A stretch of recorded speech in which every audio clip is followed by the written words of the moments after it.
Fellow wanderers of Middle-earth, tonight we begin a new chronicle from the eldest memory of the world. We turn our gaze to the first age, the elder days when the world was young and all things were still being shaped. This is the story of how light came into darkness, how the elves awakened under stars, and how the long defeat began with oaths that could never be broken and jewels that could never be surrendered. So settle close to the fire, let the outside world fade away, and journey with me into this chronicle of creation and rebellion, of beauty and ruin, of the elder days that shaped all the ages that followed. If these tales stir something in your heart, please like and subscribe to join our fellowship of story lovers, and drop a comment below telling me where in our wide world you're listening from tonight. For every voice makes our circle stronger. In the beginning there was Eru, the one who in Ada is called LOTR. He dwelt alone in the timeless halls, and his thought was vast beyond measure. From his mind came the Ainur, the holy ones, and they were his offspring, born of his thought. Each was given understanding of some portion of the mind of Iluvatar, but none comprehended the whole. Iluvatar gathered them before him and declared a mighty theme to them. They began to sing, each weaving their voice into a music that had never been heard before. The beauty of that first song was beyond words, for it was the music of creation itself, and the Ainur sung in perfect harmony. Their voices rose and fell like waves, and the dwelling of Iluvatar was filled with sound that made the void tremble. But into that harmony came discord. Melkor was the greatest of the Ainur, given the most gifts of power and knowledge by Iluvatar. He had wandered alone in the void, seeking the flame imperishable that gives life and being, but he found it not, for it remained with Iluvatar. In his wandering, pride grew in Melkor's heart. He began to weave thoughts of his own into the music, ideas that came not from Iluvatar, but from himself alone. The discord spread. Some of the Ainur near Melkor faltered in their song, and their music became attuned to his rather than to the theme Iluvatar had declared. A great storm arose in the music, for Melkor's theme was loud and vain and sought to drown out all other voices. Where Iluvatar's theme was ordered and beautiful, Melkor's was wild and chaotic, yet it had a terrible power of its own. Iluvatar raised his hand. The first theme ceased, and he smiled, though his children did not understand why. He began a second theme, deeper and more sorrowful than the first, and it rose against the discord. But Melkor opposed this theme also, and his music grew to a great tumult. The dwelling of Iluvatar shook with the conflict of sound. Then Iluvatar arose. His face was stern, and he raised both hands, and in one chord that went deeper than the abyss and higher than the firmament, he began a third theme. It was unlike the others, for it was both terrible and beautiful beyond measure. This theme took up the discord of Melkor and wove it into something greater, making even the rebellion part of the whole. The music ended at last. Iluvatar led the Ainur out into the void, and there he showed them a vision of all that their music had wrought. They saw a world taking shape in the darkness, and it was Ada, the earth. They saw lands rising from seas, and stars kindling in the sky. They saw things they had not imagined, for the music had created more than they knew, and they beheld the children of Iluvatar who were yet to come. The elves were there in the vision, immortal and fair beyond telling. Men were there also, with the gift of death and a fate beyond the circles of the world. the Ainur marveled at what they saw, and many loved this vision and desired to enter into it. But it was only a vision, a possibility, and when it ended they stood once more in the timeless halls. Then a LOTR spoke the word that brought all things into being. He commanded that these things should exist, and the vision became reality, no longer a thought, but a thing that was. It had its own existence now, separate from Ilvatar's thought.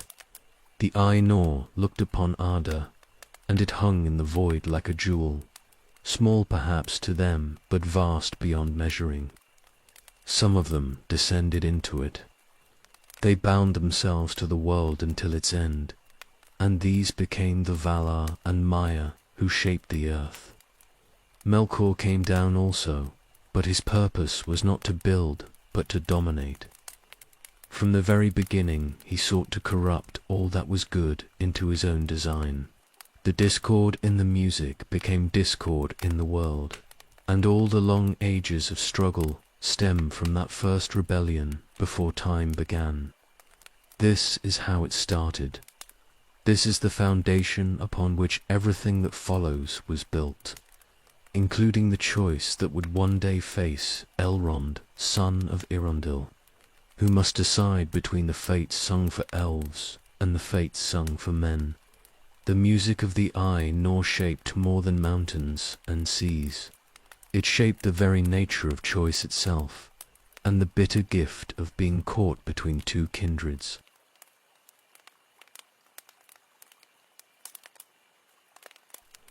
The Valar came down into Arda when it was still young and unformed.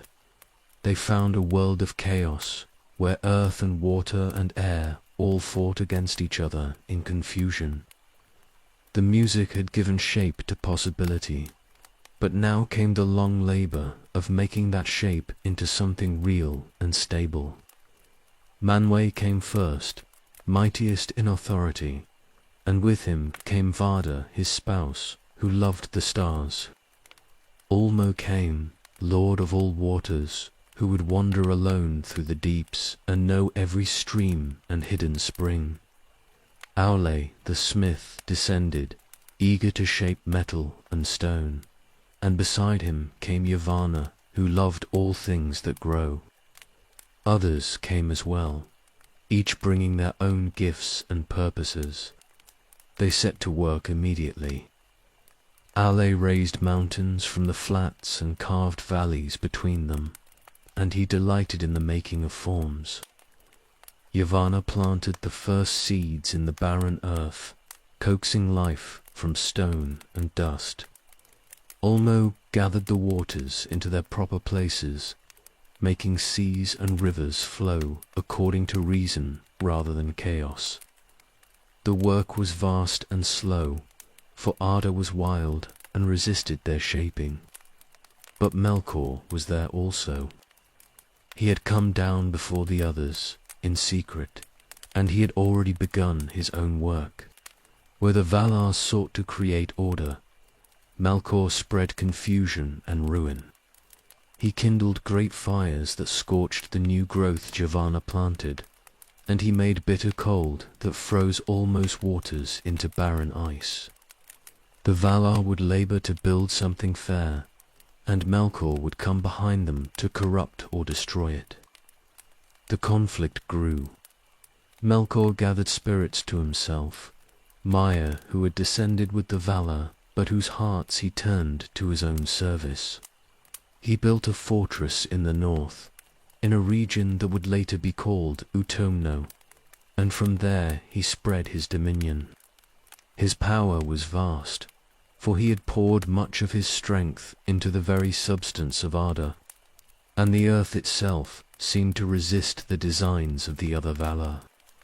Yet they did not abandon their work. Slowly, through long ages that had no measure, they brought some portion of order to Middle-earth. The land took on forms that would endure, and the seas found their boundaries.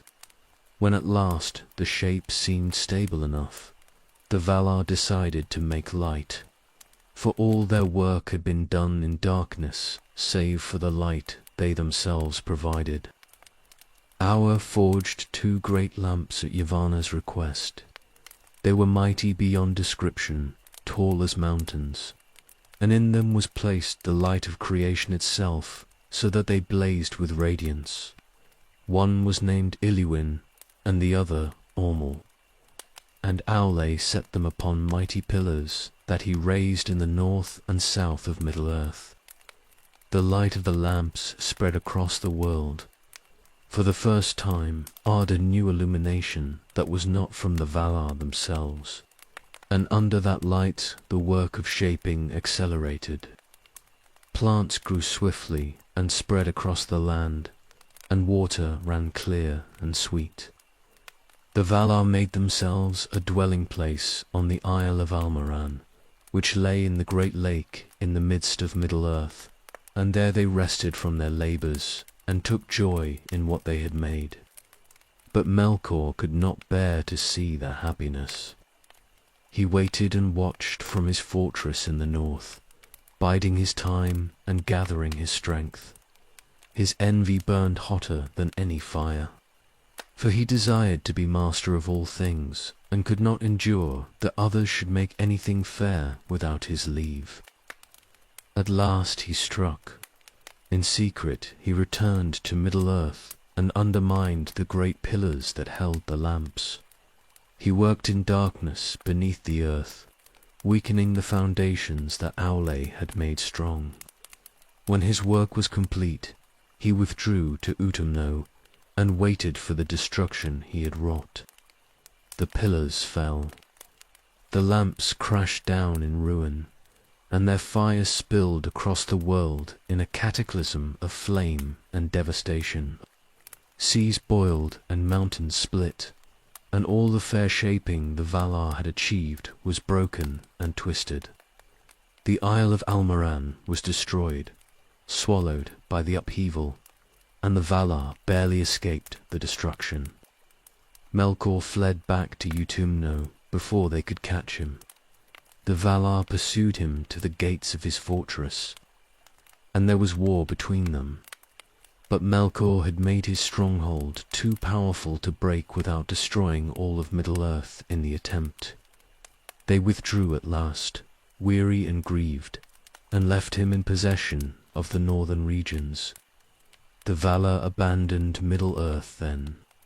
They went westward across the great sea to the land of Armen, far from Melkor's reach, and there they built Valinor and made it a realm of light and beauty beyond imagining. They raised the Pelori Mountains as a fence against any evil that might come from the east, and they turned their attention to making their new home fair. But Middle-earth was left in darkness. The lands the Valar had shaped were broken and twisted by the fall of the lamps, and Melkor ruled there unopposed. He spread his dominion over all the wide world, and his servants multiplied in the dark places. The earth was wounded, and that wound would never fully heal, for Melkor had poured too much of his malice into its very substance.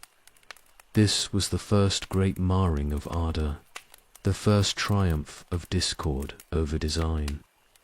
The world that might have been was lost, replaced by something lesser and more prone to evil, and in the ages to come, that marring would touch all who dwelt in Middle-earth, including Elrond, son of Eärendil, who would inherit a world shaped as much by ruin as by creation.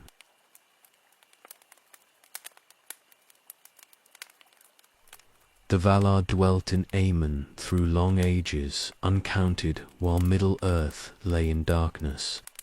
They raised the mountains of the Pelori as a great fence against any shadow that might come from the east. And behind those peaks they made Valinor into a realm of such beauty that no words could fully capture it. Yavanna sang, and the 2 trees grew in the midst of their land, one bearing silver flowers and one bearing golden fruit, and from these came the only light in all the world. The trees waxed and waned in slow rhythm, measuring the days of the Valar, and under their mingled radiance, Valinor flourished. Manwë made his halls upon Tanaketl, highest of all mountains, and from that throne he could look out across the great sea toward Middle-earth.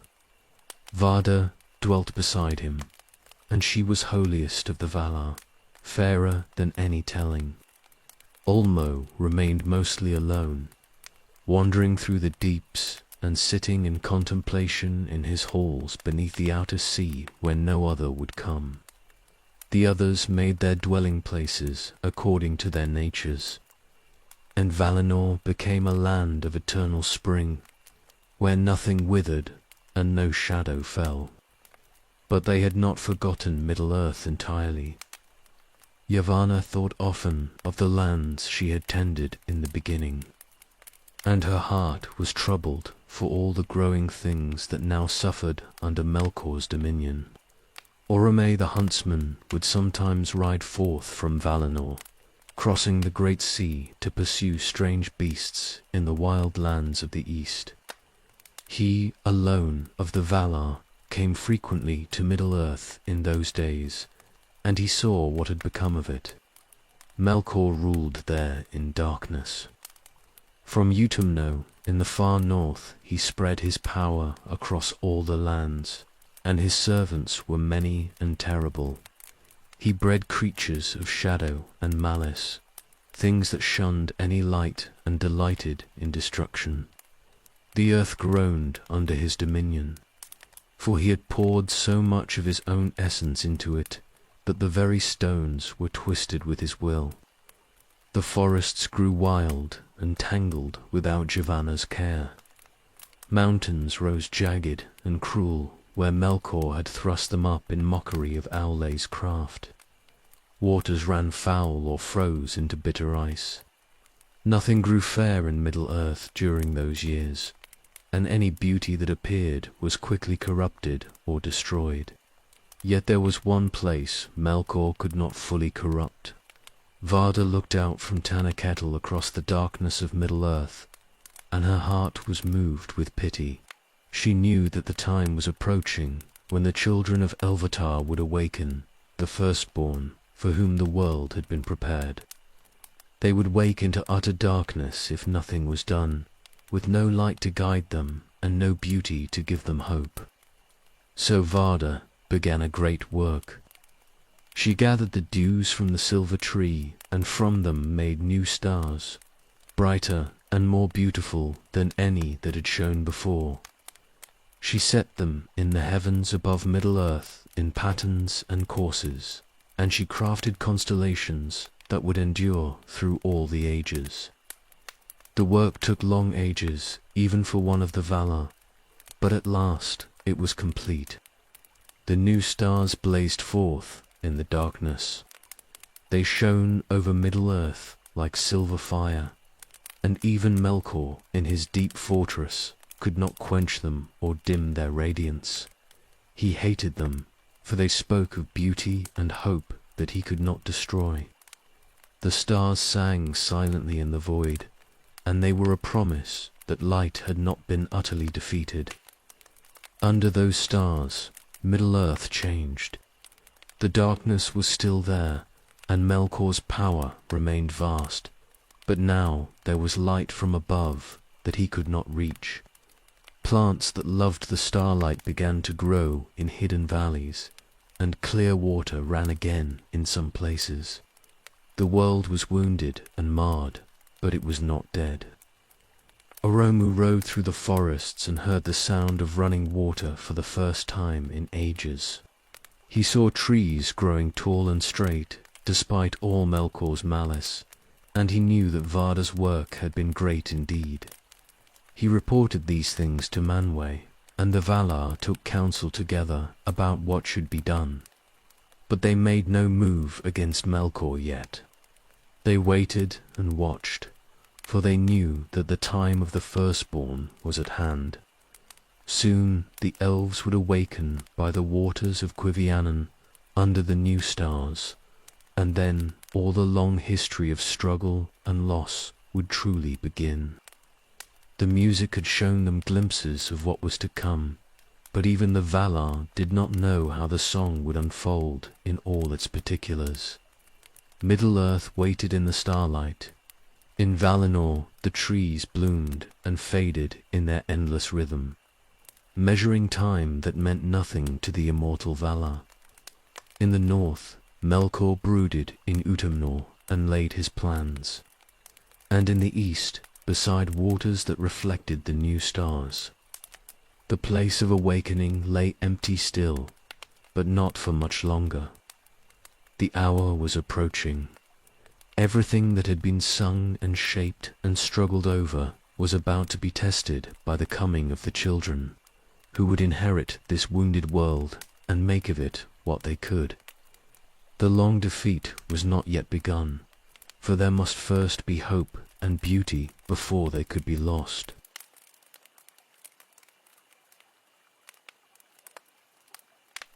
The elves awoke beside the waters of Quiviranen in the far east of Middle-earth. They opened their eyes to starlight, and it was the first thing they ever saw. The stars of Vardar blazed above them in patterns of silver fire, and the elves looked up in wonder at a beauty they had no words yet to name. They rose and stood beside the water. Their reflections looked back at them from the still surface, and they saw themselves for the first time. The starlight shone on their faces and hair, and they were fair beyond any measure, for they were the firstborn, the elder children of Ilúvatar, and they had been made to match the beauty of the world as it was meant to be. 3 clans awoke in that first moment. Eamon woke first with his spouse Eamonu, and 56 companions woke beside them. Then Tata and Tati woke with their people, and finally Enel and Enelié with theirs. They looked at each other in amazement, for they understood somehow that they belonged together, that they were kindred, yet each was different and unique. The first sounds they made were songs. They had voices like running water and wind through leaves, and they sang without knowing why, for music was in their nature from the beginning. They listened to the sound of the water and tried to match it, and they heard the wind in the grasses and wove it into their melodies. All around them the world seemed to sing back, and they felt they had always known these songs, even though they were singing them for the first time. They named themselves the Quendi, the speakers, for they discovered language almost immediately. Words came to them as naturally as breathing, and they delighted in naming everything they saw. The stars were given names, and the waters, and every tree and stone and living thing. They wandered along the shores of Quiviranen, exploring their new world with wonder that never diminished. The days passed, though they had no sun to mark them. The stars wheeled overhead in their courses, and the elves learned to track time by their movements. They built no houses at first, for the weather was gentle and they felt no need for shelter. They gathered fruit and drank from clear streams, and everything seemed provided for their joy. But they were not alone. Melkor had become aware of their awakening almost immediately. His servants ranged far across Middle-earth, and they brought him word of strange new beings dwelling by the eastern waters. Melkor came in secret to spy upon them, and he saw the elves in their beauty and innocence, and his hatred of them was instant and absolute. Here were the children that Ilúvatar had promised in the music, the ones for whom the world had been prepared, and Melkor had not made them and could not command them. He began to hunt them. His servants came in the darkness when the stars were hidden by cloud, and they took elves who wandered too far from their companions. Some were never seen again, and the fate of these first captives was terrible beyond telling. Melkor took them to Utumno and broke them with torture and lies. And over long years of torment he twisted them into something hateful and ruined. From these came the orcs in later days, or so some tales say, though the truth of this was debated even among the wise. The elves grew afraid. They no longer wandered far from Quevianan, and they kept watch through the night. When clouds covered the stars, they huddled together and sang to keep their courage up, for the darkness seemed full of threat. Some spoke of seeing great shadows that moved against the starlight, and of hearing voices that called to them with words of honey that concealed malice beneath. Then Orome came. He had been riding through the eastern lands on one of his hunts, pursuing creatures that served Melkor. His horse Nahar was white and shining, and his horn was silver, and when he rode the ground trembled. He came upon Quevianan by chance, or what seemed like chance, though perhaps the Valar had longer purposes even then. The elves heard him coming and hid in terror. They had never seen one of the Valar before, and Orome in his power seemed terrible to them. He appeared huge and bright, and Nahar's hooves shook the earth, and the blast of his horn echoed across the waters. Many of the elves fled into the forests and would not come out, but some remained and watched. Orome dismounted and approached the waters gently, and he did not hide his light, but let them see him clearly. He sang to them in a voice like summer thunder, and though the words were in a tongue they did not know, the meaning was clear enough. He meant them no harm, and he rejoiced to find them at last. Slowly, tentatively, some of the elves emerged from hiding.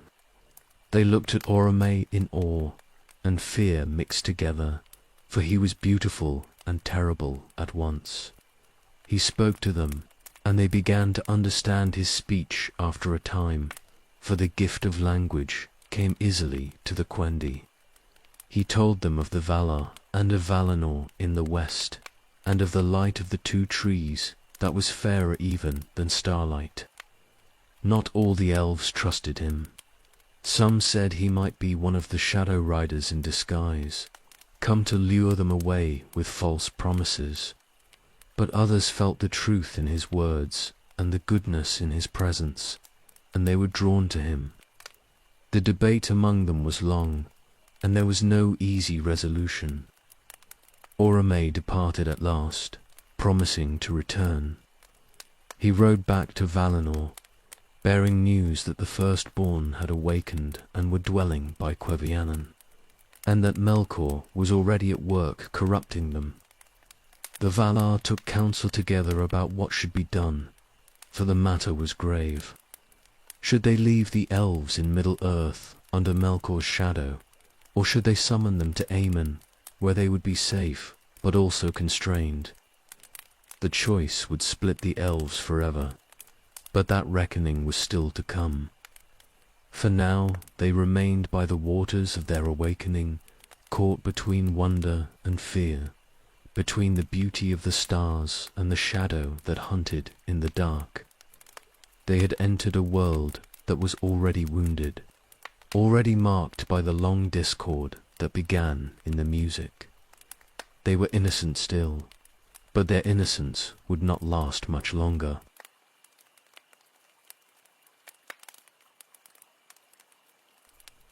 The Valar gathered in council upon the Ring of Doom, the place where they met to decide matters of great weight. Manwë sat highest among them, and all brought their thoughts and concerns to be weighed. The question before them was simple in words, but terrible in implication. What should be done about the elves who had awakened into a world still claimed by Melkor? Ulmo spoke for leaving them in Middle-earth. He argued that the elves had been placed there by design, not by accident. and that to uproot them would be to go against the purpose of their creation.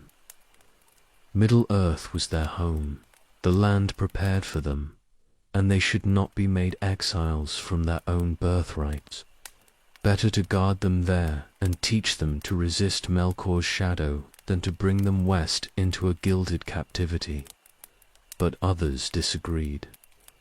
Mandos spoke of the darkness that would come upon the elves if they remained, for he had some vision of the music's unfolding and knew that grief awaited them in Middle-earth. Vardar would not abide the thought of the firstborn suffering under shadow when light and safety could be offered. Giovanna feared for them as she feared for all living things under Melkor's dominion, and Aule desired to teach them crafts that would be impossible while they lived hunted and afraid. The debate was long and not easily resolved. Some argued that bringing the elves to Ammon would be an act of love and protection, while others said it would be an act of control and confinement. Could the children of Ilúvatar truly fulfill their purpose if they were removed from the world that had been made for them? Yet, could they survive and flourish while Melkor hunted them in the darkness? Manwë made the final decision. He declared that Melkor must first be dealt with, for the shadow in the north made all other considerations moot. The Valar would go to war against Melkor, would cast him down from his throne in Utumno, and would make Middle-earth safer for the elves. Then, when the immediate threat was ended, the elves themselves would be given a choice. The war came swiftly. The Valar armed themselves and rode to Middle-earth in power and wrath, and the earth shook with their coming. They found Utumno and broke it open, tearing down its gates and casting down its towers. Melkor was taken captive after a great struggle, and he was brought in chains to Valinor, the Undying Lands. There he was imprisoned in the halls of Mandos, sentenced to remain bound for 3 ages as punishment for his evil. The north was devastated by that war. Mountains were leveled and seas rushed in to fill the voids left behind, and the shape of Middle-earth was changed. But Melkor's power was broken for a time, and his servants scattered in terror. The immediate danger was ended. The Valar returned then to Quevianan, and Orome came as their herald. He found the elves still dwelling by the waters, increased now in number, for children had been born to them in the years since the awakening. He told them of Melkor's defeat, and of the invitation the Valar extended. They could remain in Middle-earth if they wished, or they could come to Aemon and dwell in the light of the 2 trees, under the protection of the powers. The elves debated among themselves for a long time. The offer was generous, but also frightening, for Aemon was unknown to them, and the journey would be vast and perilous. Some distrusted the Valar, despite Orome's friendship, remembering the shadows that had hunted them, and wondering if this might be another trap. Others longed to see the light Orome described, to walk in safety and learn from those who had shaped the world. 3 elves were chosen to go first as ambassadors. Ingwa, Finwu, and Elwë were their names, and they were among the wisest and fairest of their people. Oromu bore them to Valinor on Nehar's back, and they walked in Valinor and looked upon the trees. The beauty they saw there was beyond anything they had imagined, and they were changed by it. When they returned to Quevianan, they spoke with such wonder and longing that many who had been reluctant were persuaded, but not all chose to go. Some of the elves loved the starlight too well and had no desire to leave the land of their awakening. Others feared the powers or simply distrusted change. The debate grew heated at times, for this was the first great division among the Quendi, and families were torn between staying and going. In the end, most chose to accept the summons. 3 kindreds formed themselves, according to the 3 ambassadors who had seen Valinor, the undying lands. Those who followed Ingwa became the Vanyar, the fair, who loved light above all things. Those who followed Finwë became the Noldor, the wise, who desired knowledge and craft. Those who followed Elwë became the Teleri, the last, who were most numerous and most reluctant to leave the starlight behind. But many remained at Cuivianen and would not go. They became the Avari, the unwilling, and they passed out of the histories that were preserved in the West. Their fate was their own to make in Middle-earth, and they chose to bear whatever came rather than abandon the land of their first awakening. So the sundering began. The choice to go or stay divided the elves from the very beginning, and that division would echo through all the ages to come. Those who went west would gain much, but they would also lose the freedom of the wild.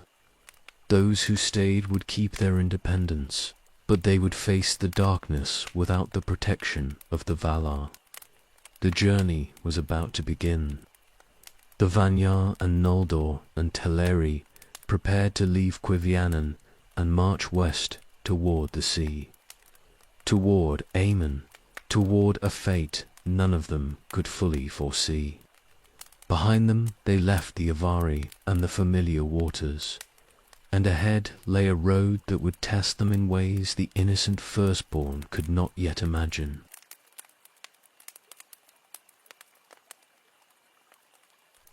The 3 kindreds gathered their people and made ready to depart. They took little with them, for they owned little, and what possessions they had seemed crude compared to what they had been promised in the West. Orome would guide them, riding ahead on Nahar to scout the path and guard against dangers that might lurk in the wildlands. The Vanyar led the way. They were smallest in number, but swiftest in their desire to reach the light, and Ingwe, their lord, was eager to see the trees again. Behind them came the Noldor, more numerous and less hasty, for they paused often to examine strange rocks or listen to new birds. Finwë kept them moving forward, but he could not quench their curiosity about everything they encountered. The Teleri came last, greatest in number and slowest in their march, for they were reluctant to leave and kept looking back toward Cuivianen. The journey began under starlight. Orome's horn sounded, and the great host set forth westward into lands none of them had ever seen. The elves walked in wonder through forests that had never known their voices, and they sang as they went. Their songs echoed through empty valleys and across silent plains, and for the first time in ages, Middle-earth heard music that was not corrupted by Melkor's malice. The land was vast beyond their imagining. They had known only the region around Cuivianen, a small corner of the world, and now they discovered how much lay beyond. Mountains rose before them like walls, and they had to find passes through them or ways around them. Rivers cut across their path, and they learned to swim or to build rafts from fallen logs. The seasons changed as they traveled, for the stars marked time even without sun or moon, and they experienced cold and heat and rain. Not all the journey was easy. Some grew weary and wanted to stop, to settle in fair valleys they passed through and go no farther. Orome would not permit long delays, for he knew that Melkor's servants, though scattered and leaderless, still lurked in dark places and might regroup if given time. The host pressed on despite complaints and exhaustion. The Teleri suffered most from the length of the march. Many of them loved rivers and forests too well to pass them by quickly. and they would linger by beautiful waters or in groves of ancient trees. Elwë their lord was patient with them, but even his patience was tested by how slowly they moved. The gap between the Teleri and the other two kindreds grew wider with each passing year. Strange things watched them from the shadows.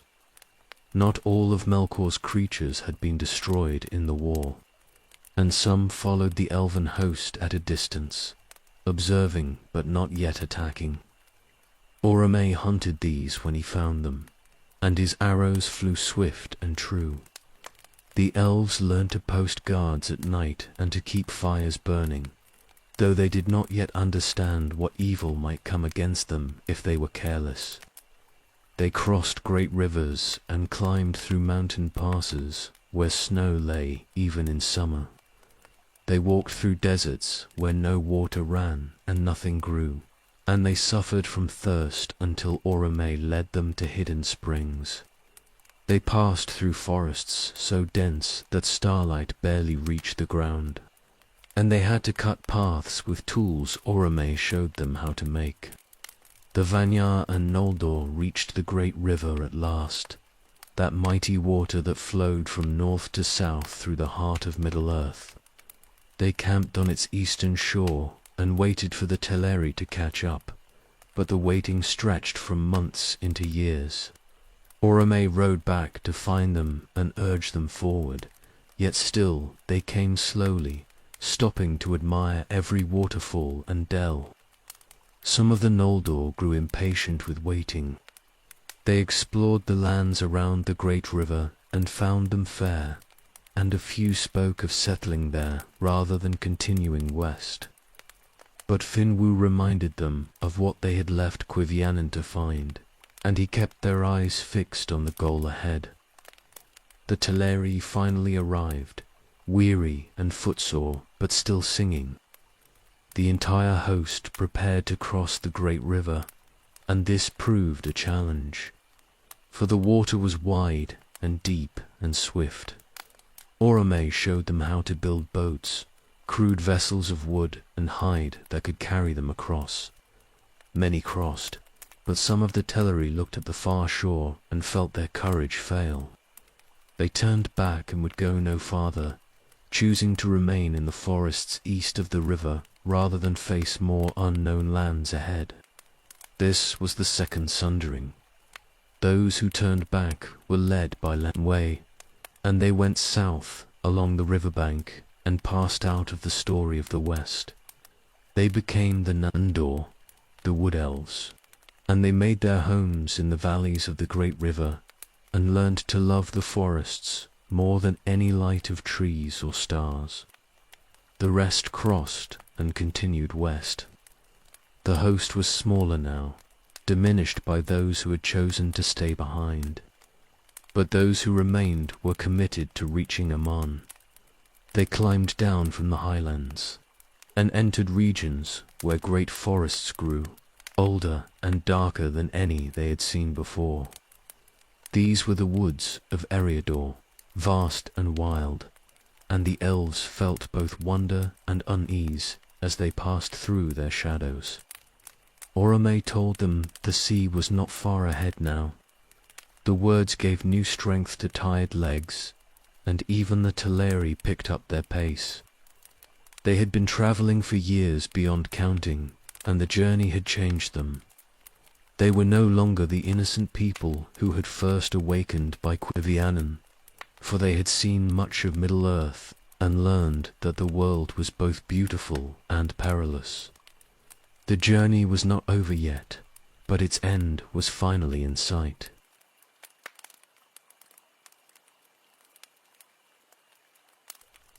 The host travelled through the great forests of Eriador, and the journey grew harder with each passing season. The trees here were ancient beyond measure, their roots deep and their branches tangled overhead, so thickly that starlight barely penetrated. The elves walked in perpetual twilight, and the silence of those woods was oppressive, broken only by their own footsteps and voices. Fear began to grow among them. They heard sounds in the darkness between the trees, movements that might have been animals or might have been something worse. Orome ranged far ahead and to the sides, hunting anything that threatened the host, but he could not be everywhere at once. Some of the elves spoke of eyes, watching them from the shadows, and of voices that whispered in languages they did not understand. The Teleri especially felt the weight of the journey. They were the largest kindred and the most diverse in their attitudes, and many among them had never fully committed to reaching Amen. Every hardship made them question whether the promised light was worth this endless march through darkness and danger.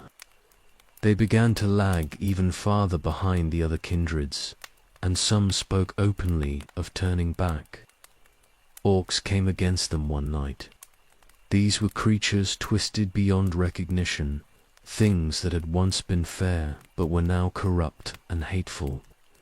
They attacked the rear of the host where the Teleri marched, coming with crude weapons and terrible cries that froze the blood.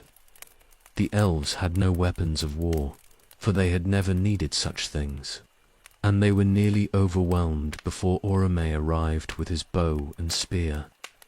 The battle was brief but brutal. Orome slew many of the attackers, and the rest fled back into the darkness. But several elves had been killed, the first to fall to violence since the awakening, and the survivors were shaken. They had seen death now, not the peaceful fading of old age that came to some, but violent death that left bodies broken and bleeding on the ground. After that night, everything changed. The elves learned to make weapons, crude spears and bows that Orome taught them to craft. They posted guards in greater numbers and kept fires burning all night. The songs they sang became quieter and more somber, and the joy that had marked the beginning of their journey was diminished. More began to fall away from the host. Some simply stopped walking one day and refused to go farther, settling in whatever place they had reached and declaring it good enough. Others slipped away in the night, heading back east toward lands they had already crossed. The Vanya lost almost none, for their desire for the light remained strong, but the Noldor lost some, and the Teleri lost many. The land itself seemed to resist them. They came to marshes that stretched for miles, where the ground was treacherous and mists rose thick enough to hide whatever lurked within. They struggled through these 4 weeks, losing their way repeatedly, and some vanished in the fogs and were never seen again. Whether they wandered off and got lost, or whether something took them, no one could say. Mountains rose before them, different from those they had crossed earlier. These peaks were dark and jagged, and cold winds howled through their passes. The elves suffered from the cold, for they had known only gentle weather at Quivianen, and this bitter chill was strange and painful to them. They wrapped themselves in furs from animals Orome hunted, but still they shivered. The Noldor began to show their character during these hardships. Where others despaired, they grew determined and resourceful. Finwë encouraged them constantly, reminding them of what awaited in the west and of the knowledge they would gain. They learned quickly how to find paths through difficult terrain and how to preserve food for lean times. Their craftiness and intelligence began to distinguish them from the other kindreds. The Vanya, meanwhile, seemed to float above the hardships. They suffered as much as anyone, but their focus never wavered from the goal ahead. Ingwell led them with quiet certainty, and they followed without complaint. They sang hymns to Vardar and to the light of the trees they had not yet seen, and their faith sustained them when their bodies grew weak. But the Teleri continued to struggle. They were not weak or foolish. but they loved too much what they were leaving behind. Every beautiful river they passed was a sorrow, for they felt they should stop and dwell beside it. Every forest called to them to remain and learn its secrets. They had the souls of wanderers, but wanderers who wished to wander in one place rather than rush toward a destination. Elwë, their lord, felt torn between hurrying them forward and honoring their nature. He loved his people and understood their reluctance, yet he also knew they would never reach the sea if they continued at this pace. He consulted with his brother Olwe and with others among the leaders of the Teleri, and they decided to press the people harder, to insist on longer days of marching and shorter rests. This caused resentment among some. A few groups broke away entirely and went their own directions, choosing to find their own homes in Middle-earth, rather than continue under pressure. These joined the ranks of those who would later be called the Umanjar, the elves who never saw Amon. Each departure diminished the host further and added to the sorrow of those who remained. Yet still the majority pressed on. They had come too far to turn back now, had lost too many companions to abandon the journey. Orome's horn still sounded ahead of them, calling them forward, and they followed its call through darkness and fear and exhaustion. The sea was close now, he told them. Just a little farther, and they would reach the shores and look upon the great water. Behind them, Middle-earth was scattered with small groups of elves who had chosen to stop. Ahead lay the next great decision.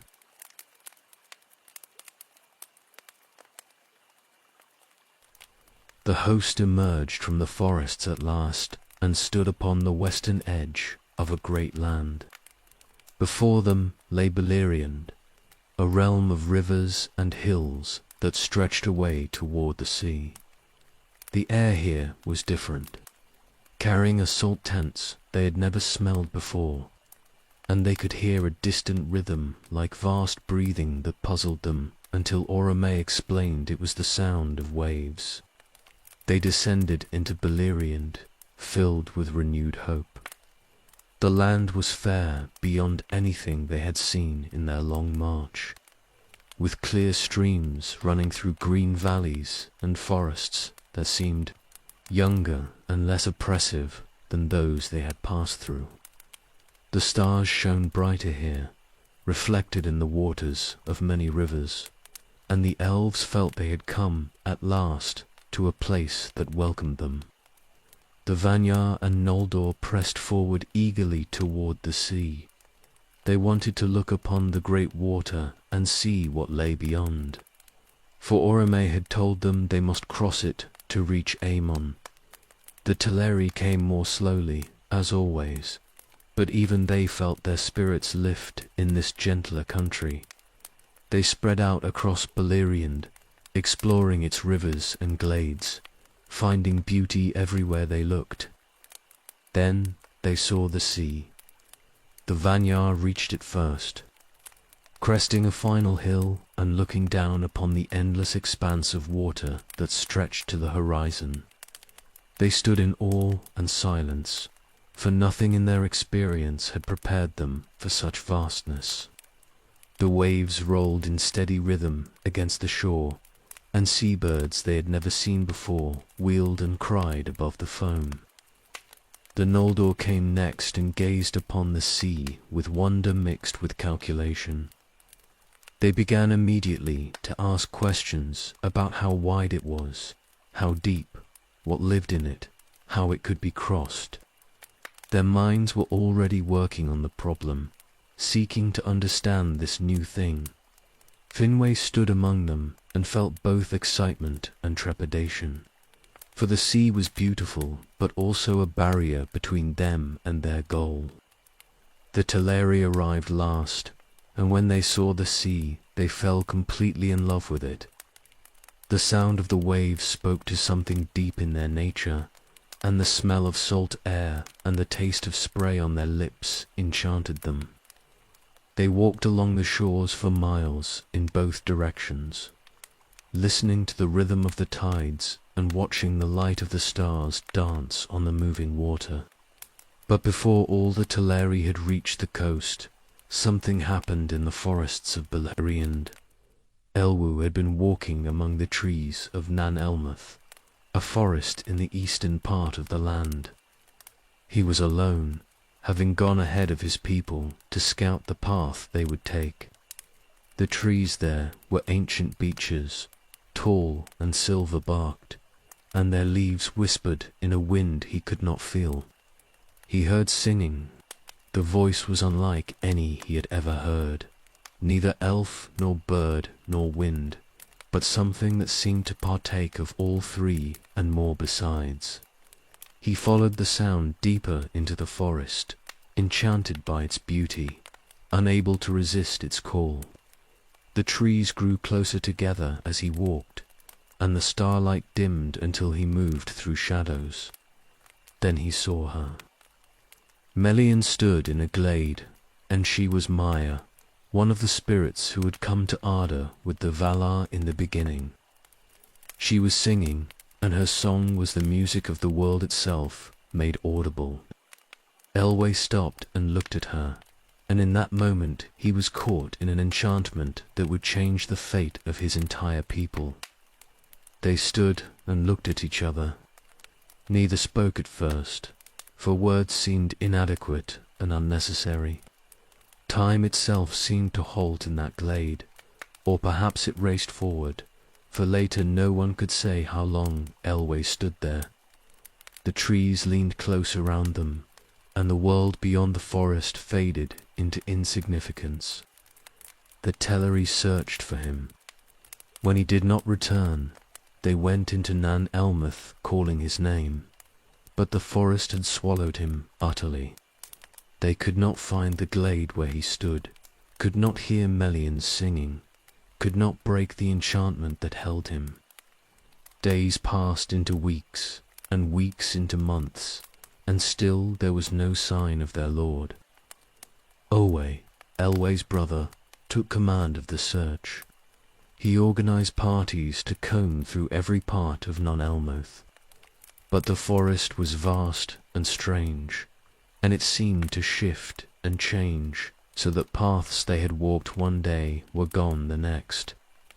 Some of the searchers claimed to hear singing in the distance, but when they followed it, they found nothing but empty glades and silent trees. The Vanyar and Noldor grew impatient. They had reached the sea and were ready to cross, and Aromu told them that the Valar were preparing a way for them.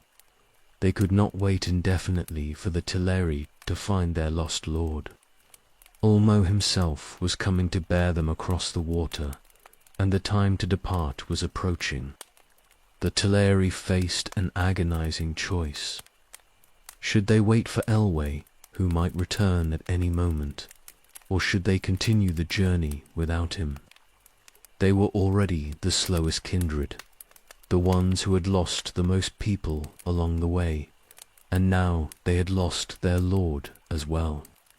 The debate among them was passionate and painful, for they loved Elwë and could not easily abandon him. Olwë argued that they should continue. He said that Elwë would want them to complete the journey, that he would find them eventually, that they owed it to those who had already travelled so far to finish what they had begun. Others disagreed, saying they could not leave their lord lost in the forest. That loyalty demanded they remain until he was found. In the end, the Teleri divided. Most agreed to continue with Olwë, accepting that they could not wait forever and trusting that Elwë would somehow find his way to them later. But a significant number refused to leave Beleriand while their lord was still lost. They settled in the forests and by the rivers, declaring they would wait for Elwë no matter how long it took. These became the Sindar, the grey elves, who remained in Middle-earth. When Elwë finally emerged from the forest, years later, with Melian at his side, they became his people. But that was far in the future. For now there was only grief and separation, another sundering added to all those that had come before. The main host of the Teleri gathered on the shore beside the Vanya and Noldor. They looked back toward the forests where their kindred remained, and forward toward the sea that would carry them away. The journey had cost them much already, but the final crossing still lay ahead.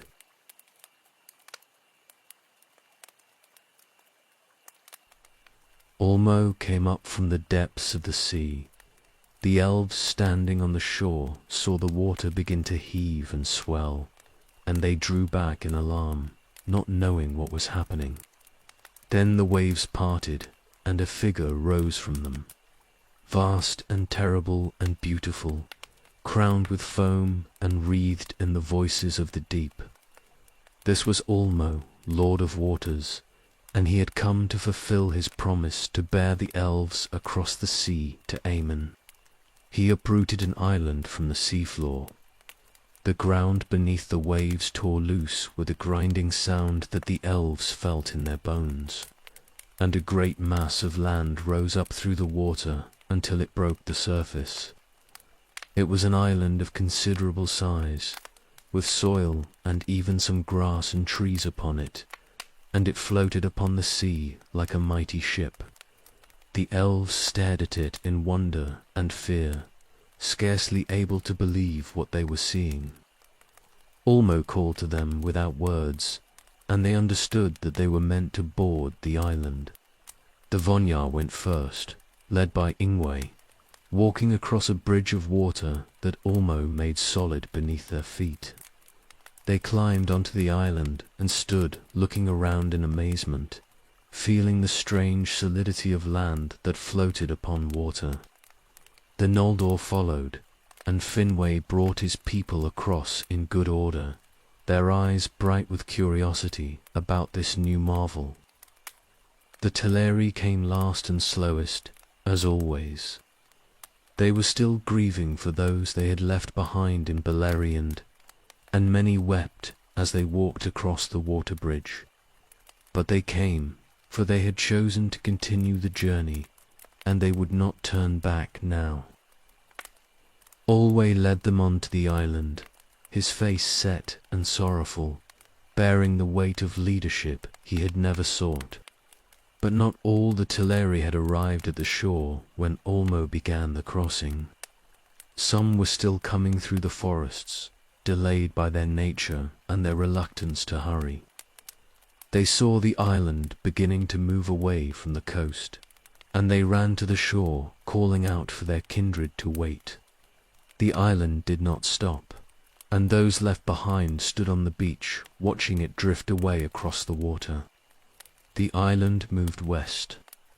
Ulmo drew it through the sea by his power, and great fish and strange creatures of the deep swam beside it, breaching and diving in a display that entranced the elves. The journey across the water took time, though how much time none could later say, for they had entered a realm where the normal measures of days seemed less certain. The elves looked back and watched Middle-earth recede behind them. The mountains of Beleriand grew smaller and hazier, until they were only a line on the horizon, and then they vanished entirely.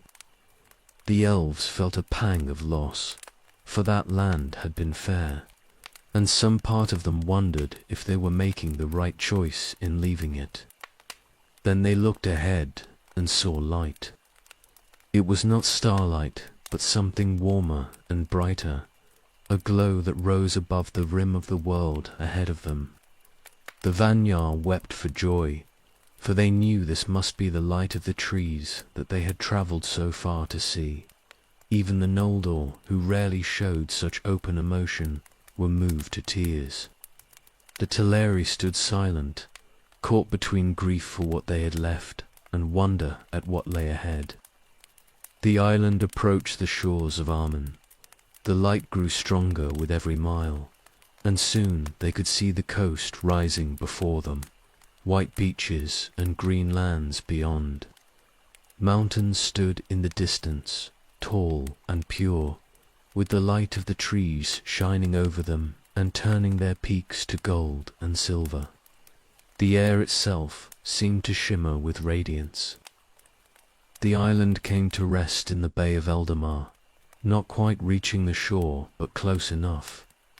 The Vanyar and Noldar disembarked immediately, wading through shallow water to reach the beach. They set foot on Armen and fell to their knees, overcome by the holiness and beauty of the place. The light was all around them, warm and gentle, and they felt they had come home to a place they had never known but had always belonged to. The Vanyar began their journey inland almost at once.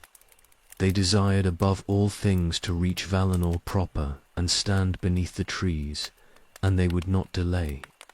Ingwe led them up from the coast toward the mountains, and the Valar came to meet them and welcomed them with joy. The Vanyar passed into Valinor and made their dwelling near the trees themselves, and they were forever after the closest to the Valar in love and understanding. The Noldor came more slowly.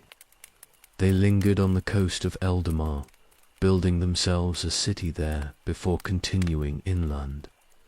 They called their city Tirion, and they set it on a hill so they could see both the light of the trees and the sea behind them. They learned crafts from Orla and knowledge from the other Valar, and they grew in skill and wisdom. But they never forgot the starlight or the lands they had crossed, and something of Middle-earth remained in their hearts. The Teleri stayed on the island. They had seen Aman and were glad to have reached it, but they loved the sea too much to leave it entirely. They dwelt on Tor Irisea, as the island came to be called, and they made it fair with buildings and gardens.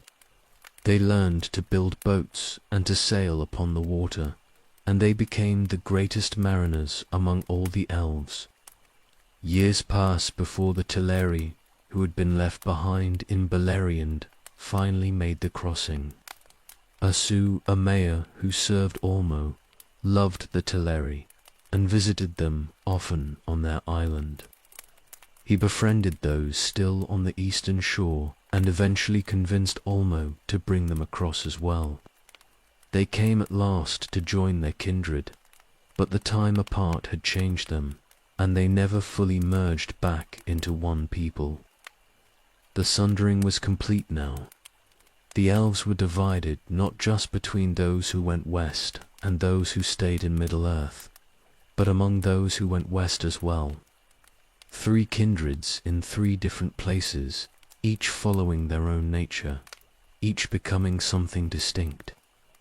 The choice made at Quivianan had led to this, and there was no going back.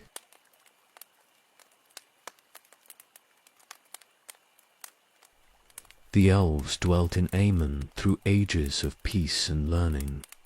The light of the trees waxed and waned in gentle rhythm, measuring the days in silver and gold, and under that radiance the Eldar flourished as they never could have in Middle-earth.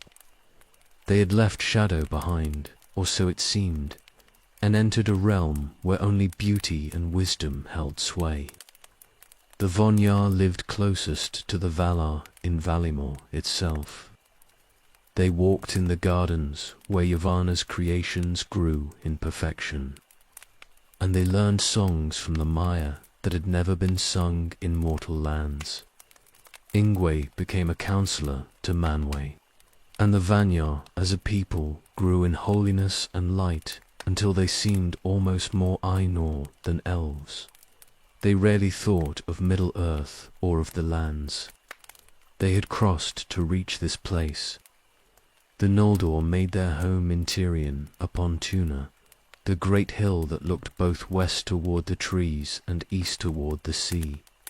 They built with white stone and silver, raising towers and halls that caught the light and threw it back in splendor.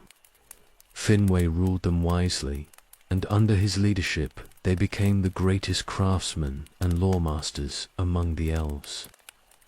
Ule took special interest in them and taught them smith craft and gem cutting, and they learned eagerly, always seeking to understand more deeply and create more skillfully.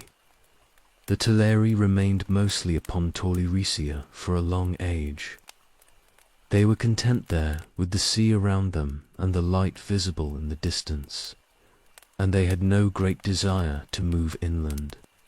Usse visited them constantly and taught them all the lore of the waters, and under his instruction they became mariners beyond compare.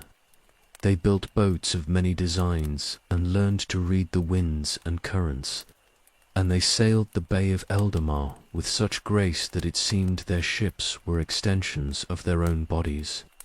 But eventually the Teleri desired to be closer to their kindred. They built a harbour on the coast of Ammon and called it Alqualunde, the haven of swans, for they had learned to carve the prows of their ships in the shapes of great birds. They made this harbour beautiful with pearls they gathered from the deep and with buildings of white stone. Yet they never lost their love for the sea, and many still dwelt on tall Irasua, even after Alqualandu was built, sailing back and forth between the two places as their hearts moved them. The elves learned much from the Valar. Yavanna taught them the properties of all growing things, and the Noldor especially took note of her teachings about trees and plants and the earth itself. Aule showed them metallurgy and the working of stone and jewels, and his apprentices became so skilled that their works approached the beauty of his own. Varda spoke to them of the stars and of the music that had shaped the world, and some began to understand dimly the vast pattern behind all things. Children were born to the elves in Ammon, the first generation to be born in the light of the trees rather than under starlight. These younger elves grew up knowing only peace and beauty, with no memory of the long journey or the dangers of Middle-earth. They were fair and wise beyond even their parents, and the future seemed to hold nothing but increase of joy and knowledge. Among the Noldor, one child stood out above all others.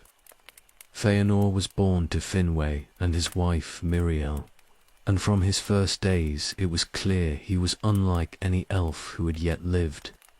His spirit burned with an intensity that was almost frightening, and his mind grasped concepts with such speed that even his teachers among the Valar were amazed. He spoke early and walked early, and he began making things with his hands before other children his age could properly hold tools. Miriel poured all her strength into bearing him. She loved her son fiercely and gave him everything she had to give, but the effort cost her more than anyone realized. After his birth she grew weary in a way that elves should never grow weary, for they were immortal and not subject to the wearing down of spirit that afflicts mortals. She faded despite all efforts to help her, and at last she chose to leave her body and go to the halls of Mandos to rest. This death shocked the elves, for it was the first of its kind in Aemon. They had known death in Middle-earth from violence and accident, but this was different, a willing departure from life out of exhaustion. The Valar were troubled by it and debated its meaning, for it suggested that even in Aemon, even under the light of the trees, the elves were not entirely immune to sorrow and loss. Finwë grieved deeply for Miriel. He raised Feanor alone for a time, pouring his love into the boy who had cost him so much. But eventually he took another wife, Indise of the Vanyar, and she bore him more children. Fingolfin and Finarfin were their names, and they were noble and fair, but they were not like Feanor. He remained apart, burning with that inner fire, both loved and feared by those around him. Feanor grew in skill beyond all others. He improved upon every craft he learned until he surpassed his teachers, and he invented new techniques that no one had imagined. He created letters for writing that were clearer and more beautiful than any that had existed before, and the Noldor adopted his script. He learned to make gems of surpassing beauty, crystals that captured light and held it in ways that seemed almost alive. The relationship between Feanor and his half-brothers was never easy. He resented their existence, seeing them as replacements for his mother, and he could not bear that his father had found comfort with another wife. Fingolfin and Finarfin admired their older brother, but also feared his temper and his pride. They tried to win his friendship, but Feanor held himself apart, nursing grievances that might have been healed if he had allowed it. Yet despite these tensions, Aemon remained at peace. The small conflicts among the Noldor seemed unimportant in the greater context of beauty and learning. The trees bloomed and faded in their cycles, the elves grew in knowledge and skill, and the Valar watched over everything with satisfaction. It seemed the world had finally found its proper order, that the discord of the music had been overcome by the harmony of the light. But nothing gold can stay. The seeds of the disaster to come were already planted, growing in secret like weeds in a garden. Melkor sat in the halls of Mandos, counting the years of his captivity, and his hatred had not diminished with time. The greatest works were yet to be made, and the greatest sorrows were yet to fall. Bliss never lasts forever, not even in the blessed realm.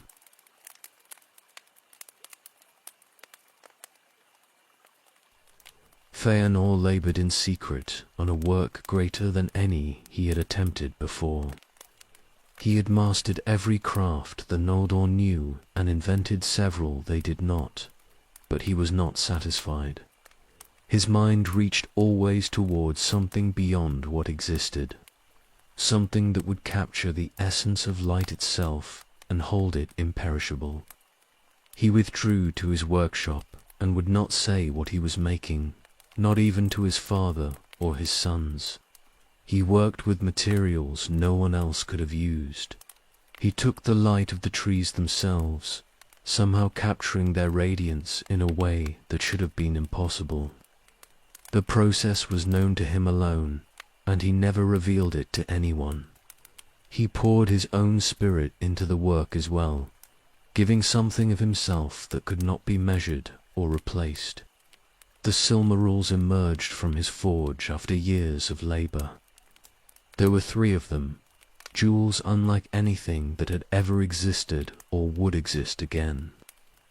They were crystals that held the light of the 2 trees within themselves, shining with a radiance that was both silver and gold, holy and pure. Looking at them was like looking at living light, for they seemed somehow alive in a way that gems should not be. They were beautiful beyond description. The light they gave forth was gentle but penetrating, warm but not burning, and it filled all who looked upon them with wonder and longing. Each Silmaril was perfect, flawless in every aspect, and together they represented the pinnacle of what craft could achieve when joined with vision and will. Even the Valar marveled at them and declared them the greatest work ever made by the children of Ilúvatar. Feanor hallowed the Silmarils. He spoke words over them that bound them to goodness, so that evil flesh could not touch them without being burned. The jewels would recognize corruption and reject it, remaining pure no matter what hands might seek to claim them. This hallowing was meant as protection, but it would become part of their curse. For it meant that once Feanor himself was stained by evil deeds, even he could not hold what he had made. He kept them jealously. Though many wished to look upon the Silmarils, Feanor allowed it only rarely and under conditions he controlled. He stored them in a vault within his fortress at Forminos, and he visited them often to gaze upon them alone. His love for them grew beyond reason, until he treasured them more than anything else in the world, more even than his family or his people. Vada blessed the Silmarils.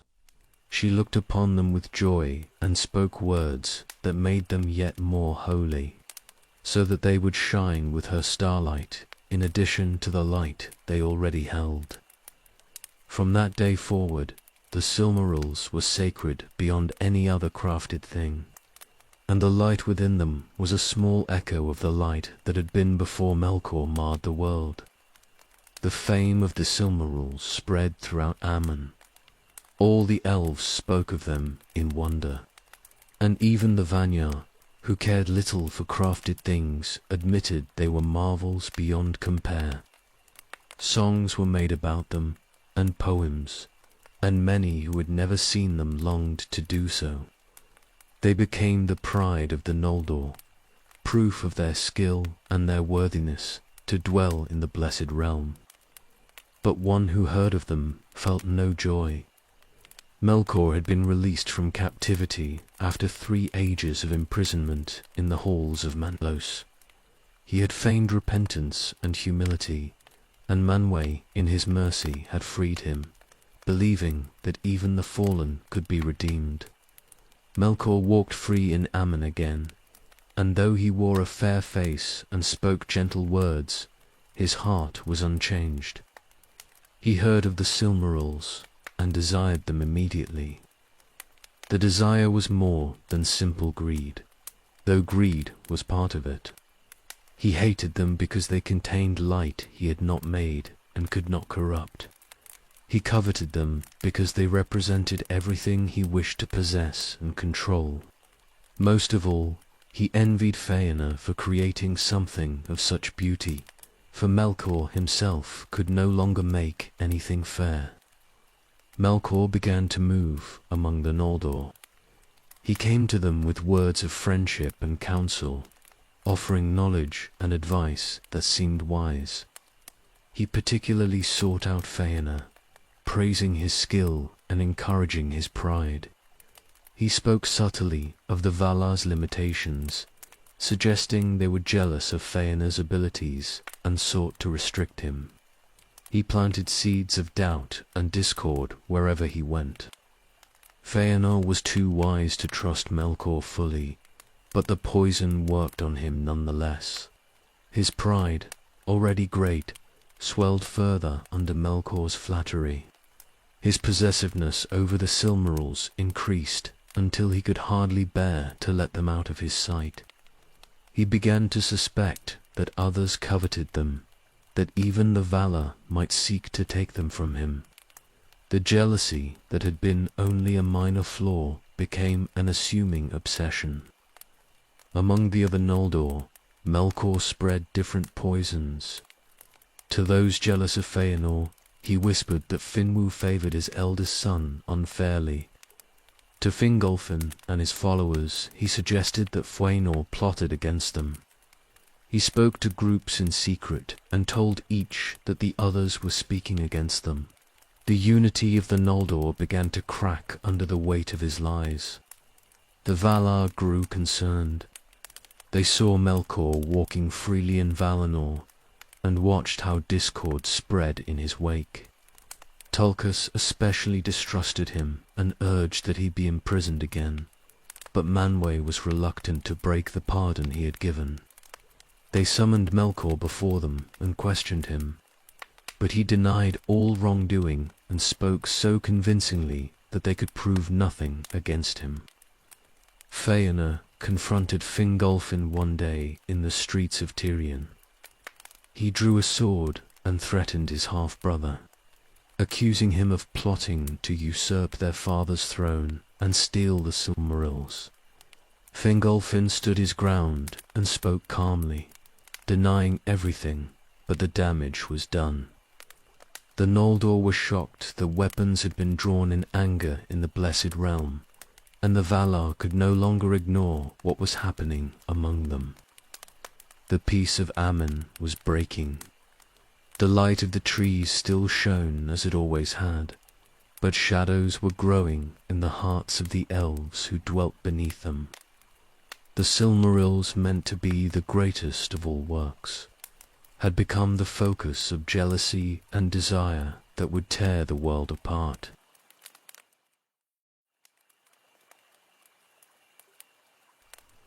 The Valar summoned Feanor to answer for threatening his brother with drawn steel.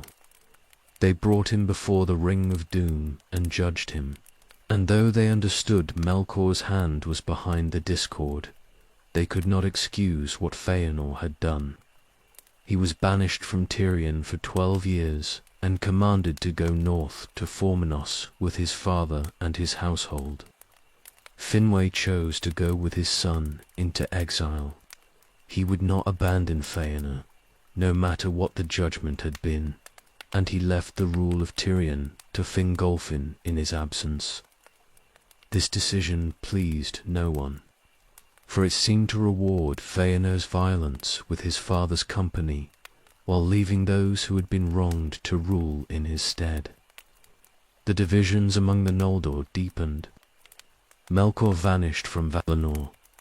The Valar sought him, but could not find him, for he had hidden himself in the south, near the roots of the mountains.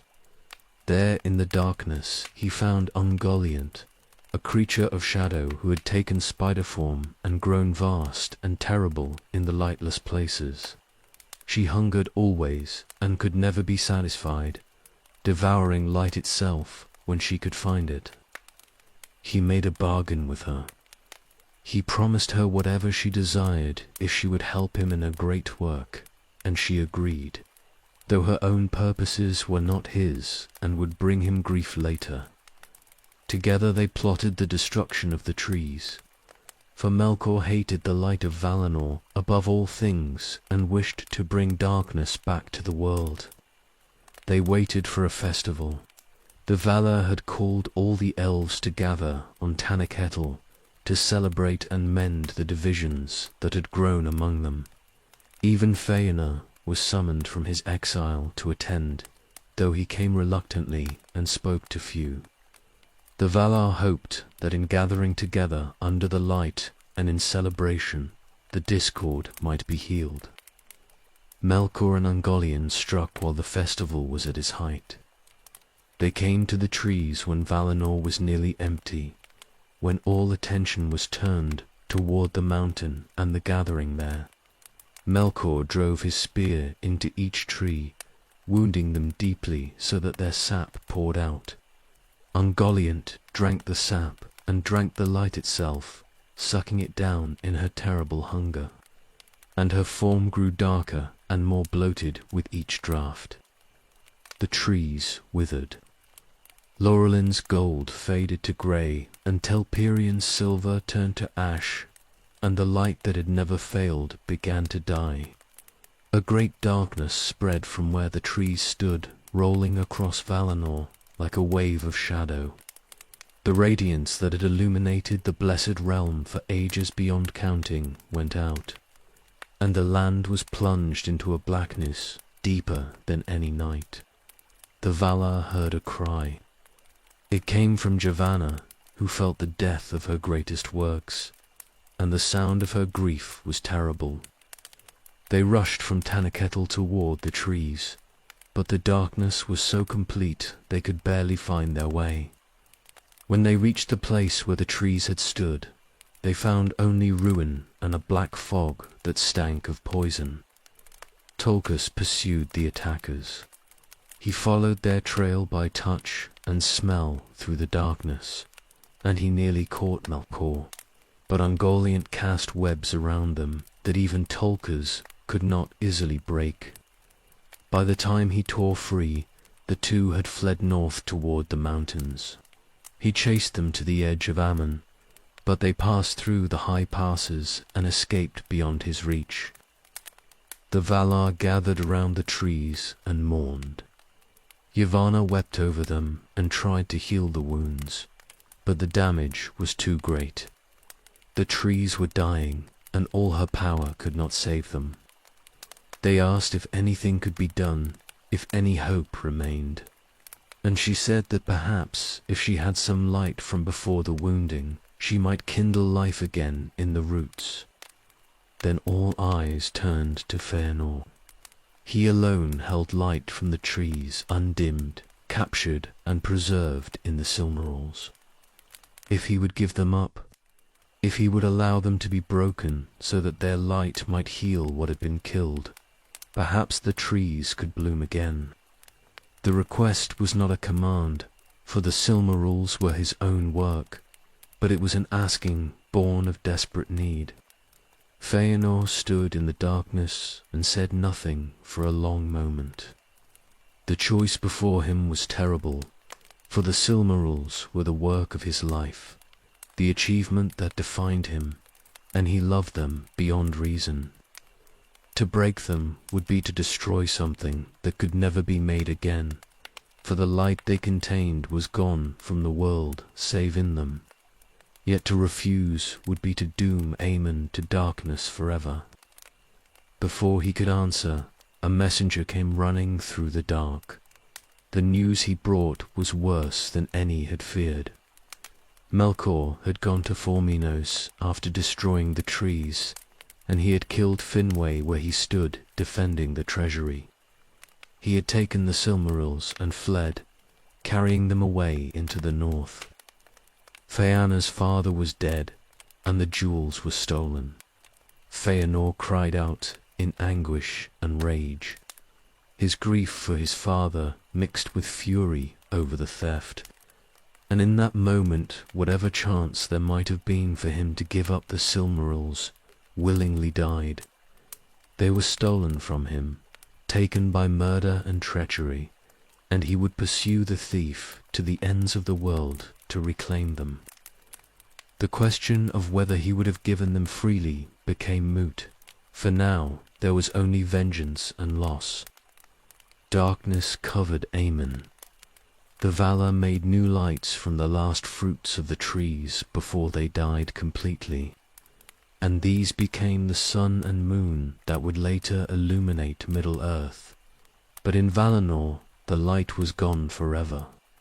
The blessed realm was blessed no longer, and the elves who had dwelt there in peace now knew grief and death and the beginning of the long defeat.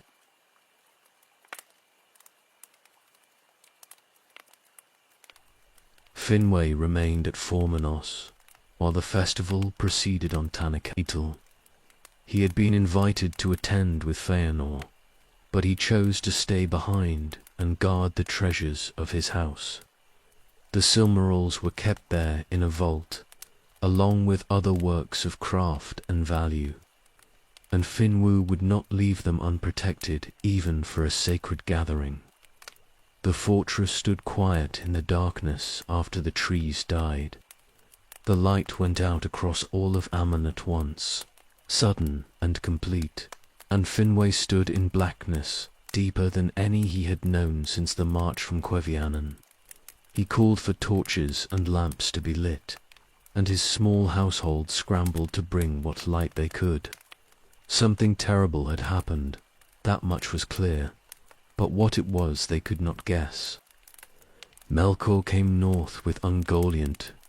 Close behind him, they had fled from the Valar's pursuit, making their way through mountain passes, while darkness covered their flight. But Melkor's purposes were not complete, for he desired the Silmarils above all things, and they still lay in Forminos, waiting to be taken.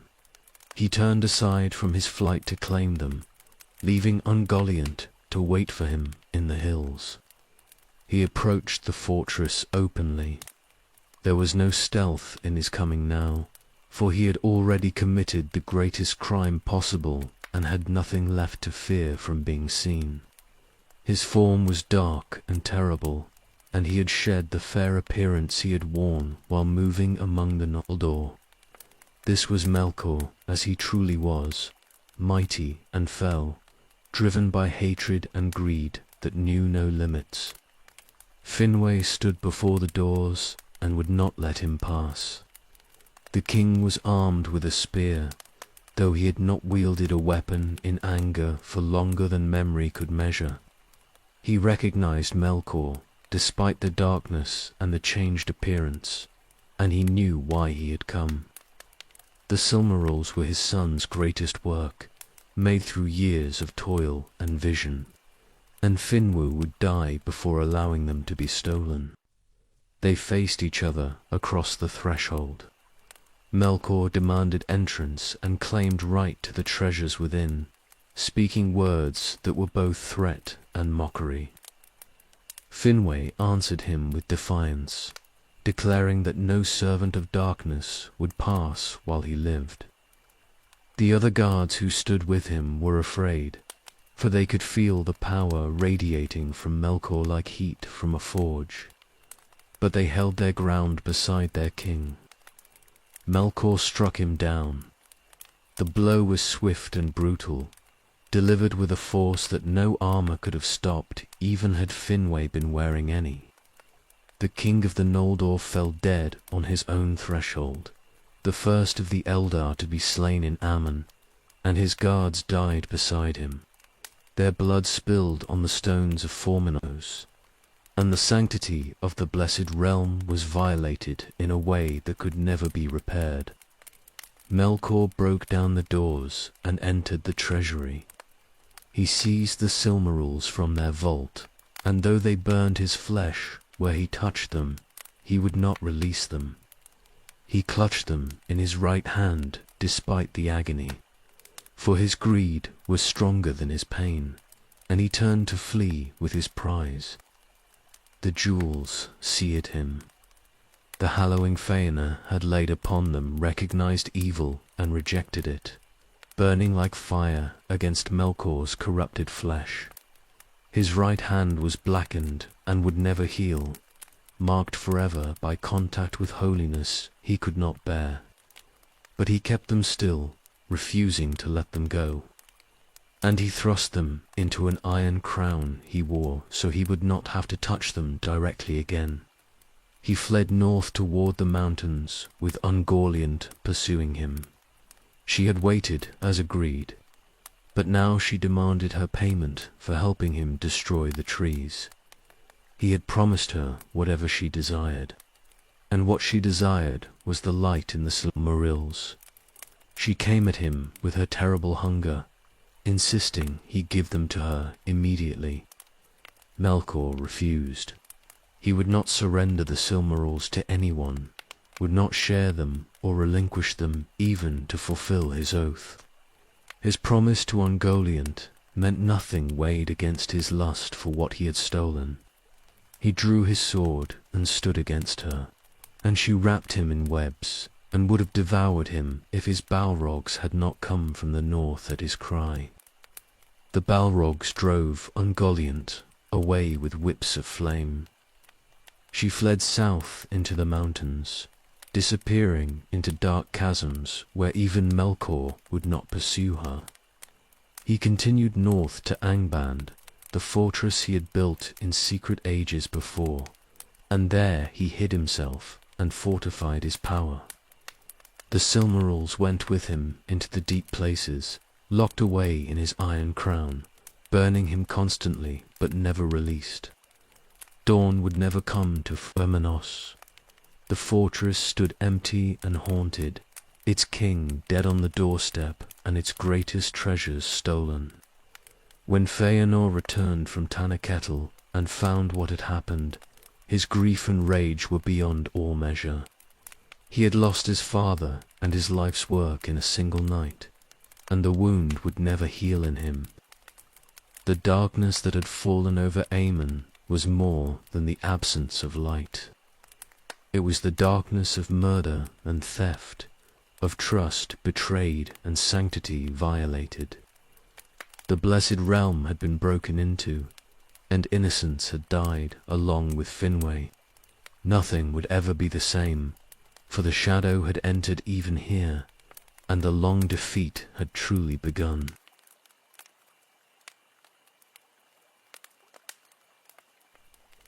Feanor returned to Formenos and found his father dead. He stood over Finwë's body in the darkness, and for a long time he did not move or speak. The others who had come with him from Tannakettle waited at a distance, afraid to approach him in his grief. They could see his shoulders shaking, whether from weeping or from rage they could not tell. When he finally spoke, his voice was cold and terrible. He declared that Melkor would be hunted to the ends of the earth, that no distance would be far enough to hide him, that vengeance would follow him until either he or his pursuers were utterly destroyed. The name Melkor he rejected, saying the dark enemy did not deserve the title of nobility it implied. He called him Morgoth instead, the Black Foe, and that name stuck to him forever after. Feanor ordered his father's body to be borne back to Tirion. He commanded that a great gathering be called, that all the Noldor should assemble to hear what he had to say. His sons stood beside him, 7 tall figures who shared their father's fire, if not his genius. Medrose, the eldest, Maglor, the singer, Celagorm, the fair Caranthor, the dark Curufin, who most resembled his father, and the twins Amrod and Amroz. They watched their father with concern and devotion mixed together. The Noldor gathered in Tirion at Feanor's summons. They came despite the darkness, carrying torches and lamps, and they filled the great square before his house. Fingolfin was there with his people, and Finarfin with his, and all the houses and clans of the Noldor who dwelt in or near the city. They came because Finwë had died, and because Feanor had called them, and they waited to hear what he would say. Feanor stood before them and spoke with words of fire. He reminded them of everything they had suffered, starting with the long march from Cuivianen and the hardships they had endured. He spoke of Melkor's deceptions in Aman, of how he had moved among them, spreading lies and discord. He described the murder of Finwë and the theft of the Silmarils, and his voice shook with fury as he told of these crimes. Then he spoke of freedom and destiny. He said the Noldor had been brought to Amon as prisoners disguised as guests, that the Valar had called them west, not for their own good, but to keep them controlled and limited. In Middle-earth they could be free and mighty, masters of their own fate, building kingdoms according to their own vision rather than living as subjects of the powers. The words were poisonous but seductive, mixing truth with lies in ways that were hard to untangle. He declared his intention to depart from Aman and return to Middle-earth in pursuit of Morgoth. He would reclaim the Silmarils or die in the attempt, and he called upon all the Noldor to join him in this quest. His voice rose as he spoke, filling the square and echoing from the walls. And many who heard him felt their hearts stirred despite their better judgment. The response was overwhelming. Young elves especially were moved by his words, longing for adventure and glory, eager to prove themselves in deeds of valor. The thought of remaining in Aman while their kindred marched to war seemed cowardly to them.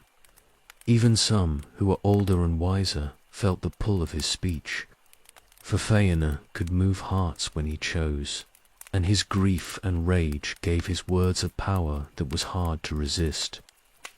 Then Feanor swore an oath. He lifted his sword and called upon Ilúvatar himself as witness, swearing that he would pursue anyone who held or kept a Silmaril from him, whether it be Valar or Maya or elf or man or any creature yet to come. He swore to pursue them with hatred and to the ends of the world. And he called down everlasting darkness upon himself if he failed or faltered in this quest. His 7 sons stepped forward and swore the same oath. Each spoke the words in turn, binding themselves to the same dreadful purpose their father had declared. They swore upon their souls and called the everlasting dark to witness. And with each utterance the air seemed to grow heavier and darker, as if something terrible was listening and accepting their pledge. The oath was a doom. Those who swore it bound themselves to an impossible task, for the Silmarils were in Morgoth's keeping in a fortress that could not be broken. And even if they were recovered, the oath made no provision for success. It demanded only endless pursuit and hatred, and it would force those who swore it to commit evil deeds in the name of recovering what was stolen. From that moment forward, Feanor and his sons were doomed men walking, their fates sealed by words they could never take back. Many of the Noldor pledged to follow Feanor. They shouted their support and declared their readiness to march, caught up in the passion of the moment and in their love for their prince. Some pledged more cautiously, saying they would follow Finwë's line wherever it led, without fully understanding what that might mean. Others stood silent and troubled, seeing where this path would lead, but afraid to speak against it. Fingolfin and Finarfin were caught in an impossible position. They had not sworn the oath and had no desire to follow Feanor into rebellion. But he was their brother, and many of their own people were declaring support for him. To oppose him openly would split the Noldor in civil war, but to follow him would be to defy the valor and abandon the safety of Aman. They counseled caution and delay, but their voices were drowned out by the clamor of those ready to march. The Valar heard what was happening and sent messengers to warn against this course. They reminded the Noldor that they had been summoned to Aman for their own protection. That Middle-earth was perilous, and Morgoth was mighty beyond their ability to defeat. They promised justice for Finwë's murder and recovery of the Silmarils through proper means. But Feanor laughed at their promises and called them empty words. The division was complete now. The Noldor would leave Aman in defiance of the Valar's will, driven by an oath that could never be fulfilled without destruction. The first death in the Blessed Realm had led to this, grief turning to rage, and rage to doom. Everything that followed would flow from this moment, from words spoken in passion that could never be unsaid.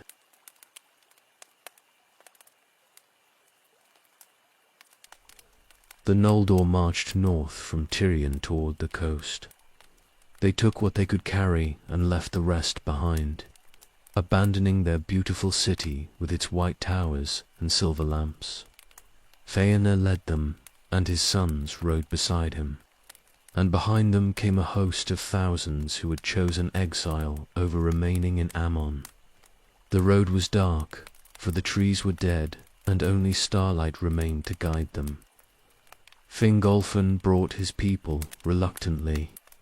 He had not sworn the oath and did not support Feanor's rebellion, but he would not abandon his people or see them march away without his leadership. His son Fingon rode beside him, and Turgon his other son, and Oridhol his daughter. They went with grave faces and heavy hearts, knowing this was wrong, but unable to stop it. Finarfin came also with many of the Noldor who had married into his house. His wife was Eowyn, daughter of the Teleri lord Olwë, and she did not want to go. She wept at leaving Alqualande where her father dwelt, and she pleaded with Finarfin to remain, but he felt bound to his people. His sons Finrod and Angrad and Agnar were eager for the adventure despite their mother's tears. And even Galadriel, his daughter, was drawn by thoughts of ruling her own realm in Middle-earth. They reached the coast at Alqualandu, and found the haven of the Teleri built along the shore. The swan ships lay at anchor in the harbour, white and beautiful, the finest vessels ever made by elven hands. The Teleri had been working on them for centuries, perfecting their craft, and each ship was a masterwork of design and love. Feanor went to Olwu and demanded the use of the ships. He said the Noldor needed them to cross the sea and return to Middle-earth, and he asked that the Teleri either lend them the vessels or provide pilots to sail them across. His tone was imperious, as if the ships were owed to him, and he grew angry when Olwu did not immediately agree. Olwe refused. He said the ships were not his to give away, that each vessel belonged to the one who made it and could not be lent without their consent. More importantly, he would not aid a rebellion against the Valar, would not help the Noldor abandon Aemon in defiance of the powers who had brought them west. He counselled Feanor to give up this mad quest and return to Tirion to seek proper justice for his father's death. Feanor's response was cold rage. He accused Olwe of cowardice and said the Teleri had grown soft in their safe harbour, caring more for their boats than for their kindred. He declared that the Noldor would take the ships with or without permission, for their need was greater than any property rights. The Teleri who heard this were shocked and afraid, for they had never heard one elf threaten another in such terms. The Noldor began seizing the ships by force. They rushed to the docks and started boarding vessels, cutting the anchor ropes and preparing to sail. The Teleri tried to stop them, pushing them back and calling for them to leave the ships alone. Shoving turned to grappling, and grappling turned to blows. And suddenly, elves were fighting elves in earnest for the first time since the world began. The Teleri defended their harbour with desperate courage. They were not warriors and had no weapons of war, but they used boat hooks and fishing spears and anything else that came to hand. They pushed Noldor into the water and drove them back from the ships, fighting to protect what they had made with their own hands. Blood began to spill on the white stones of Alqualandu, and the water of the harbour turned red. Feanor's host responded with overwhelming force. They had brought swords and spears from Tirion, weapons forged for beauty but deadly nonetheless, and now they drew them in anger. The sons of Feanor led the assault, and behind them came hundreds of Noldor, driven by Feanor's rhetoric and their own desire for the ships. They cut down Teleri who stood in their way, and the killing grew from accident to deliberate slaughter. Fingon arrived with reinforcements from behind. He had heard sounds of battle and rushed forward, thinking his kinsmen were under attack, not knowing they were the attackers. When he saw what was happening, he tried to stop it, but the fighting had grown too fierce and confused. His people joined the battle to rescue their kindred. And suddenly, even those Noldor who had opposed Feanor were stained with the blood of the Teleri. The swan ships burned. Some of the Teleri set fire to their own vessels rather than see them stolen, and the flames spread across the harbour in the darkness. The light of the burning ships illuminated a scene of horror, elves killing elves while smoke rose into the starless sky. The screams of the wounded and dying echoed across the water, and the beauty of Alqualandu was drowned in violence and grief. Olwe and many of the Teleri were driven back from the harbour. They fled inland toward Tirion, carrying wounded with them, and they sent messages to the Valar crying for help. But the Valar did not come, for they had decided to let the Noldor face the consequences of their own choices. The rebellion would be allowed to proceed, and its terrible fruits would teach lessons that no intervention could impart. The Noldor took the ships at last. They commandeered enough vessels to carry a significant portion of their host, leaving dead Teleri behind them on the docks and in the water. Some of the Noldor wept for what they had done, sickened by the violence and the betrayal of their kindred. Others hardened their hearts and said it had been necessary, that the Teleri should have helped them willingly. Finarfin turned back. He looked at the carnage and the burning ships, and he could not continue. He took those of his people who felt as he did and returned to Tirion, seeking pardon from the Valar and abandoning the rebellion. His sons did not go with him, for they had been part of the fighting and felt they could not turn back now. They stayed with their cousins and would see the journey through to whatever end awaited them. The remaining Noldor boarded the stolen ships and sailed north along the coast. They left Alqualunde behind them with its harbour stained red and its people mourning their dead. The first kinslaying was complete, and the oath of Feanor had already led to evil far beyond what most of those who followed him had imagined. They sailed into darkness and doom, and there was no turning back.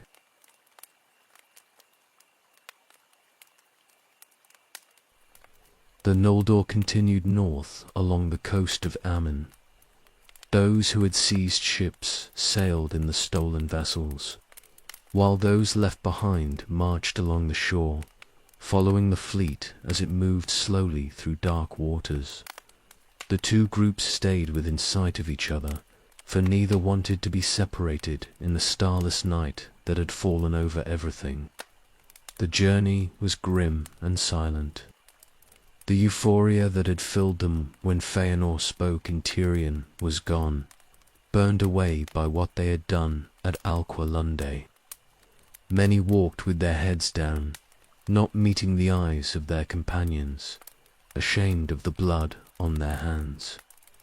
Others tried to justify what had happened, speaking loudly about necessity and the greater purpose, but their words rang hollow even to themselves. They reached the grinding ice at Helcarax, the place where the two continents nearly met across a narrow strait.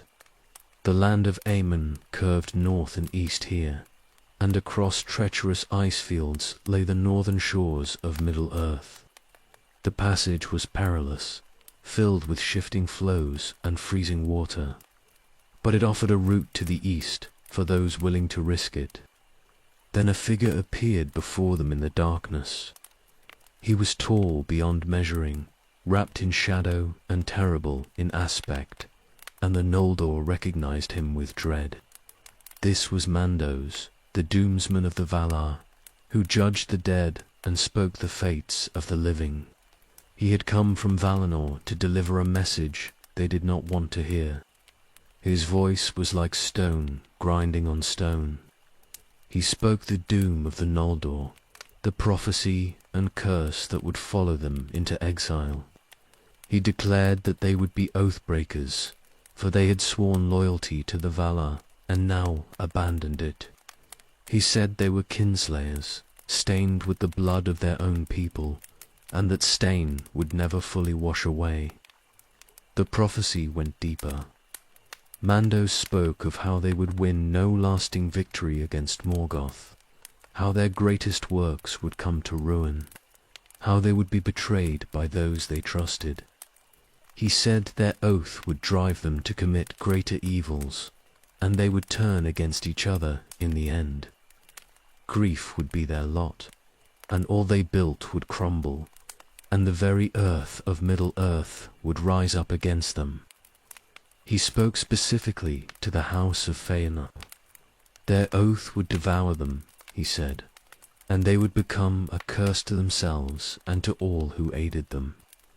They would achieve nothing lasting, and their names would be remembered with sorrow and horror rather than glory. The Silmarils would bring only death and despair to any who held them. A choice was given even in the midst of doom.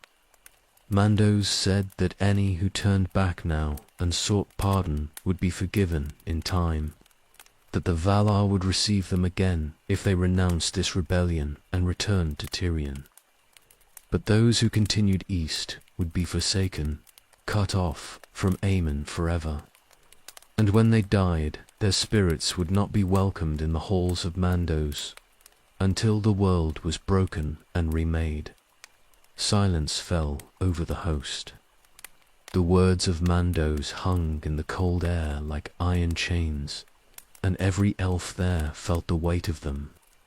Some wept openly, realizing what they had brought upon themselves. Others stood frozen in shock, unable to process the magnitude of what had been pronounced. Feanor laughed. It was not a joyful sound, but something brittle and defiant. The laughter of someone who has already lost everything and has nothing left to fear. He declared that he would go forward no matter what doom awaited him, that he would challenge Morgoth if he must challenge the Valar as well. He said he would rather die free in Middle-earth than live as a subject in Armon. His sons stood with him without hesitation. They had sworn the oath and would not break it regardless of what Mandos prophesied. Medros looked troubled, as if he could see the future unfolding and hated what he saw, but still he did not waver. The others ranged from Celegorm's fierce eagerness to continue, to the twins' quiet acceptance of whatever fate would bring. Many turned back. A significant portion of the host that had marched from Tirion looked at each other and decided they could not continue under such a curse. They formed a separate group and began the long journey south again, choosing to seek pardon rather than face the doom that had been spoken. These would eventually return to Tirion and be forgiven after long years. But they would bear the shame of having gone so far before turning. But more chose to continue. Some followed Feanor out of loyalty or love, unwilling to abandon him even in his doom. Some were driven by pride, refusing to turn back after coming so far and losing so much. Some simply could not face returning to Armon and admitting they had been wrong. And so they went forward into exile because the alternative seemed worse. Fingolfin's host was caught in the middle. They had not wanted this rebellion and had participated in the kinslaying only by accident. Yet here they stood under the same curse as Feanor's people. To turn back would be to abandon thousands of their own kindred to face doom alone. To continue would be to accept Mandus's prophecy and walk knowingly into grief and defeat. Fingolfin decided to go forward. His decision was not made from pride or defiance, like Feanor's, but from a sense of duty to those who followed him. If they were doomed, then they would face that doom together, and perhaps in Middle-earth they could find some measure of honor even in defeat. His people followed him with grave faces, choosing loyalty over safety. The Noldor continued north, despite the prophecy. They had been warned and had chosen to proceed anyway, and now whatever happened would be on their own heads. Mandos withdrew into the darkness, his message delivered, and the host moved forward into the freezing night. Behind them lay Aemon and everything they had known. Ahead lay Middle-earth and a fate they could not escape.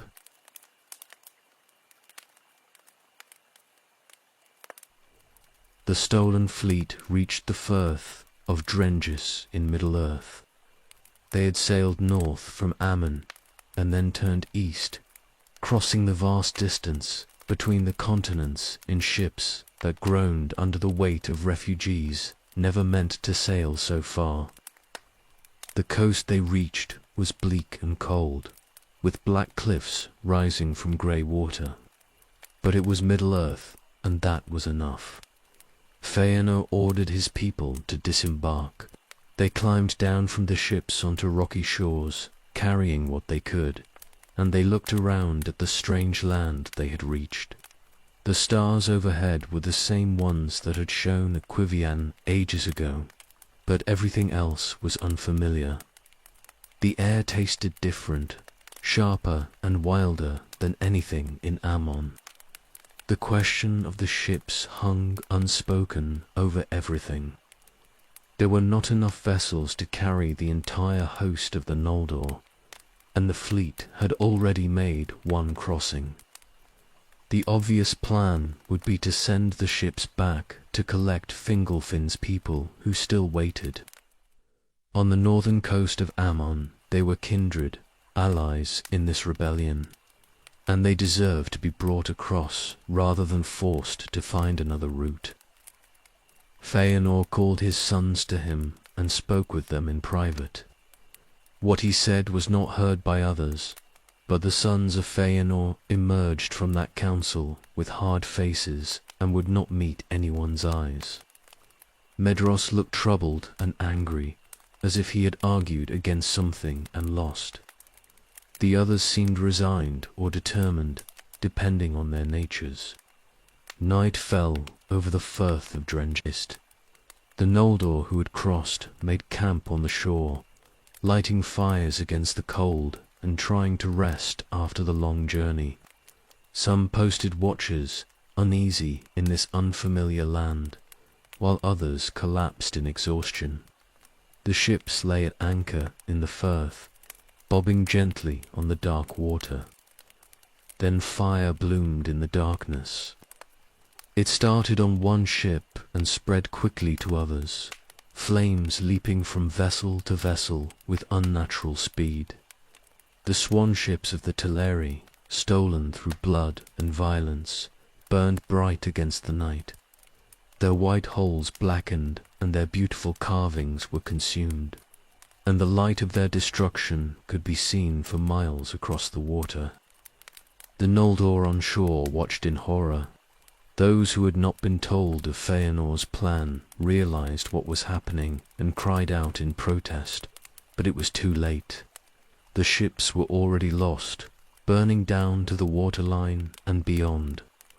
Some tried to launch boats to save what remained, but Feanor's sons stood between them and the water with drawn swords. Feanor stood watching the flames without expression. He had made his choice and would not explain or justify it to anyone. The ships represented a route back to Armen, a possibility of retreat or reconciliation, and he wanted no such possibility to exist. More than that, he would not share these vessels with Fingolfin, would not allow his half-brother to cross in comfort while he might pursue and perhaps challenge his leadership. Across the strait, on the coast of Armen, Fingolfin's host saw the fires. They had been waiting for the ships to return, camped on the freezing shore and enduring terrible cold. When they saw flames on the eastern horizon, they did not understand at first what it meant. Then, slowly, as the fires continued and no ships appeared, the truth became clear.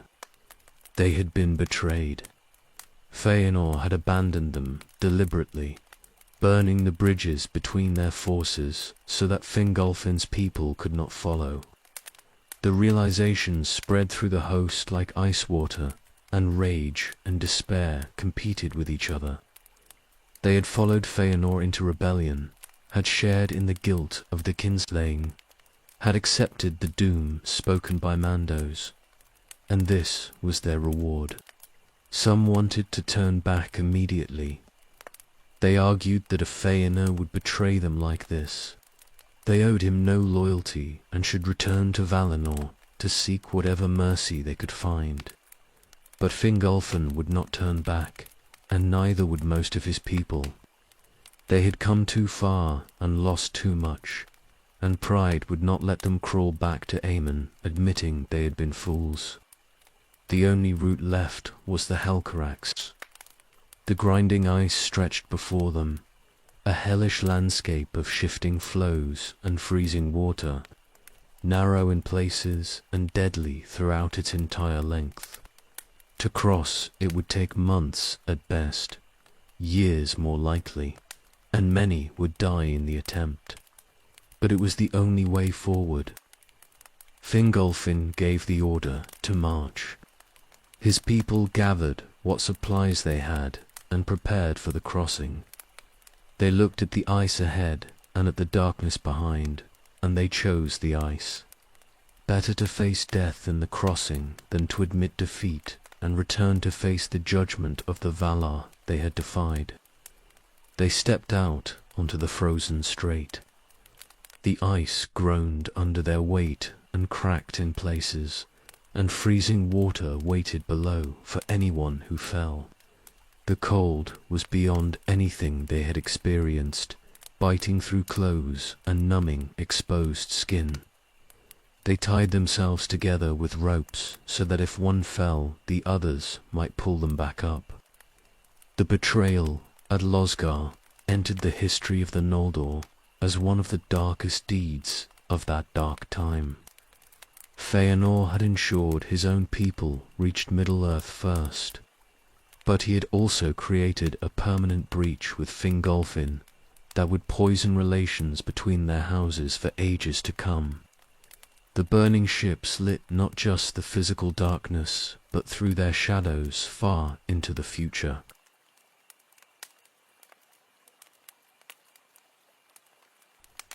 Fingolfin's host stepped onto the Helcarax, knowing many would not survive the crossing. The strait between Aemon and Middle-earth was narrow in geographical terms, but narrow meant nothing when every mile was frozen hell. Ice stretched before them in broken fields and pressure ridges, constantly shifting as tides and currents moved beneath it. They looked ahead at the white wasteland and behind at the coast of Aman. They were leaving forever, and they began to walk. The cold penetrated everything. It bit through every layer of clothing they had brought from Valinor and found bare skin to freeze. The Noldor had lived in eternal spring for ages beyond counting, their bodies shaped by the gentle climate of the Blessed Realm, and now they suffered in temperatures that seemed designed to destroy them. They wrapped themselves in furs and extra garments, but the wind cut through all of it and left them shivering even as they marched. Groups tied themselves together with ropes for safety, moving in careful lines across ice that could not be trusted. The surface would crack without warning, and freezing water waited below to claim anyone who fell through. More than once, an elf stumbled into a suddenly opening crevasse and had to be pulled back up by companions. Soaked through and half frozen, lips already turning blue. Some could not be reached in time and vanished into dark water that closed over them immediately, and the host moved on carrying the weight of those losses. The crossing stretched far longer than anyone had imagined possible. Days blurred into weeks, and weeks became months as they struggled across endless expanses of ice that all looked the same. Food they had brought from Aemon ran out within the first weeks, and there was almost nothing to hunt on the barren strait. They learned to catch fish through holes they chopped in the ice, and to bring down birds that sometimes flew over the crossing, but hunger walked beside them as constantly as the cold. Elenwu fell through thin ice while carrying her daughter Idril on her shoulders. She managed to lift the child to safety as she went under, pushing Idril toward the edge where others could grab her. Turgon dove into the freezing water after his wife, searching desperately in the churning darkness beneath the ice, but he could not find her. His companions had to drag him back up before he drowned or froze, and he emerged gasping and broken, robbed of the person he loved most in all the world. The grief of that loss poisoned the entire host. Elenwu had been beloved by many. one of those gentle souls who had opposed the rebellion, but followed anyway out of love for her husband and faith in her people. Her death seemed particularly senseless and cruel, the price of following Faina into madness. Many began to wonder openly whether any of them would survive to reach the far shore, or whether they were all marching toward death on this endless ice. Turgon walked the rest of the crossing like a living ghost, holding Idril close and speaking to no one. Children suffered the most in that terrible journey. Young Noldor, who had grown up in Tirion, knowing only light and warmth and safety now, endured cold that broke both body and spirit. Despite every effort to protect them, some of the smallest children died from exposure and hunger. Their parents carried the tiny bodies for days, unable to accept the loss, until finally they had to leave them behind on the ice because the living needed all their strength just to continue. Experience taught them to read the ice and understand its dangers. They learned which surfaces could be trusted and which were thin death traps waiting to swallow the unwary. They learned to feel vibrations through their feet that warned of shifting flows, and to hear the deep groaning that signaled pressure ridges forming. The knowledge came at a terrible cost, measured in lives lost. But those who survived became skilled at navigating terrain no elf had ever crossed before. Fogs rose from the water periodically and blinded them completely. They would march for hours, tied together in lines, not knowing if they were still heading in the right direction, trusting only to hope and determination. When the fogs finally lifted, they sometimes discovered they had drifted in circles or veered south toward more dangerous ice. They would correct their course and continue. But each mistake cost precious time and strength that none of them could afford to waste. Fingolfin kept them moving through sheer force of will and example. He walked at the front of the host, refusing to rest while his people still struggled behind him, setting a standard of endurance that inspired those who followed. When someone fell, he helped them to their feet. When someone despaired, he spoke words of encouragement. When someone died, he spoke words of remembrance. He held the fractured host together when it should have dissolved into chaos and death. His children supported him in maintaining order and hope. Fingon was tireless in helping the weak and injured, carrying extra supplies for those who could no longer bear their own burdens. Turgon, despite drowning in private grief, organized the groups each morning and helped plan the safest route across that day's ice. Aridhol hunted what little game could be found and shared her catches with those most in need. The House of Fingolfin earned its authority through service in that crossing. The ice began breaking into smaller floes as they neared the eastern shore. Open water appeared in widening channels between the ice, forcing them to leap from floe to floe or wade through freezing water up to their waists. Some were swept away by unexpected currents and lost before anyone could reach them. The survivors made the desperate jumps and continued forward, soaked and freezing but driven by the knowledge that land was finally close. The northern coast of Middle-earth appeared ahead like a dark promise. It rose unwelcoming and barren, all black cliffs and grey stone beaches. But it was solid ground, and that made it more beautiful than the fairest gardens of Valinor, the undying lands. The sight gave them strength for the final push across the worst section of broken ice that guarded the shore, and they drove themselves forward with renewed determination. Fingolfin climbed onto the beach first and turned to help others up behind him.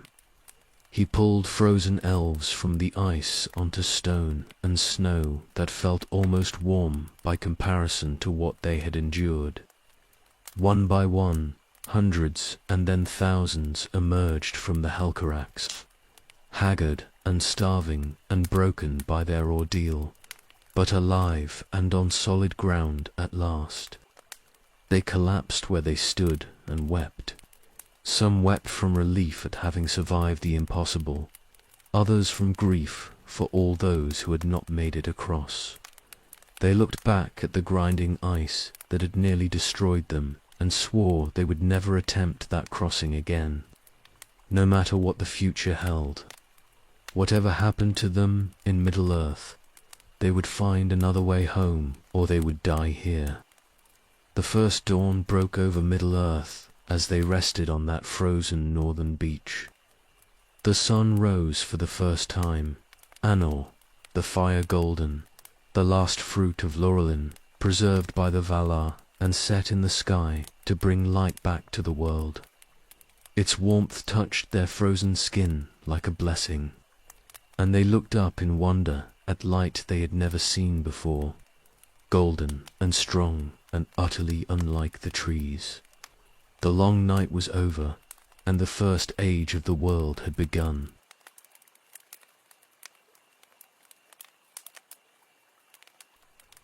The sun climbed into the sky and brought warmth that the frozen Noldor had almost forgotten existed. They stood on the beach or sat huddled in groups, turning their faces toward the light like flowers seeking the dawn. The golden radiance was different from the trees, harsher and more direct. But it was beautiful in its own way, and it promised that this new world might be survivable after all. Middle-earth awakened under the sun. Plants that had grown in darkness or starlight now burst into bloom all at once, as if responding to a signal they had waited ages to receive. Birds that had been silent began to sing, and animals emerged from dens and hiding places to see what this new light meant. The whole land seemed to stir and take notice that something fundamental had changed. Morgoth saw the sun from his fortress at Angband. He had been ruling Middle-earth in darkness, confident that the destruction of the trees had secured his dominion forever. Now light had returned in a form he had not anticipated, and he raged at the sight. The Valar had found a way to undo part of what he had accomplished, and the new sun would make it harder for his creatures to move freely across the lands. Fingolfin's host began to recover on that northern beach. They built fires and dried their clothes, and they shared what little food they had salvaged from the crossing. Healers moved among them, treating frostbite and exhaustion, saving some and losing others who had held on just long enough to reach land. They counted their dead and mourned them, and they rested their bodies while their spirits processed what they had endured. Then scouts brought word that another host of Noldor was camped to the south. Feanor had landed at the Firth of Drengis, and his people were established there, and the distance between the two camps was not great. The news brought mixed reactions, for Feingolfin's people had not forgotten the betrayal at Losgard. Some wanted to march south immediately and demand accounting for the burned ships, while others were too exhausted to care about anything except survival. Fingolfin decided they would march to meet Feanor's host. He would not start a war between the Noldor, but neither would he pretend the betrayal had not happened. They needed to establish terms for how the two groups would coexist in Middle-earth, and that required confrontation even if it did not require violence. His people gathered their strength and prepared to move.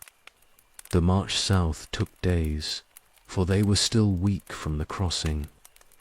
They followed the coast where the land was easier, and they saw Middle-earth properly for the first time. It was wilder than Beleriand had been when they passed through it ages ago, harsher and less welcoming, but it had a beauty of its own. Mountains rose in the distance, and forests stretched away inland, and everything was touched by the golden light of the new sun. Feona's host had been in Middle-earth longer and had recovered more fully. They had established a fortified camp and were beginning to send scouts into the surrounding lands.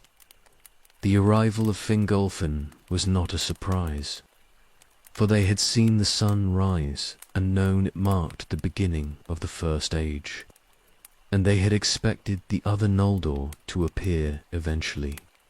The two hosts met in a wide plain between the mountains and the sea. Fingolfin rode at the front of his people with his children beside him, his face set and hard. Feanor came out to meet him with his sons, and the two half-brothers faced each other for the first time since Lasgard. The tension was thick enough to cut, and warriors on both sides readied themselves in case words turned to violence. Fingolfin spoke first. He did not shout or accuse, but his voice carried clearly across the space between them. He recounted the crossing of the Helcarax, the deaths of those who had fallen, the suffering they had endured. He spoke of the ships burning on the eastern horizon and what that betrayal had cost. His words were simple and factual, but they fell like hammers on those who heard them. Feanor gave no apology. He said he had done what was necessary to ensure his people reached Middle-earth safely, and that he owed nothing to those who had followed Fingolfin rather than himself. He claimed the burned ships had been a tactical decision, preventing them from falling into enemy hands or being used to return to Aemon. His sons stood behind him silent and grim, and even Medros, who had opposed the burning, would not contradict his father now. The confrontation could have turned into battle right there. Swords were loose in scabbards on both sides, and old grievances stretched back to Tyrion and beyond demanded blood. But Fingon stepped forward between the two groups and raised his hands, calling for peace. He spoke of the common enemy in Angband, of Morgoth, who held the Silmarils, and who would destroy them all if they fought among themselves. His words broke the tension enough that blades stayed sheathed.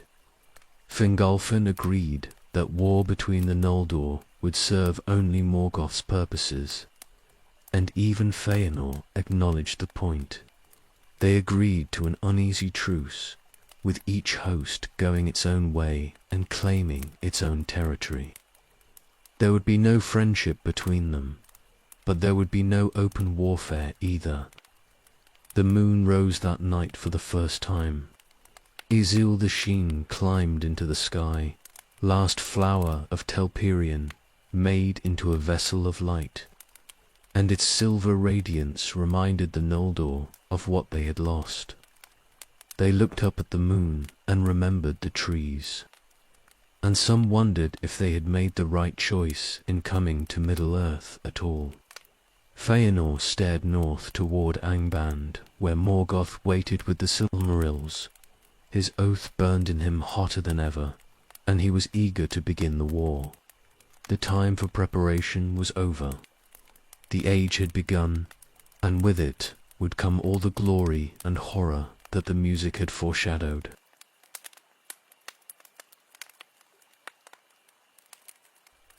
Feanor gathered his host and prepared to march on Angband.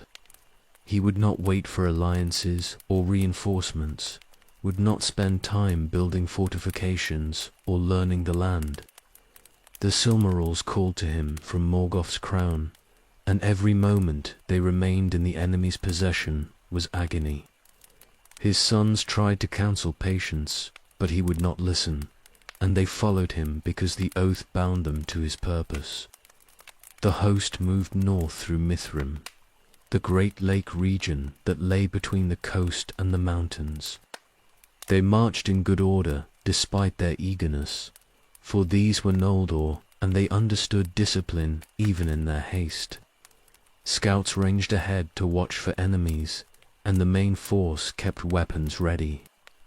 They saw the peak of Thangarodrim in the distance, 3 massive volcanic mountains that Morgoth had raised above his fortress, and smoke rose from them in black columns that stained the sky. Orcs came against them in the hills. These were creatures they had not faced in any numbers before, twisted and hateful things that charged with crude weapons and terrible cries. The Noldor met them with swords and spears forged in Valinor, and the battle was brief and brutal. The elves had been trained by the Valar in the arts of war, and they cut through the orc forces like fire through dry grass. Few Noldor fell, while the enemy dead littered the ground in heaps. The easy victory made Feanor reckless. He saw how the orcs fell before elven blades, and concluded that Morgoth's forces were weak and poorly trained. He pushed his host forward faster, driving them on through country they did not know, toward an enemy whose true strength they had not measured. His captains urged caution, but Feanor had spent too long waiting and would wait no longer. They came within sight of Angband itself. The fortress squatted beneath Angarodrim, its iron gates massive and black, and an aura of dread emanated from it that even the boldest felt. Feanor looked upon it and saw not the danger, but only the Silmarils somewhere within, and his desire to reclaim them overrode all sense and strategy. He ordered the host to make camp and prepare for an assault. Morgoth watched from the heights. He had known the Noldor were coming, for his spies had tracked their march from the coast, and he was pleased rather than concerned. These elves were skilled warriors, true, but they were also proud and hasty and divided. He would teach them that Middle-earth was his domain, and he would break them as he had broken greater powers in the past. He sent out a force to meet them. Balrogs came forth from Angband's gates, demons of shadow and flame that had served Morgoth since the ancient days. With them came orcs in numbers far greater than before, and other creatures twisted and terrible. They poured out across the plain in a black tide, and the earth shook with their coming. Feanor saw them and called his warriors to battle. The Noldor formed their lines and advanced to meet the enemy, and the two forces crashed together with a sound like thunder. Swords rang against iron, and fire met elven light, and the fighting spread across the plain in chaos. The Noldor were outnumbered, but fought with desperate courage, knowing their prince demanded victory. The battle turned against them. The Balrogs were stronger than anything the Noldor had faced, striking with whips of flame that could kill with a touch. The orcs surrounded isolated groups and dragged them down through sheer numbers. Feanor's host began to give ground, pulling back toward the hills they had come from, and the retreat threatened to become a rout. Feanor fought at the front of the battle. His sword blazed in his hand, and he killed everything that came against him, cutting through orcs and striking at Balrogs without fear. His rage was terrifying to behold, his grief and hatred made manifest in violence, and for a time it seemed he might turn the battle through sheer ferocity. But he had pushed too far forward, outdistancing his own lines, and the enemy saw his isolation and moved to surround him. The Balrogs came for him together. They closed in from multiple sides, their whips cracking and their flames burning, and even Feanor could not stand against so many. He fought with skill beyond mortal measure, but the wounds accumulated despite his efforts. A whip caught him across the chest and burned through armor and flesh. A sword found his side and opened him deeply. He fell to his knees, still fighting, still defiant, refusing to surrender even as his life bled away onto foreign soil. His sons reached him at last. They had seen him fall and fought their way through to his side, cutting down enemies in their desperation to reach their father. They formed a circle around him and drove the Balrogs back momentarily, and they lifted Feanor between them and began to retreat. The enemy pressed them hard, but the other Noldor rallied to protect their prince's sons, and they fought their way clear of the main battle. They carried Feanor back toward their camp. He was dying, the wounds too deep and too many for healing, and he knew it. His spirit was already departing, burning itself up in the rage and grief that had consumed him since Formenos. He looked at his sons carrying him and tried to speak, to give them final commands or wisdom, but the words would not come. He saw Thangorodrim in the distance. The three peaks rose against the sky, and somewhere beneath them the Silmarils waited in Morgoth's crown. Feanor stared at those mountains, and his spirit broke against them, knowing he had failed. He would not reclaim his works or avenge his father. The oath he had sworn would fall to his sons to pursue, and the doom would continue without him. His body burned to ash as he died. The fire of his spirit was too great to be contained in dead flesh, and he consumed himself utterly. His sons stood around a pile of ashes and realized their father was gone forever, reduced to grey dust in a foreign land, his quest unfulfilled. The Noldor had been in Middle-earth less than a year, and already the mightiest among them had fallen.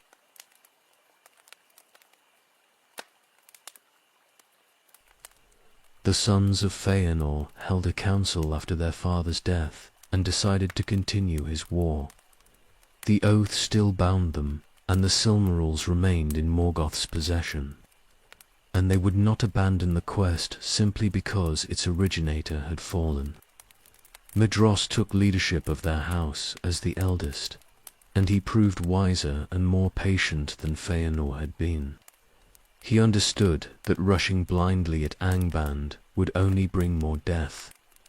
Fingolfin's host had established themselves in the region they called Hithlum, west of the mountains. The land was harsh but defensible, surrounded by peaks that formed a natural barrier against attack from the east. They built fortresses and settlements, learning to farm and hunt in this new country, preparing for a long campaign rather than a quick victory. Fingon led many of the warriors, while Turgon oversaw the building of strongholds, and Fingolfin ruled them all with wisdom earned through suffering. Word reached both hosts that other elves dwelt in Beleriand to the south. The Sindar had remained in Middle-earth when the hosts went west, and they had multiplied and built kingdoms during the long ages. Thingol ruled the greatest of these realms from Menegroth, with Melian the Maya as his queen, and their kingdom of Doriath was protected by her power. Other Sindarin lords held lands throughout Beleriand, some friendly and some suspicious of these returned exiles. The Noldor sent emissaries south to make contact. They needed allies if they were to have any hope against Morgoth, and the Sindar knew the land and its dangers better than the newcomers. The meetings were cautious at first, for the Sindar had heard of the kinslaying at Alqualandu, and were wary of trusting those who had slain their own kindred. But practical necessity outweighed moral judgment, and alliances began to form. Morgoth remained quiet in Angband for several years. He had defeated Feanor and proven his strength, and now he waited to see what the Noldor would do next. His spies moved through the lands, watching the elves establish themselves, reporting back on their numbers and dispositions and plans. He was patient, for he had learned patience over long ages, and he knew that time often accomplished what force could not. Then the Noldor struck first. Medros led a coordinated assault with Fingon against Morgoth's outer defenses, not attempting to storm Angband itself, but rather to destroy his ability to project power across the region. They attacked Orc strongholds and burned supply depots, ambushed patrols, and drove them back toward the mountains. The campaign was methodical and effective, pushing Morgoth's forces back toward Thang. Morgoth responded with overwhelming force. He sent forth armies from Angband in numbers that dwarfed what had destroyed Feanor, and he commanded them personally from the rear. The hosts met on the plains north of Dorthonion in a battle that lasted days and left thousands dead on both sides. The Noldor fought with skill and determination, but they were being pressed back by sheer weight of numbers. Then Fingolfin arrived with the full strength of his host from Hithlum. They had marched east through the mountains and emerged on the battlefield at a crucial moment, crashing into Morgoth's flank with fresh troops and fierce determination. The enemy line buckled under the assault, and what had been a grinding defeat for the Noldor turned suddenly into a rout. Morgoth's forces broke and fled back toward Angband, with the elves pursuing them to the very gates. The victory was complete. The Noldor stood before Angband's walls and shouted defiance at Morgoth, cowering within, and they knew they had won a great triumph. More importantly, they had proven they could fight together despite their divisions, that the houses of Feanor and Fingolfin could coordinate and support each other. The enmity between them was not healed, but it was set aside in service of the greater war. The Noldor established a siege of Angband. They built fortresses in a great ring around the enemy stronghold, from the Erdwethrin mountains in the west to the highlands of Dorthonion in the south and east. Each of the great lords took responsibility for a section of the siege, manning it with their own people and maintaining constant watch. The goal was to contain Morgoth, to prevent him from sending forces out to conquer Beleriand, while the elves built their strength. The siege held for centuries. Morgoth was trapped in his own fortress, unable to break out without suffering massive casualties, and the Noldor gained control of all the lands south of the siege lines. This was the long peace, though it was not truly peace, but rather a standoff between powers that could not destroy each other. The elves built kingdoms and cities, and they grew prosperous and strong, and they began to hope that perhaps they could hold Morgoth contained forever. Kingdoms rose across Beleriand during these years. Fingolfin ruled in Hithlum with his sons beside him, and his realm was strong and well ordered. Medros held the eastern marches with his brothers, each of them ruling separate territories but united in maintaining their section of the siege. Finrod Felagund built Nargothrond in the south, and Thingol's Doriath remained inviolate behind Melian's protective magic. The land was divided among many rulers, but they were allies of necessity, if not always of choice. Trade and culture flourished in ways not seen since the days in Valinor, the Undying Lands. The Noldor taught the Sindar their crafts, and learned woodcraft and music in return. Cities grew rich from trade between the various kingdoms. Children were born who knew only this tenuous peace, and could not imagine the horrors that would come when it finally broke. The siege seemed eternal, and the elves began to believe their vigilance had won them security. But Morgoth was not idle in Angband.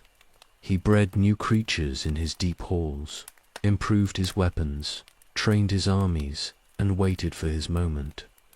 The siege was not a prison, but merely a delay, and he had patience beyond measure. When he finally moved against it, the breaking would be terrible beyond imagining.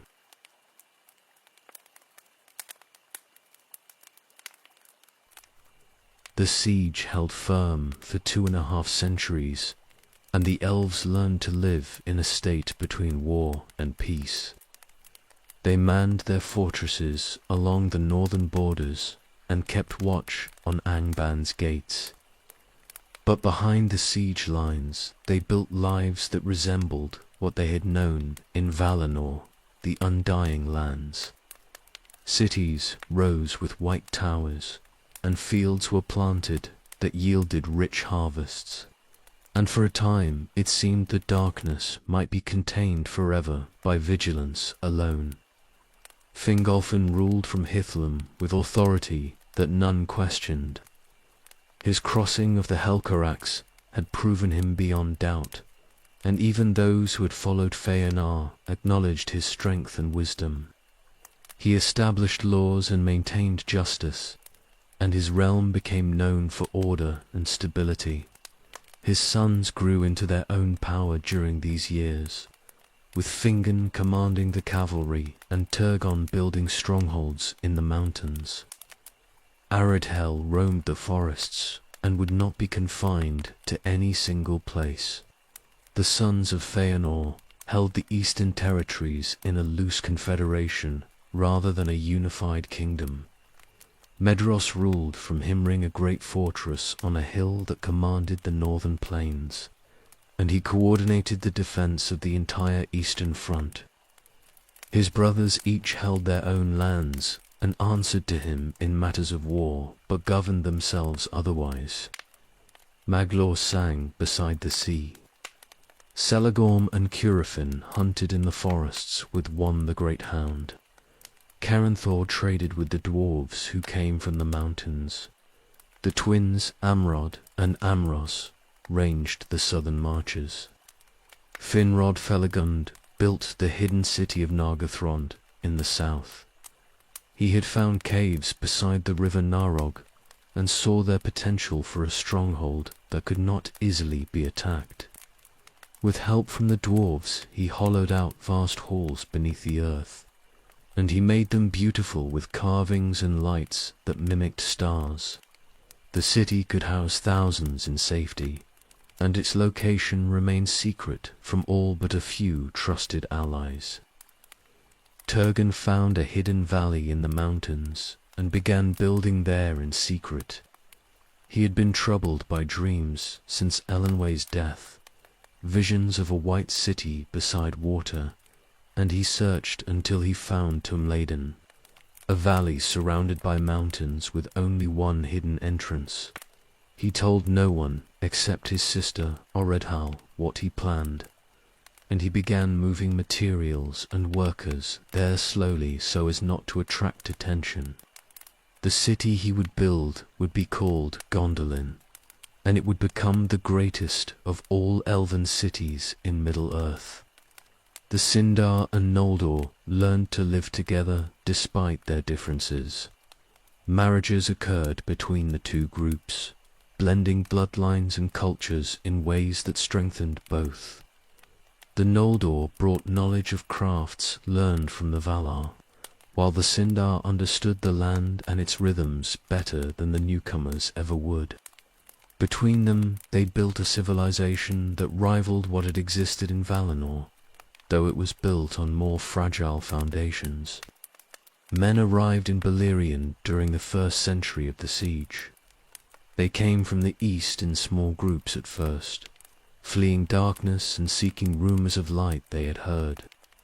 These were the Edain, the Elf Friends, 3 houses of men who would ally themselves with the elves against Morgoth. They were mortal and short-lived, dying after brief spans of years, but they were brave and capable of great deeds despite their limitations. The elves watched these men with curiosity and pity mixed together. Here were the younger children of Ilúvatar, the ones who had been promised in the music but whose purpose remained unclear. They aged and died so quickly that elven children would outlive men who had been adults when they were born. Yet there was something vital in them, a fire that burned hot and fast, and some elves found themselves drawn to these strange beings who lived with such intensity because they had so little time. Bia was the first man the Noldor met in any formal way. He led his people into the lands of Finrod, Felagund, and Finrod was fascinated by these newcomers and their languages and their songs. He spent time among them, learning their ways, and he gave them lands in his territories where they could settle. Other elven lords followed his example, accepting men as vassals and allies, and learning what service these mortals could provide. The house of Baya settled in the service of Finrod, and later some went to serve Medros in the east. The house of Hador was given lands in Hithlum by Fingolfin, and they became the most numerous and powerful of the Edain. The house of Haleth remained more independent, settling in the forest of Brethil and maintaining their own customs rather than adopting elven ways wholesale. All three houses proved their worth in battles against orcs and other creatures, and the elves came to rely on their support. Beleriand reached its height during the middle years of the siege. Trade flowed between the kingdoms, and artisans created works of beauty that would be remembered in song long after they were destroyed. Scholars compiled lore and history, preserving knowledge from Valinor and adding to it with new learning. Musicians composed new songs, and poets created verse that tried to capture the strange mixture of hope and dread that characterized life under the siege. Everything seemed possible during those years, as if the Noldor could truly build a lasting civilization in exile. But the siege was not impenetrable.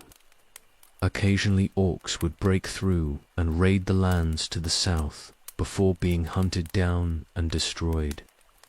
These incursions were nuisances rather than true threats, but they reminded everyone that Morgoth was still there, still watching, still preparing.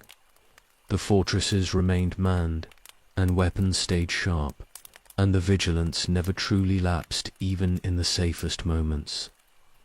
Morgoth bred his forces in the depths beneath Thang. He created new varieties of orcs, stronger and more cunning than before, and he forged weapons in quantities that suggested he planned for war on a scale the elves could not imagine.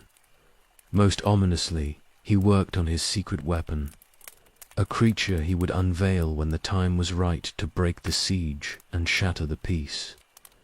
The long peace was always borrowed time, years stolen from fate, and everyone who thought deeply about it knew the breaking would come eventually. Children grew to adulthood during the siege, who had no memory of Valinor or the journey across the ice. They knew only Beleriand and the Watch on the north, and they were restless with a peace that felt like waiting. They wanted to prove themselves in battle, to achieve deeds worthy of song, and their eagerness would make them vulnerable when the testing finally came.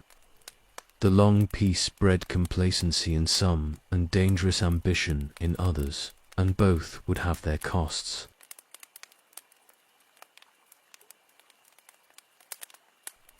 The gates of Angband opened on a winter morning, and something new emerged into the light. The sentries on the Northern Watch saw it first and could not understand what they were seeing. It moved like a serpent, but was massive beyond any snake, and smoke rose from its body as if it burned from within. They sounded alarms and called for reinforcements, not knowing what this creature was or what it intended. Glóran came forth for the first time. He was a dragon, the first of his kind that Middle-earth had seen, bred by Morgoth in the depths over long years of experimentation and craft. He was not fully grown yet, still young by the measure of his kind, but already he was terrible to behold. His scales were grey-black and seemed to shimmer with heat, and his eyes glowed like coals in a forge. When he opened his mouth, fire spilled out and scorched the earth. The elves who first encountered him broke and ran. They had fought orcs and balrogs and other servants of Morgoth, but this was something different, something primal and overwhelming. The dragon's very presence inspired terror that went beyond rational fear, and even brave warriors found their courage failing when they looked at him.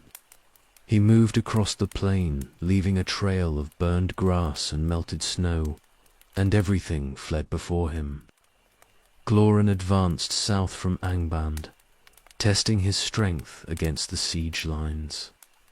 He breathed fire on the fortifications and watched them burn, delighting in destruction for its own sake. Elves who tried to stand against him were incinerated or crushed beneath his weight. He was not attacking with any particular strategy or goal, simply reveling in his power and spreading fear wherever he went. The news spread quickly through the northern kingdoms. A dragon had come from Angband, a creature of fire and terror unlike anything they had faced before. Some dismissed the reports as exaggerated, unable to believe such a monster could exist. Others began to panic, wondering if this signaled the end of the long peace and the beginning of a war they could not win. Fingon gathered mounted warriors and rode to intercept the dragon.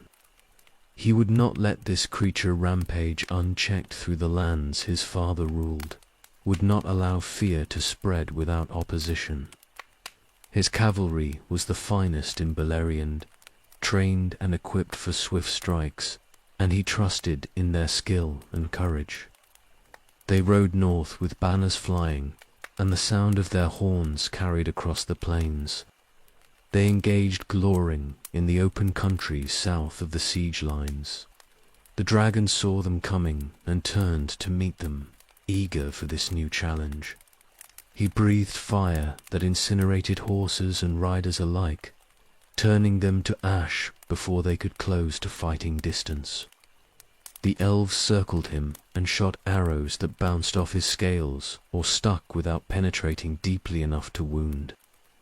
He laughed at their efforts, or what passed for laughter in a creature like him, a sound like grinding stone and roaring flames. But Glóran was young and not yet invulnerable. A lucky arrow found his eye and struck deep, and he roared in pain and fury. Other missiles found gaps between his scales where his armor was not yet fully hardened. He bled, and the sight of his blood gave the elves courage. They pressed the attack harder, coordinating their strikes and learning how to fight this new enemy. Archers from the northern fortresses arrived to support Fingon's cavalry. They brought heavy bows designed for siege warfare, weapons powerful enough to pierce armor that normal arrows could not penetrate. They shot volley after volley into the dragon, aiming for his wounded eye and the gaps between scales. Glóran began to weaken under the sustained assault, his movements becoming slower and less coordinated. The dragon retreated.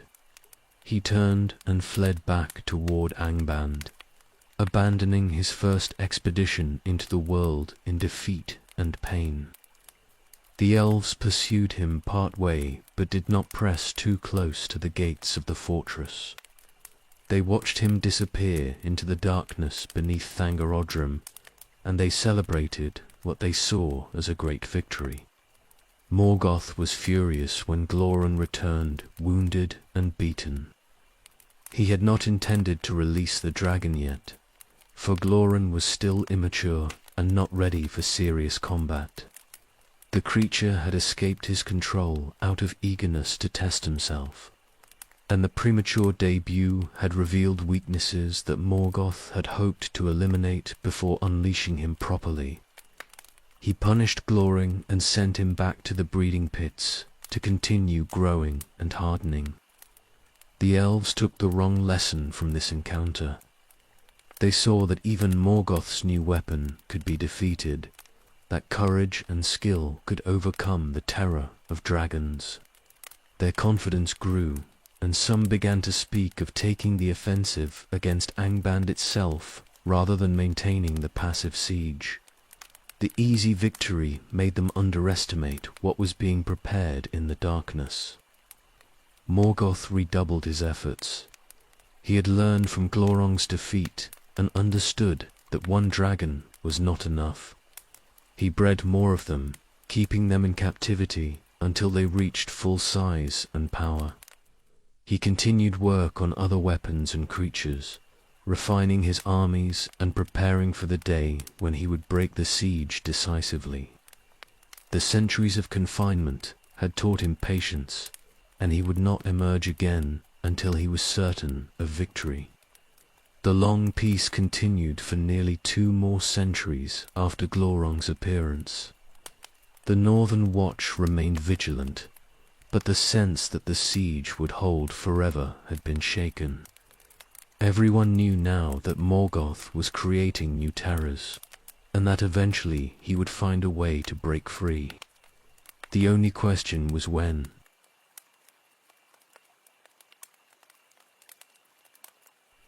Winter came early to Beleriand, in the year 455, colder and harsher than any in living memory. Snow fell heavily across the northern lands, and the sentries on the siege lines huddled around fires and complained about the bitter winds. They did not know that this cold was Morgoth's doing, a spell cast to prepare the way for what would follow. The long peace was about to end. Thangorodrim erupted. Fire and smoke burst from all 3 peaks simultaneously, and the mountains themselves seemed to split and vomit forth rivers of flame. The lava flowed down the slopes toward the siege lines, moving faster than seemed natural, as if directed by malicious will. It burned through everything in its path, turning snow to steam and stone to slag. The elves in the forward positions saw the fire coming and fled or died where they stood. Behind the fire came Morgoth's armies. Orcs poured forth from Angband in numbers beyond counting, thousands upon thousands of them armed and armored better than they had ever been. With them came Balrogs, more than had been seen since the ancient wars. Dragons emerged as well, fully grown now and terrible in their power. Led by Gloreng, who had spent 2 centuries growing to full strength, the sky turned black with smoke and ash, and the earth shook with the tramp of countless feet. The siege broke in a dozen places at once. The fortresses that had held for 4 centuries were overwhelmed in hours, their defenders killed or driven back in desperate flight. The elves fought bravely, but could not hold against forces of such magnitude unleashed with such suddenness. The careful coordination between the kingdoms fell apart as each lord struggled simply to save his own people from the onslaught. Fingolfin's forces in Hithlum held better than most. The mountains provided natural barriers that channeled the attack into narrower fronts, and the defenders there were numerous and well-trained. But even in Hithlum the pressure was immense, and they were forced to give ground. Fingon led desperate counterattacks to buy time for refugees to flee south, and his cavalry performed miracles of valor that would be remembered in song. The eastern marches suffered worst of all. Medros held Himring against overwhelming assault, his fortress becoming an island surrounded by enemies, cut off from his brothers and from any hope of reinforcement. Magla's positions were overrun entirely, and he fled south with remnants of his host. Selagorm and Curufin abandoned their lands and rode west, seeking safety in Nargothrond. Caranthor's fortress was destroyed with most of his people inside it, and he barely escaped with his life. Glorung led a force against the highlands of Dorthonion, where men of the house of Beer held positions supporting the elves. The dragon came upon them with fire and terror, and the mortal defenders broke despite their courage. Barahir and a handful of his warriors held their ground in a desperate rearguard action that allowed others to escape. But they were overwhelmed and scattered. Dorthonion fell to Morgoth's forces, and the great forest was burned and corrupted into a haunted wasteland. Rivers of fire reached all the way to Doriath, but there they stopped as if meeting an invisible wall. Melion's power protected Thingol's realm, and nothing of Morgoth's making could pass through the girdle she had woven. Refugees fleeing the burning north crowded at Doriath's borders begging for sanctuary, and Thingol took in whom he could. His kingdom became an island of safety in a sea of fire and death. Finrod Felagund was in the north when the attack came. He fought in the front lines beside his ally Barahir, and when the position became untenable, he barely escaped with his life. Barahir saved him from certain death at the cost of his own chance to retreat safely, and Finrod swore an oath of friendship to Barahir and all his house in gratitude. He fled south to Nargothrond, carrying that oath like a weight on his shoulders. The Erd-Wethrin mountains held long enough for most of Fingolfin's people to escape south into the broader lands of Beleriand. They fought a running battle through the passes, giving ground slowly and making the enemy pay for every mile. Fingon commanded the rearguard with brilliance born of desperation, and his warriors followed him through situations that should have been certain death. Within weeks the siege was completely broken. All the northern positions that had been held for 4 centuries were abandoned or destroyed, and Morgoth's forces ranged freely across lands that had been safe. The elves regrouped in the south and tried to establish new defensive lines, but the shock of the sudden defeat had shattered their confidence. Everything they had built during the long peace was threatened or already lost. Fingolfin stood in the courtyard of his fortress in Hithlum and looked at the burning horizon. His realm was being invaded, his people were dying, and the work of centuries was being undone in days. He had led the Noldor across the Helcarax and established a kingdom in exile, had maintained the siege for longer than seemed possible. Now it was all crumbling, and he felt every year of his long life pressing down on him like physical weight. The breaking changed everything. The war that had been frozen in stalemate was now active and mobile, and the advantage clearly lay with Morgoth. The kingdoms of Beleriand would have to adapt to this new reality or be destroyed. The long peace was over, and the long defeat had truly begun.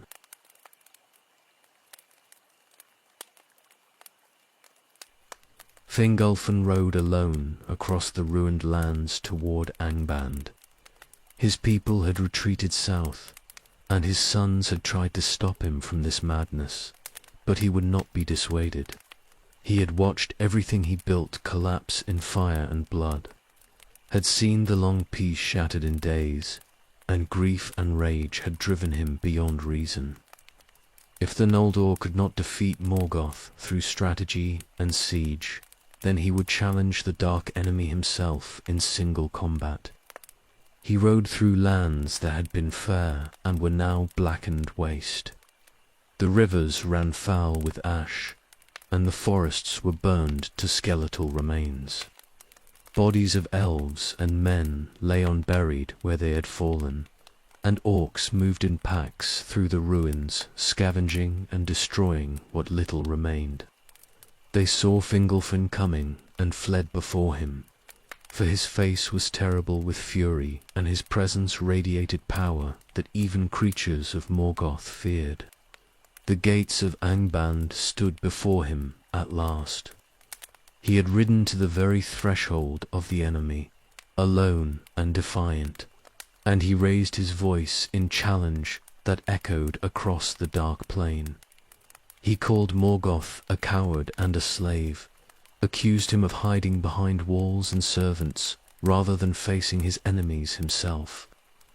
He proclaimed that he, Fingolfin, High King of the Noldor, demanded single combat to settle this war once and for all.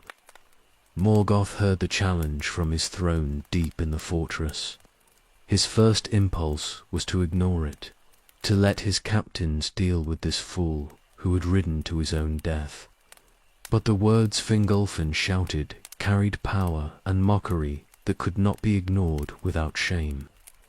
His own servants were listening, and if he refused to answer the challenge, they would whisper that he feared this elf. Pride forced him to respond, even when wisdom counseled otherwise. The gates opened, and Morgoth came forth. He was massive beyond measure, towering over even the tallest elf like a mountain over a hill. He wore armor black as night, and he carried the mace grand that could shatter mountains. On his head sat the iron crown that held the Silmarils, and they burned against his flesh constantly, but he would not remove them. He looked down at Fingolfin and saw only a gnat that he would crush. Fingolfin drew his sword, Ringle, and the blade shone with cold fire. He knew he could not defeat Morgoth in any absolute sense, for the dark enemy was of valor and possessed power beyond any child of Ilúvatar.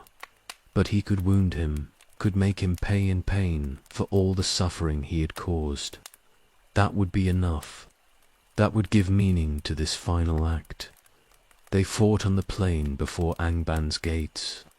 Morgoth struck first with Grand, bringing the mace down in a blow that would have shattered stone.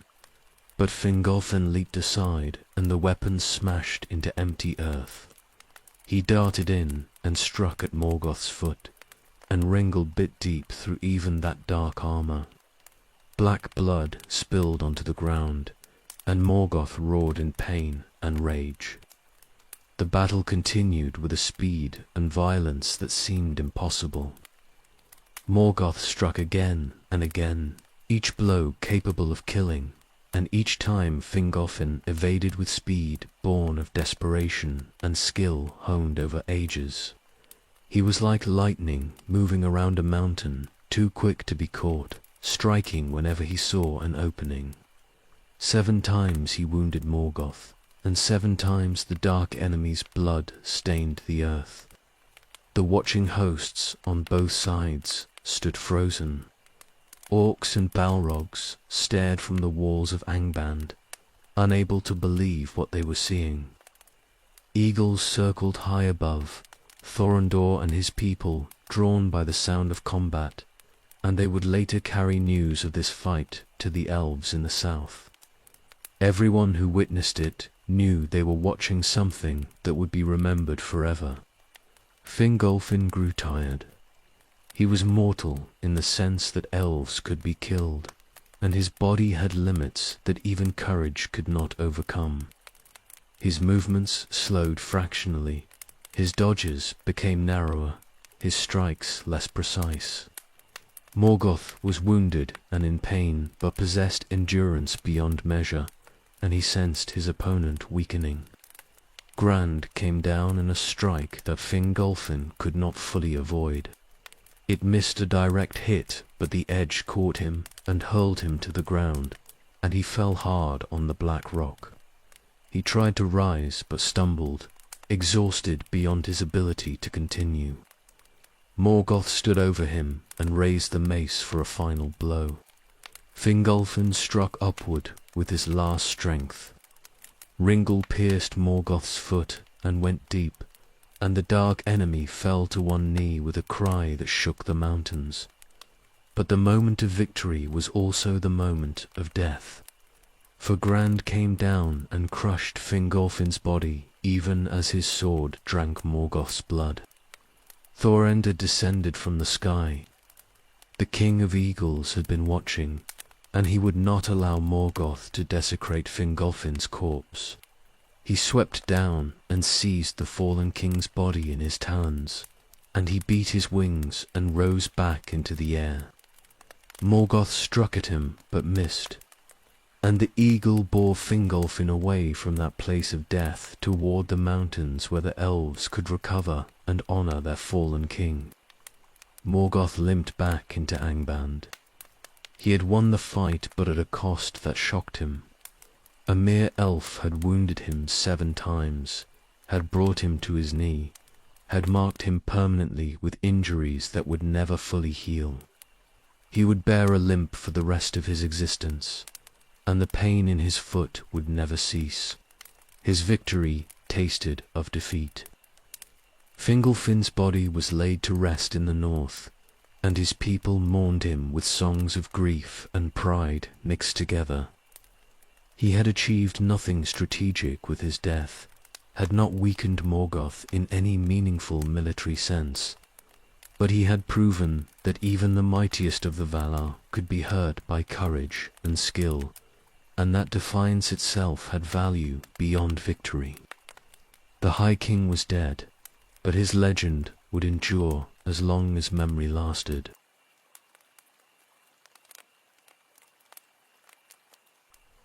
Fingolfin's death left the Noldor without their High King, and leadership passed to Fingon, who now ruled in Hithlum with the weight of his father's legacy. The northern lands were lost or contested, and the elves struggled to establish new defensive lines farther south.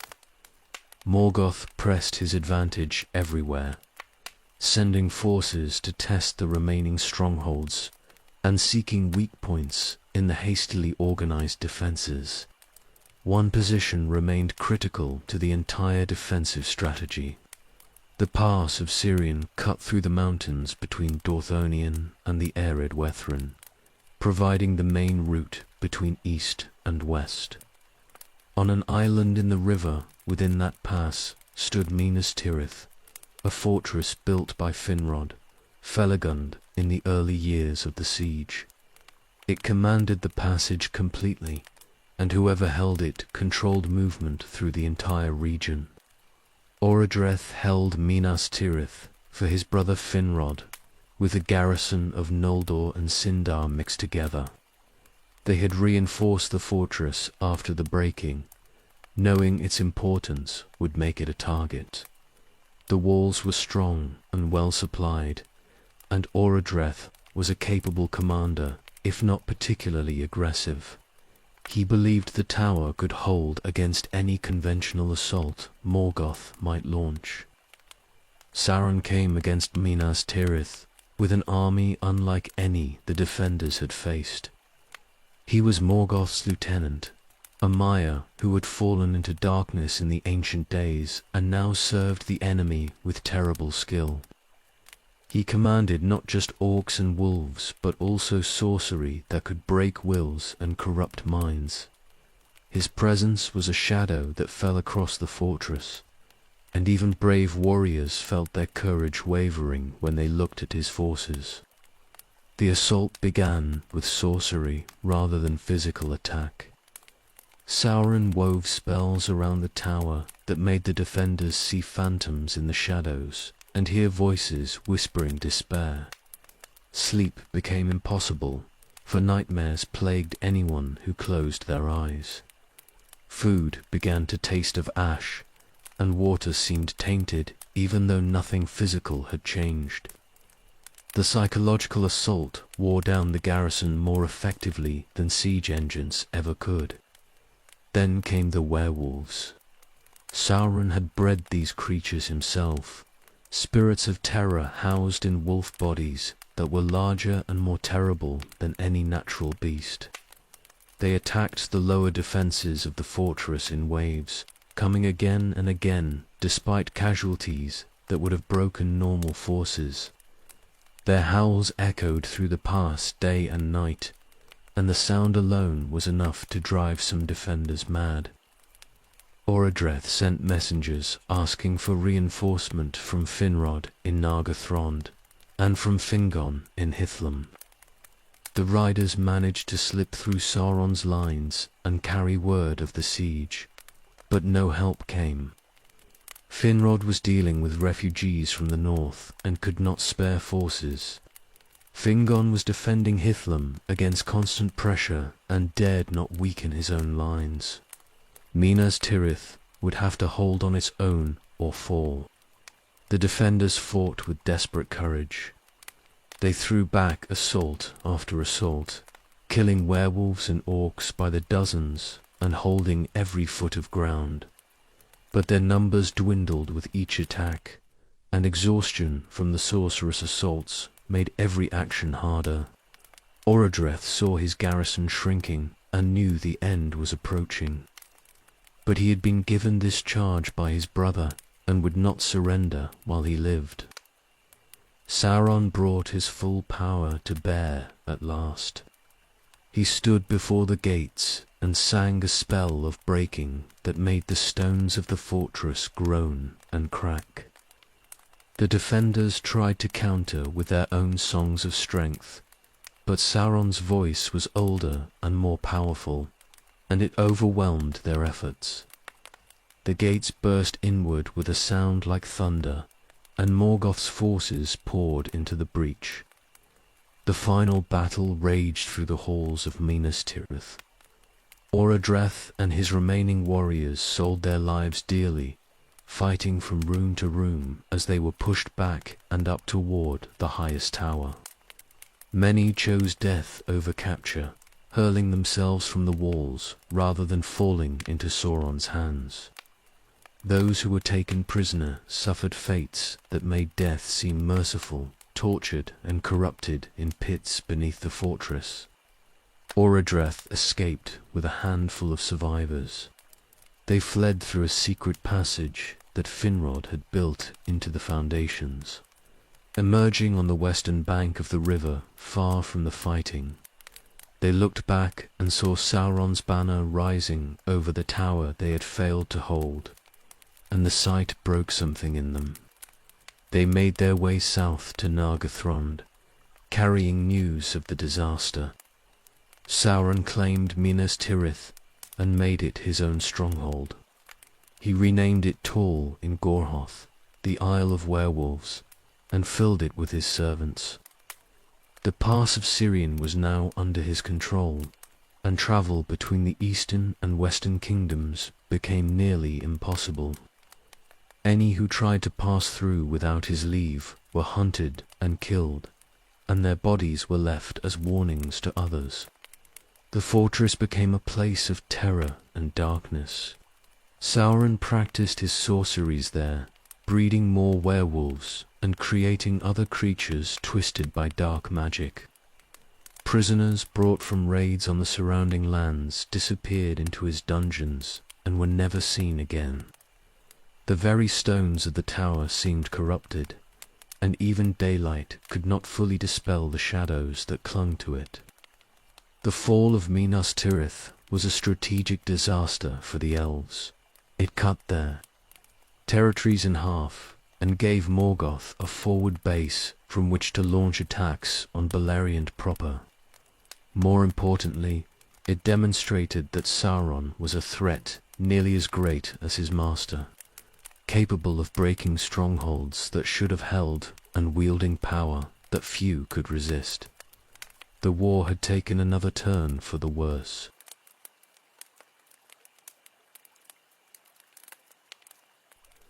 Barahir remained in Dorthonion after the breaking, when most others had fled south. He led a small band of warriors who refused to abandon the land of their birth, despite the devastation Morgoth's forces had wrought. They lived as outlaws in the burned forests, striking at orcs and enemy patrols whenever opportunity presented itself, then vanishing into the wild country they knew better than any invader.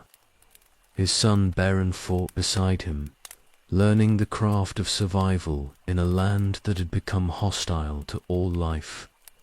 The band numbered only 13 in total. Besides Barahir and Beren, there was Beregond and Belegond, kinsmen both. Gorlam the Unhappy was among them, a man haunted by the loss of his wife Eilinel, who had vanished during the breaking. Rodruin and Dorwin served as scouts, while Gildor and Erthel were hunters who kept the band fed. Others made up the rest, all hard men shaped by war and loss, bound together by loyalty to Barahir and refusal to surrender their homeland. They made their base in the highlands where the remnants of the great forest still stood. The trees were blackened and twisted by driven fire, but they provided cover, and the land was too rough for Morgoth's forces to search thoroughly. The outlaws moved constantly, never sleeping in the same place twice, living on whatever they could hunt or steal from enemy supply lines. Their raids were small but effective, a constant thorn in the side of the occupation forces. Morgoth wanted them dead. These mortal rebels represented defiance he could not tolerate, and their continued existence inspired others to resist rather than submit. He sent patrols specifically to hunt them, offered rewards for information about their whereabouts, and ordered his commanders to make destroying this band a priority. The net began to tighten around them slowly, and their life became harder with each passing season. Gorlam wandered one night away from the others, driven by grief and desperate hope. He went to the ruins of his old house, the place where he had lived with Eilinel before the war destroyed everything. He had been there many times before and found only ashes, but he could not stop himself from returning. This time he saw a light burning in the window and heard a voice he thought he recognized calling his name. He rushed toward the house and found Eilinel inside, or what appeared to be her. She stood before him, solid and real, and she spoke of how she had survived and searched for him. Gorlam's joy overwhelmed his caution, and he embraced her without questioning how this could be. He did not see the trap closing around him until orcs burst from the shadows and seized him, and the vision of Eilinel vanished like smoke. Sauron held Gorlam in his dungeons beneath Tall in Gorhoth. The sorcerer offered him a choice through torture and deception, playing on his grief and desperation. He promised that Gorlam could be reunited with his wife if he revealed the location of Berahir's band, swearing oaths that made the offer seem binding and real. Gorlam held out for a time, but the combination of physical torment and false hope eventually broke him. He spoke the secret of where the outlaws would make camp the following night, and Sauron kept his promise in the cruelest way possible by killing Gorlam so he could join his dead wife. Barahir and his companions made camp in a place they had used before, believing it safe enough for one night's rest. They posted guards and settled in to sleep, exhausted from weeks of constant movement. The attack came in the darkest hours before dawn, overwhelming and coordinated. Orcs surrounded the camp completely before launching their assault, and they came in numbers the small band could not hope to defeat. The outlaws fought to the last man. Barahir killed many before he fell, and Beregond and Belegond died defending his body. The others were cut down where they stood, or fled only to be hunted down in the darkness. None survived save Beren, who had been away from the camp on watch, and returned to find the slaughter already complete. He stood in the shadows, looking at the bodies of his father and companions, and his heart turned to stone with grief and rage.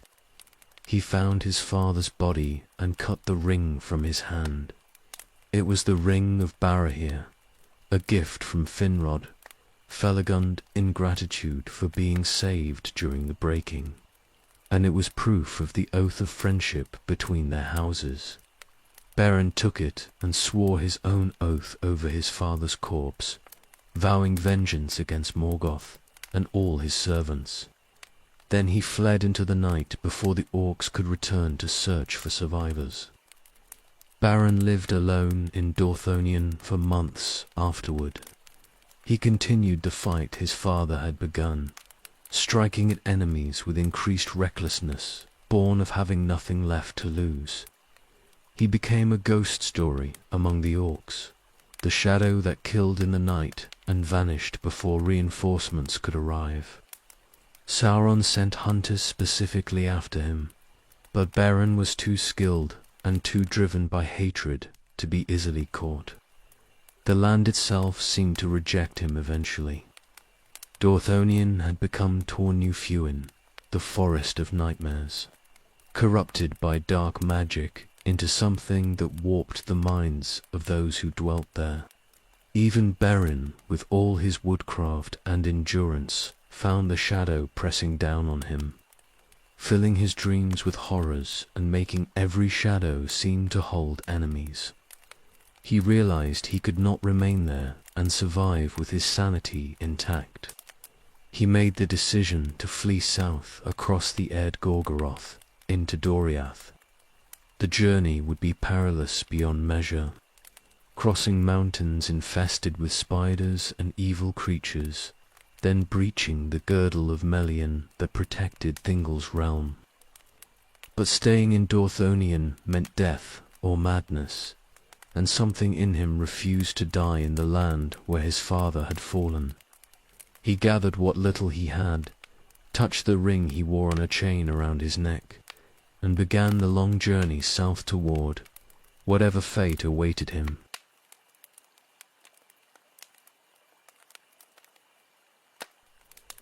Beren crossed the mountains and entered Doriath somehow, though the manner of his passage through Melian's girdle was never fully explained. Perhaps his suffering had earned him grace, or perhaps the doom that was on him opened ways that should have remained closed.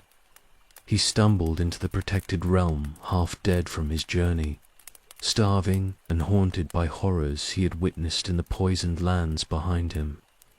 The forest of Doriath seemed like a dream after the nightmare of Tornufuin. He wandered in the woods, healing slowly. The land was fair beyond anything he remembered, untouched by war or shadow, and it worked on him like medicine on a wound.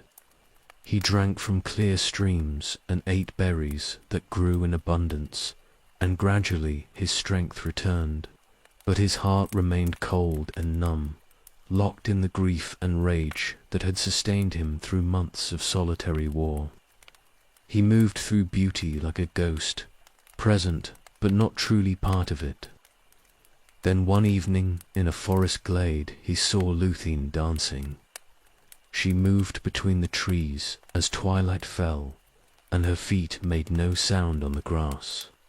She was singing, and her voice was like water over stones mixed with birdsong, and the melody seemed to come from the earth itself. Her hair was dark as shadow, and her face was bright as starlight. And she danced alone in the glade as if she were the only living thing in all the world. Beren stood frozen and watched her. Something in him that had been dead stirred and came painfully back to life.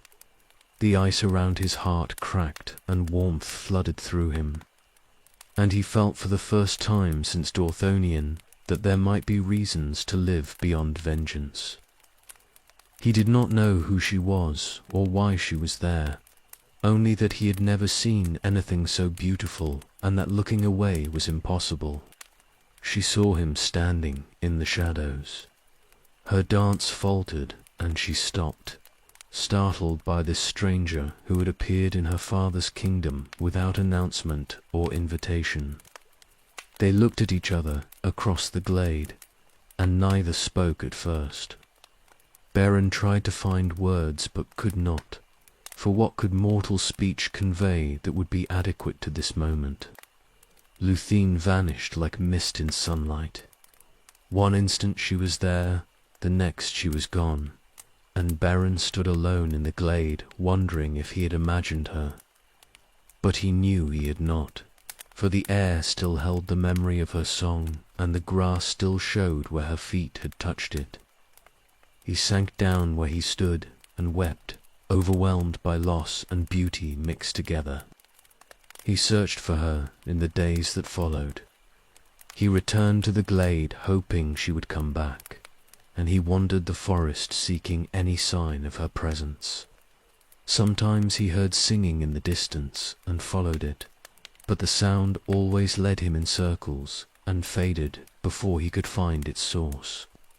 He grew desperate with longing, driven by need to see her again that was stronger than hunger or thirst. Spring turned to summer as he searched.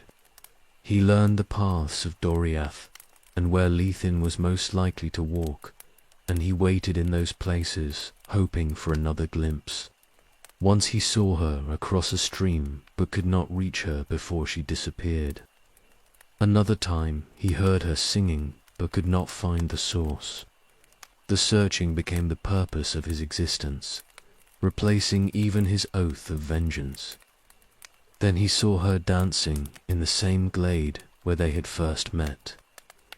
He did not hide this time, but stepped forward into the light, and he called to her using the name he had learned from others in the forest. She stopped dancing, but did not flee, and she looked at him with curiosity mixed with something else he could not name. He told her who he was and how he had come to Doriath, and she listened without interrupting. She spoke to him at last. Her voice was gentle but carried power underneath, and Beren understood that this was no ordinary elf, but someone of great lineage and importance. She told him her name was Luthien Tinyevel, daughter of Thingol and Melian, and she asked what he sought in her father's kingdom. He answered truthfully that he had sought only to survive. But now he sought nothing except to see her again and again for as long as he lived. The honesty of his words moved her. She had lived in protected beauty all her life, knowing little of the darkness beyond Doriath's borders, and this mortal who spoke of death and loss and desperate love fascinated her. She agreed to meet him again, and they began to walk together in the forest while summer deepened into fullness. They spoke of many things, learning each other through conversation and silence both. Her father learned of their meetings through the watchers who guarded the forest. Thingol was displeased that a mortal had entered his realm without permission, and more displeased that this stranger had been meeting his daughter in secret. He summoned Beren before his throne in Menegroth, and his face was stern with anger and suspicion. Melian sat beside him and looked at Beren with eyes that saw deeper than physical sight, and what she saw troubled her. Thingol demanded to know what business brought a mortal into his kingdom, and what right Beren had to approach his daughter. Beren stood before the throne and spoke with the directness of someone who had nothing left to lose. He declared that he loved Luthien and sought her hand in marriage, and he would not apologize for his feelings or pretend they did not exist. The court gasped at his audacity, for mortals did not speak to elven kings this way, and certainly did not ask for their daughters. Thingol's anger turned cold and dangerous. He could have had Beren killed or cast out, but Melian's presence beside him counseled against hasty action. Instead, he chose a different cruelty, setting a bride price he thought impossible to pay. He told Beren he could have Lúthien's hand if he brought back a Silmaril from Morgoth's crown, one of the jewels that the enemy guarded in the depths of Angband. The price was mockery disguised as possibility, a death sentence wrapped in the form of a quest. Beren accepted the terms. He bowed to Thingol and declared he would return with a Silmaril, or not return at all, and he turned and left the hall before anyone could stop him. Lúthien cried out in protest, but her father held her back, and Beren walked out of Menegroth into the forest beyond. He had been given an impossible task, but impossibility had never stopped him before. He would find a way or die trying, and either way he would prove himself worthy of what he sought.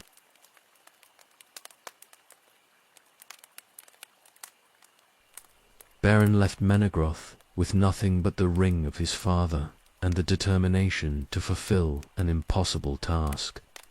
He walked through the forest of Doriath toward its borders, and every step took him away from Lúthien and toward a fate that seemed certain to end in death. The guards at the boundaries let him pass without challenge, for Thingol's command had been clear. This mortal was free to leave and pursue his doom, and if he never returned, then the problem would be solved. Lúthien remained trapped in her father's kingdom. Thingol had confined her to Menegroth after Beren's departure, fearing she would follow the mortal and throw her life away on his hopeless quest.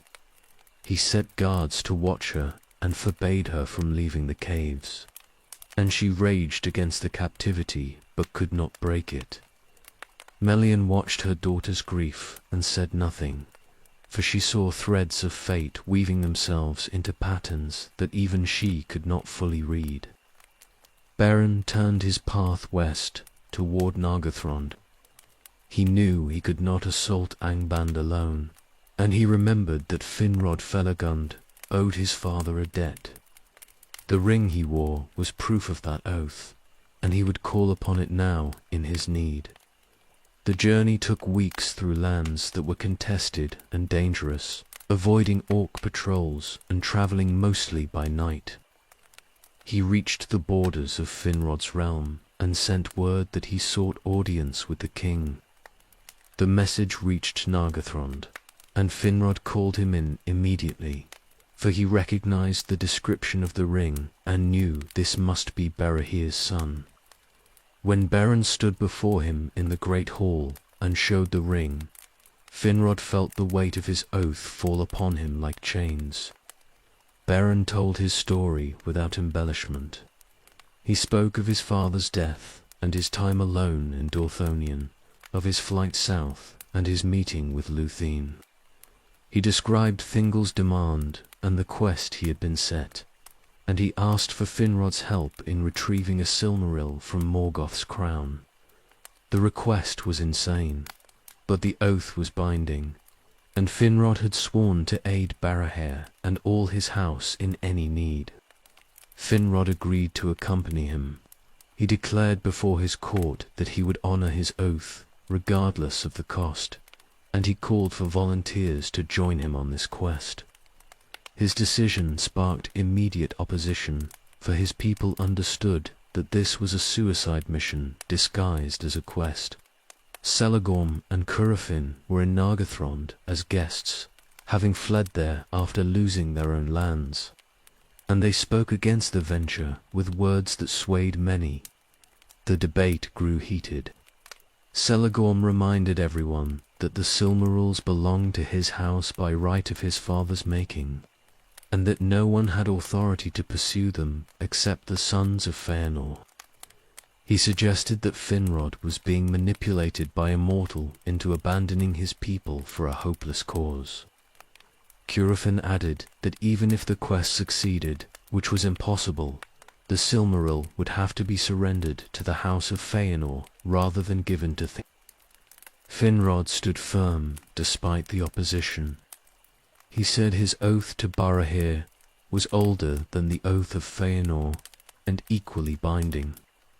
and he would not break his word regardless of the consequences. He declared that any who wished to follow him could do so freely, but he would go even if he went alone.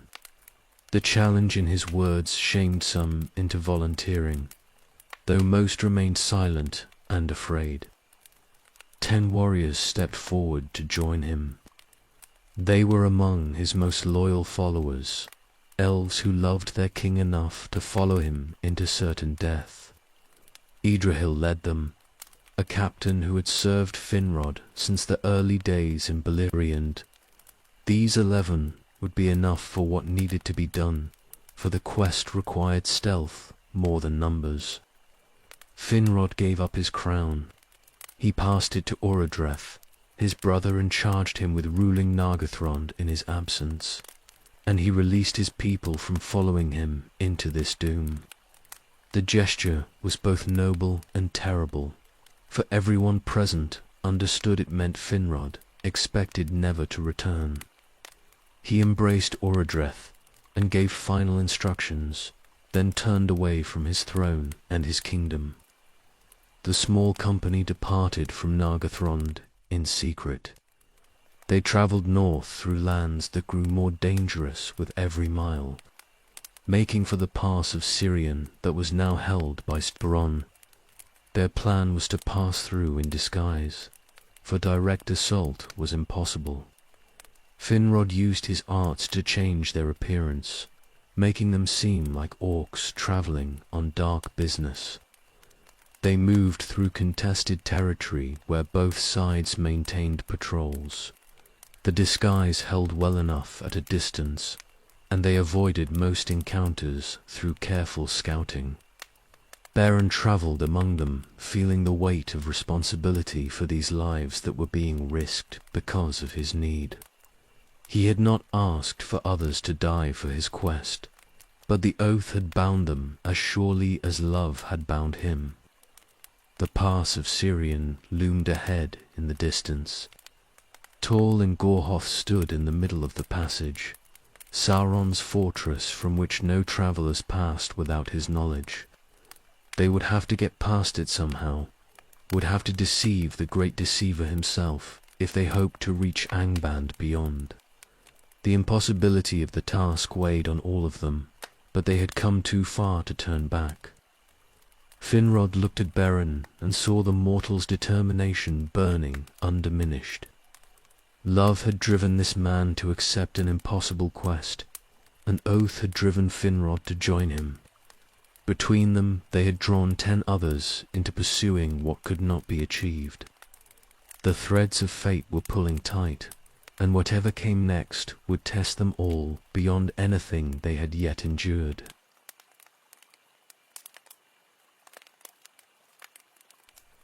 The company approached Tall in Gorhoth, wearing their orc disguises, hoping to pass through the gate unchallenged. The island fortress rose from the river, dark and menacing, and they could hear howling from within its walls. Finrod's enchantment held their altered forms steady, but he felt the weight of Sauron's awareness pressing against his magic like a physical force. They crossed onto the bridge that led to the gate and tried to move with the casual brutality of real orcs going about their business. Sauron saw through the disguise immediately. His power was too great and his knowledge too deep to be fooled by surface enchantments, and he had been watching for any who might try to pass his domain in secret. He called them to halt before they reached the gate, and his voice came from everywhere at once, resonant with power that made the stones tremble.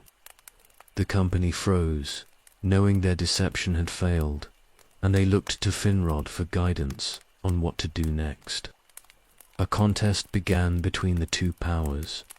Finrod sang a spell of concealment and protection, weaving words that tried to hide their true purpose and identity. His voice was beautiful and strong, carrying the authority of one who had walked in Valinor and learned from the Valar themselves. But Sauron answered with his own song, and it was older and darker, and it spoke of secrets torn from unwilling mouths and truths revealed no matter how deeply buried. The battle of songs went back and forth. Finrod sang of light and growing things, of stars that had shone before evil entered the world, of resistance that could not be broken. Sauron countered with verses about darkness that predated light, about corruption that entered all things eventually, about the futility of struggling against fate. The air between them seemed to warp with the force of competing magics, and the orcs on the walls cowered and covered their ears. Finrod's power broke at last. He was mighty among the Eldar, but Sauron was Maya and had served Morgoth for ages beyond counting, and his strength in this domain was too great to overcome. The disguises fell away like torn cloth, revealing the company for what they were. Guards rushed forward and seized them before they could flee or resist, and they were dragged through the gates into the fortress. They were thrown into a deep pit beneath the tower. The prison was carved from living rock, damp and cold, and the only light came from a grate far above.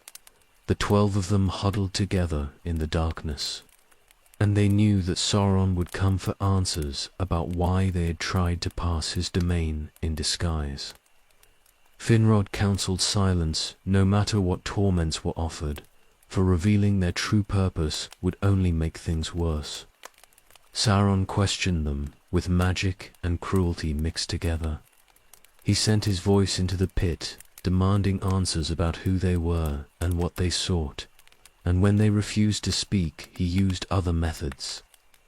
Pain came from nowhere, not physical torture, but something that attacked the mind directly, making them see and feel horrors that were not real but seemed completely so. Some of the prisoners screamed and begged for mercy, but none revealed the truth of their mission. The werewolf came on the 3rd night. They heard it descending through passages above them, claws scraping on stone and breath rattling in its throat. It appeared at the grate looking down at them with eyes that glowed like coals, and then it dropped into the pit among them. The beast was massive and moved with speed that seemed impossible for something so large, and it struck before anyone could react. It killed one of the companions in the first attack.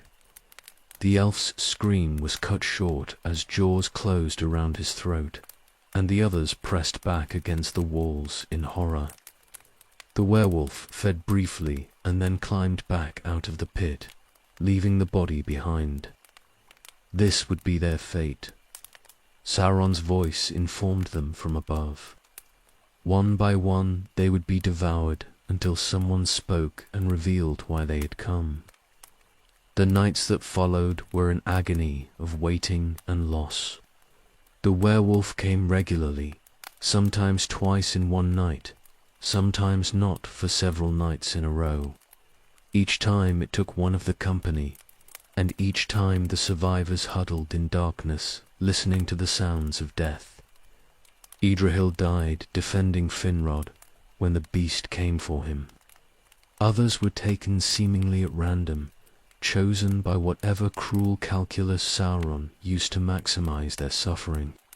Finrod tried to protect Beren. He placed himself between the mortal and the werewolf whenever it appeared, and he used what magic he could summon in his weakened state to shield him.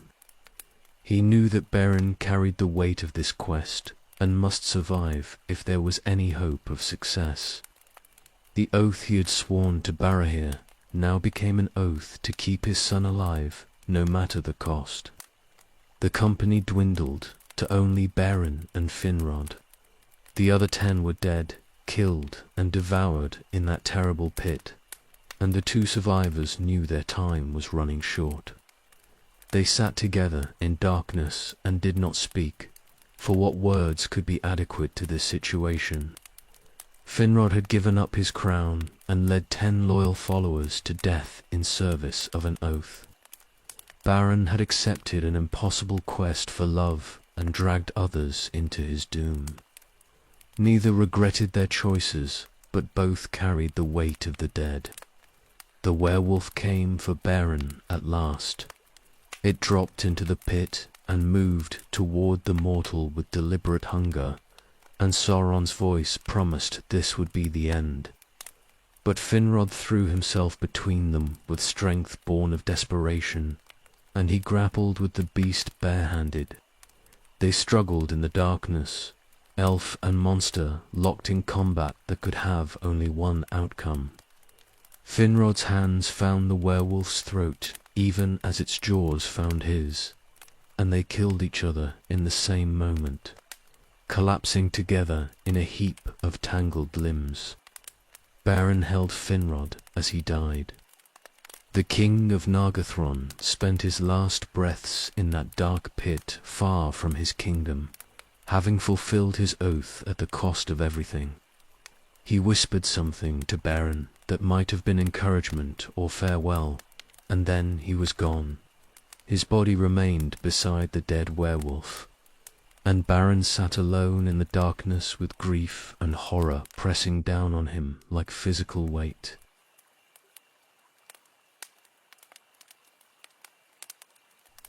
The guards of Hirelon found her gone at dawn.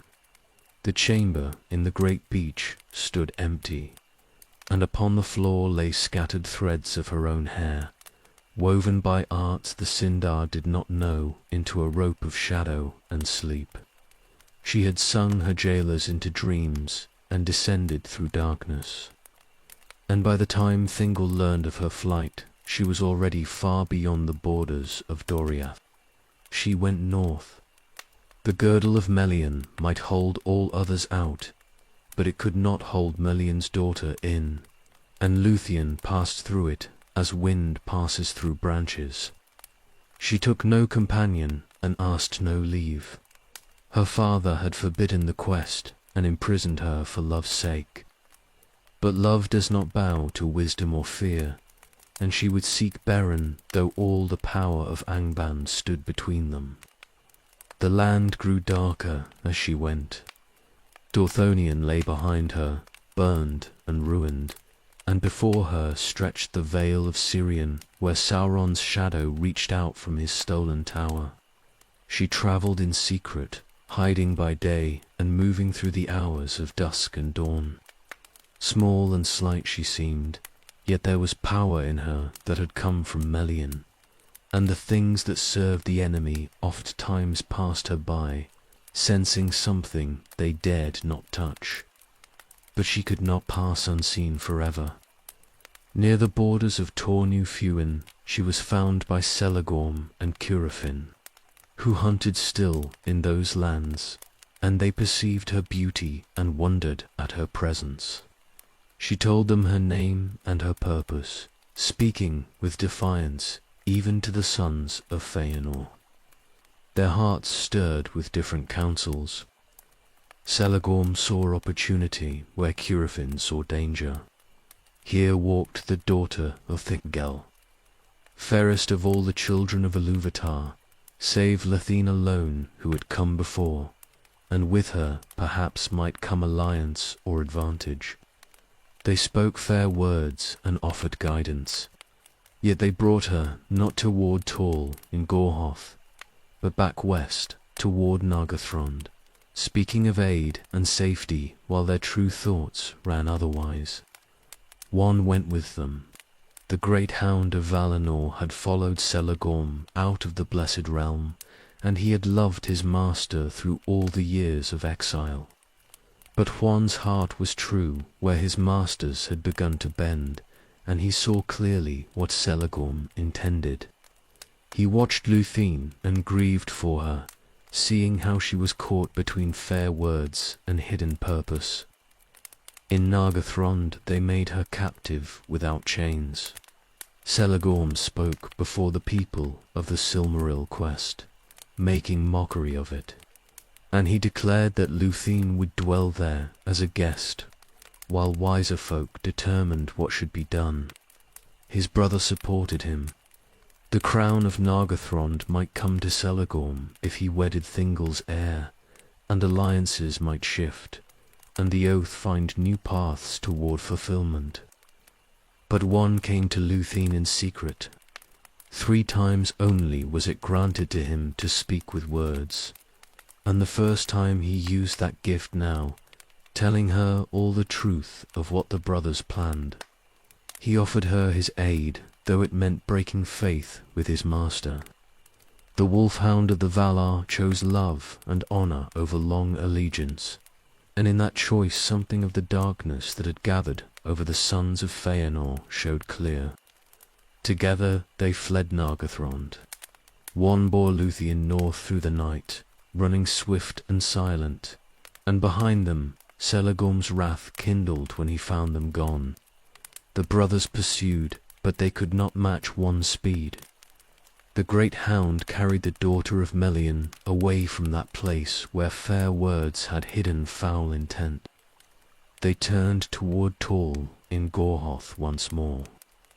The land grew evil around them, thick with watching malice. Yet one's strength protected them, and Luthien's power shielded them from the worst. They passed through places where few could walk and live, drawing ever closer to the tower that had once been fair. She meant to assault Sauron's fortress with only a hound beside her and songs for weapons. The sky hung grey above them. The river ran dark below the tower, and upon its heights the werewolves kept their watch, and within sat Beren in despair if he lived at all. But Luthien did not turn aside or falter. She had defied her father and escaped her prison, had passed through enemy lands and fled from treachery, and now she would attempt what no other would dare. Love had brought her here. Love would give her strength for what must come. She stood at last before the bridge that led to Sauron's Isle. The tower rose black against the clouds, and from it came howling and dread. One stood beside her, tense and ready. They had come to the Dark Lieutenant of Morgoth with nothing but courage and devotion, and now the final test would begin.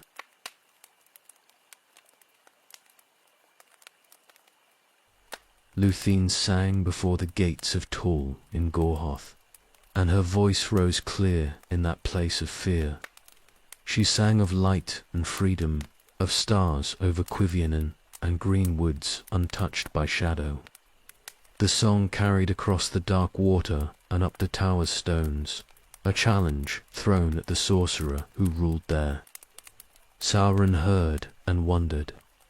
His thought had been bent toward the war in the north, and he knew nothing of this visitor who came with power in her voice and a great hound at her side. He sent wolves to take her. One by one they came across the bridge, servants bred in darkness and filled with cruelty, and one by one met them and slew them. The river ran red with their blood. Greater beasts came forth. Drogluin led them, mightiest of all Sauron's wolves, ancient and terrible and cunning in battle. He had slain many enemies of the Dark Lord through long years of war. But one was chief of all hounds, a beast of Valinor who had hunted in the woods of Oromu. And when they met upon the bridge, it was Drogluin who fell at last. He crawled back to his master's feet and died there, speaking of doom. Then Sauron understood what manner of foe had come to his gates. Rage took him. He cast off his fair form and came forth as a werewolf himself, huge beyond measure, filled with malice and ancient power.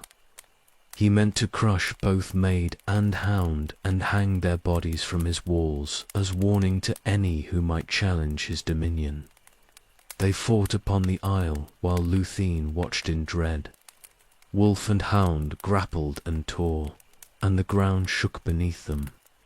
One's strength came from Valinor, and his heart was true. And though Sauron was mighty and terrible in his wrath, it was the servant of Morgoth who broke first. One's jaws found his throat. The Dark Lieutenant felt his strength failing, and fear came upon him. And he surrendered his tower and fled north in the form of a vampire. A thing of blood and shadow, defeated and humiliated before his master's enemies. The fortress shook as his power leapt it. The stones that he had bound with sorcery began to crack and fall. Luthien sang again, a song of breaking and release, and the doors burst open and the captives stumbled forth into grey daylight. Many had been held there in darkness and torment. Some she knew by name. Baron came last. He walked slowly, wounded and half-starved, barely able to keep his feet. She ran to him, and he knew her touch, though his eyes could hardly focus. They held each other while the tower collapsed behind them, and the isle became only a pile of broken stones. All his companions were dead, save one, and Beren himself had been near death in Sauron's dungeons. But Luthien had found him. Love had achieved what armies could not. She would have led him south to healing and safety. Doriath lay distant but reachable, and there he might recover from his ordeal and live in peace. But Baron's mind turned still toward the Silmaril and the oath he had spoken in Thingol's hall. He told Luthien he would finish what he had begun, would go to Angband itself if need be. She saw his determination and knew he would not be swayed. Her choice then was simple. She would not leave him to face that darkness alone. They took disguises from the dead. From Drogluin's corpse, Beren took the wolf hide, though it was a grim and terrible thing to wear the skin of such a beast. From Deringwethel, a vampire creature slain in the battle, Luthien fashioned a batfell to cover her own form. One's power aided them, and by arts both Baron and Luthien knew they made the disguises work. To watching eyes they would seem servants of the enemy, thralls travelling north. One went with them as far as Tor New Fuin. There the great hound stopped, for he could go no further without breaking the disguise that protected them. He bade them farewell, though no words passed between them, and returned south to await their coming if they should somehow survive. He had broken with his master for their sake. He would not abandon them now by following where he could not help. They went on alone. The land grew ever darker and more evil as they approached Thangorodrim. The air itself seemed thick with malice, hard to breathe, heavy with the weight of Morgoth's presence. They passed guards who saw only wolf and bat, creatures common enough on the roads to Angband. Fear rode with them every step. One clear look, one moment of true sight, and they would be revealed and destroyed. The gates stood before them at last, vast and terrible, worked in black iron and hung with symbols of despair. They had come to the heart of evil in Middle-earth, to the source of all the woe that had fallen upon the elves since the darkening of Valinor. Armies had broken against these walls. Heroes had fallen before these doors. None had entered with hostile intent and lived. Beren and Luthien passed through. The guards saw wolf and bat and let them by, and they descended into Angband's depths. The halls stretched vast and dark around them, carved from the mountain's roots, lit by fires that gave no warmth and light that did not comfort. Thousands of thralls toiled there in misery. Orcs went about their master's business. Greater powers moved in the darkness. Balrogs, and other creatures of flame and shadow. They came to the throne room. The doors opened before them, and they entered that terrible space, and there sat Morgoth upon his chair of state. The iron crown was upon his head, and the 3 Silmarils blazed from it, taken jewels set in dark metal. All the power of Angband surrounded him. Captains stood ready. Wolves lay at his feet. The very walls seemed to pulse with his malevolence. Luthien cast off her disguise. She stood revealed before the Dark Lord, daughter of Melian, fairest of all the children of Ilúvatar. Morgoth knew her instantly. He knew also why she had come, and mirth came upon him that was more terrible than his wrath. Here was Thingol's daughter delivered into his hands, and with her the son of Barahir, who had dared demand a Silmaril. He would make their ending such that legends of it would spread fear for ages. But before he could command their capture, Luthien began to dance. She moved before him in the ancient style of the Eldar, and as she danced, she sang. The song was not of challenge now, but of sleep and forgetting, of peace and letting go.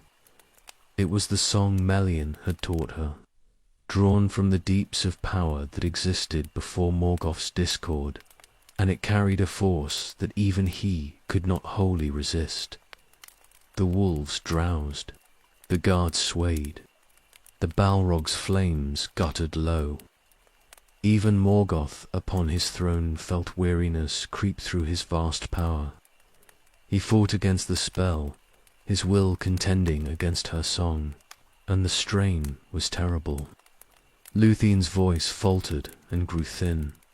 Dark and light warred in that space.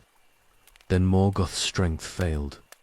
The mightiest of the Valar, save Manwë, who had once stood in the timeless halls and heard the music entire, fell forward from his throne and lay upon the floor of his own kingdom, and sleep took him. The iron crown rolled from his brow and struck the stone with a sound like doom. All Angband fell silent. The Dark Lord slept. Beren emerged from his wolf form. He drew his knife and moved toward the crown where it lay. The Silmarils blazed before him, the light of the 2 trees preserved in imperishable crystal. And he reached for them with trembling hands, while all around the enemy's court lay bound in enchanted sleep.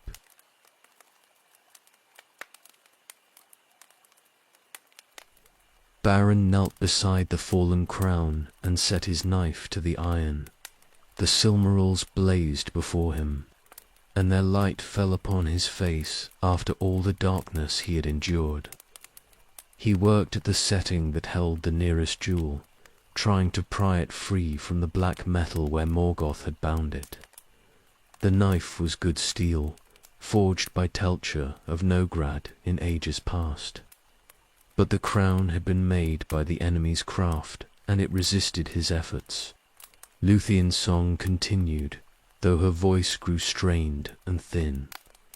All Angband lay bound in sleep around them, thousands of servants and dozens of powers, all held by her enchantment, and the weight of maintaining that spell pressed upon her terribly.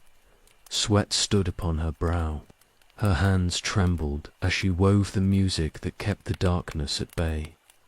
She could feel Morgoth's will stirring beneath the sleep she had cast, fighting to wake, and she knew her strength would not hold much longer. The jewel came free at last. Beren held it in his hand and felt its warmth, felt the light of Telperion and Laurelin shining through his fingers. For a moment he simply stared at it, overcome by its beauty and by the weight of all that had been sacrificed to reach this instant. Then pride took him, the same pride that had doomed so many of the Eldar, and he reached for a second Silmaril. One would fulfill his oath to Thingol, but why take only one when 3 lay before him? Why not reclaim all that Morgoth had stolen and return to Doriath, bearing triumph beyond measure? His knife touched the iron and shattered. The sound rang through the throne room like a bell, clear and terrible, and the spell of sleep wavered. Morgoth stirred upon the floor where he lay. His hand moved. A groan came from him that shook the walls. Lúthien's song broke off in a cry of warning, and Beren turned to flee, but it was already too late for easy escape. Karkaroth stood in the doorway. The greatest wolf that had ever lived barred their path, bred by Morgoth in the depths of time to be a match for one himself. Red fire burned in his eyes, and malice filled his heart, and he had awakened when the knife broke despite all Lúthien's power. He saw the intruders and knew them for enemies, and he came forward with jaws agape, ready to tear them both to pieces before his master could fully wake and claim them for slower torment. Beren thrust out his hand. He held up the Silmaril, hoping its light might daunt even this creature of the enemy. The jewel blazed between them, holy light from the blessed realm, and Karkaroth recoiled from it in pain and terror. But the wolf's rage was greater than his fear, and after a moment's hesitation he lunged forward and seized Beren's hand in his jaws, taking flesh and jewel together in one terrible bite. The Silmaril burned him from within. It seared through his gullet and into his belly, holy fire consuming evil flesh, and Karkaroth went mad with agony. He fled howling from the throne room, crashing through Angban's halls in mindless torment, and his howling woke all the fortress. Guards sprang to arms. Balrogs kindled their flames. The alarm rang through every level and corridor, and behind it all, Morgoth rose to his feet with wrath beyond measure, darkening his thought. Lúthien caught Beren as he fell. His right hand was gone, severed at the wrist, and blood poured from the wound. She tore cloth from her garment and bound the stump as best she could, while around them the sound of pursuit grew louder. They had achieved the impossible, had entered Angband and taken a Silmaril from the Iron Crown itself. But now they had to escape, and Beren could barely stand. She drew the bat fell around them both. Her power, though nearly spent, still answered her need, and she worked what enchantment she could to hide them from searching eyes. They stumbled toward the gates while chaos raged through the fortress. Karkaroth had torn through whole companies in his mad flight, slaying any who tried to stop him, and in the confusion Morgoth's servants did not know whether to pursue the wolf or search for other intruders. The Dark Lord's voice thundered through the deeps, commanding and terrible, but even his orders could not immediately restore order to the panic the wolf had caused. They reached the outer halls and passed through shadows. Guards ran past them, seeing only darkness and vague shapes. The bat disguise held, though Lúthien could feel it fraying with each moment. Beren leaned heavily upon her, weakening from blood loss and shock, and she half carried him toward the light. The gates stood open ahead, where Karkaroth had burst through them in his flight. Beyond lay the grey sky and the blasted lands of the north, and freedom if they could only reach it. They staggered out into the open air. Behind them horns blew and drums sounded, and the noise of pursuit grew organized and terrible. Orcs poured from Angban's gates with wolves running alongside them, all searching for the thieves who had dared violate their master's sanctum. The hunt had been raised, and all Morgoth's malice drove it forward. He wanted them taken alive, so he could make their suffering legendary. Lúthien ran. She bore Beren south and east, away from Thangorodrim's shadow, and though her strength was nearly gone, she did not falter.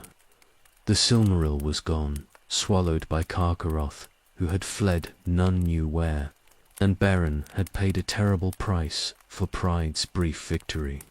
But they had defied the enemy in the heart of his power. They had stood before Morgoth himself and survived, and now, if they could only reach the borders of Doriath, they might yet live to tell of it. Eagles came.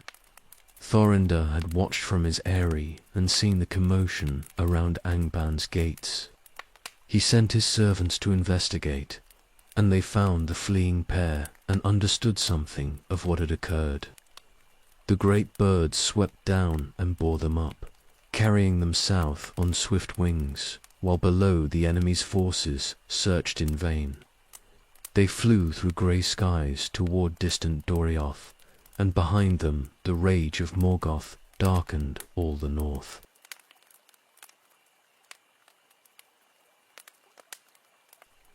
The eagles set them down at Doriath's northern border and departed without word.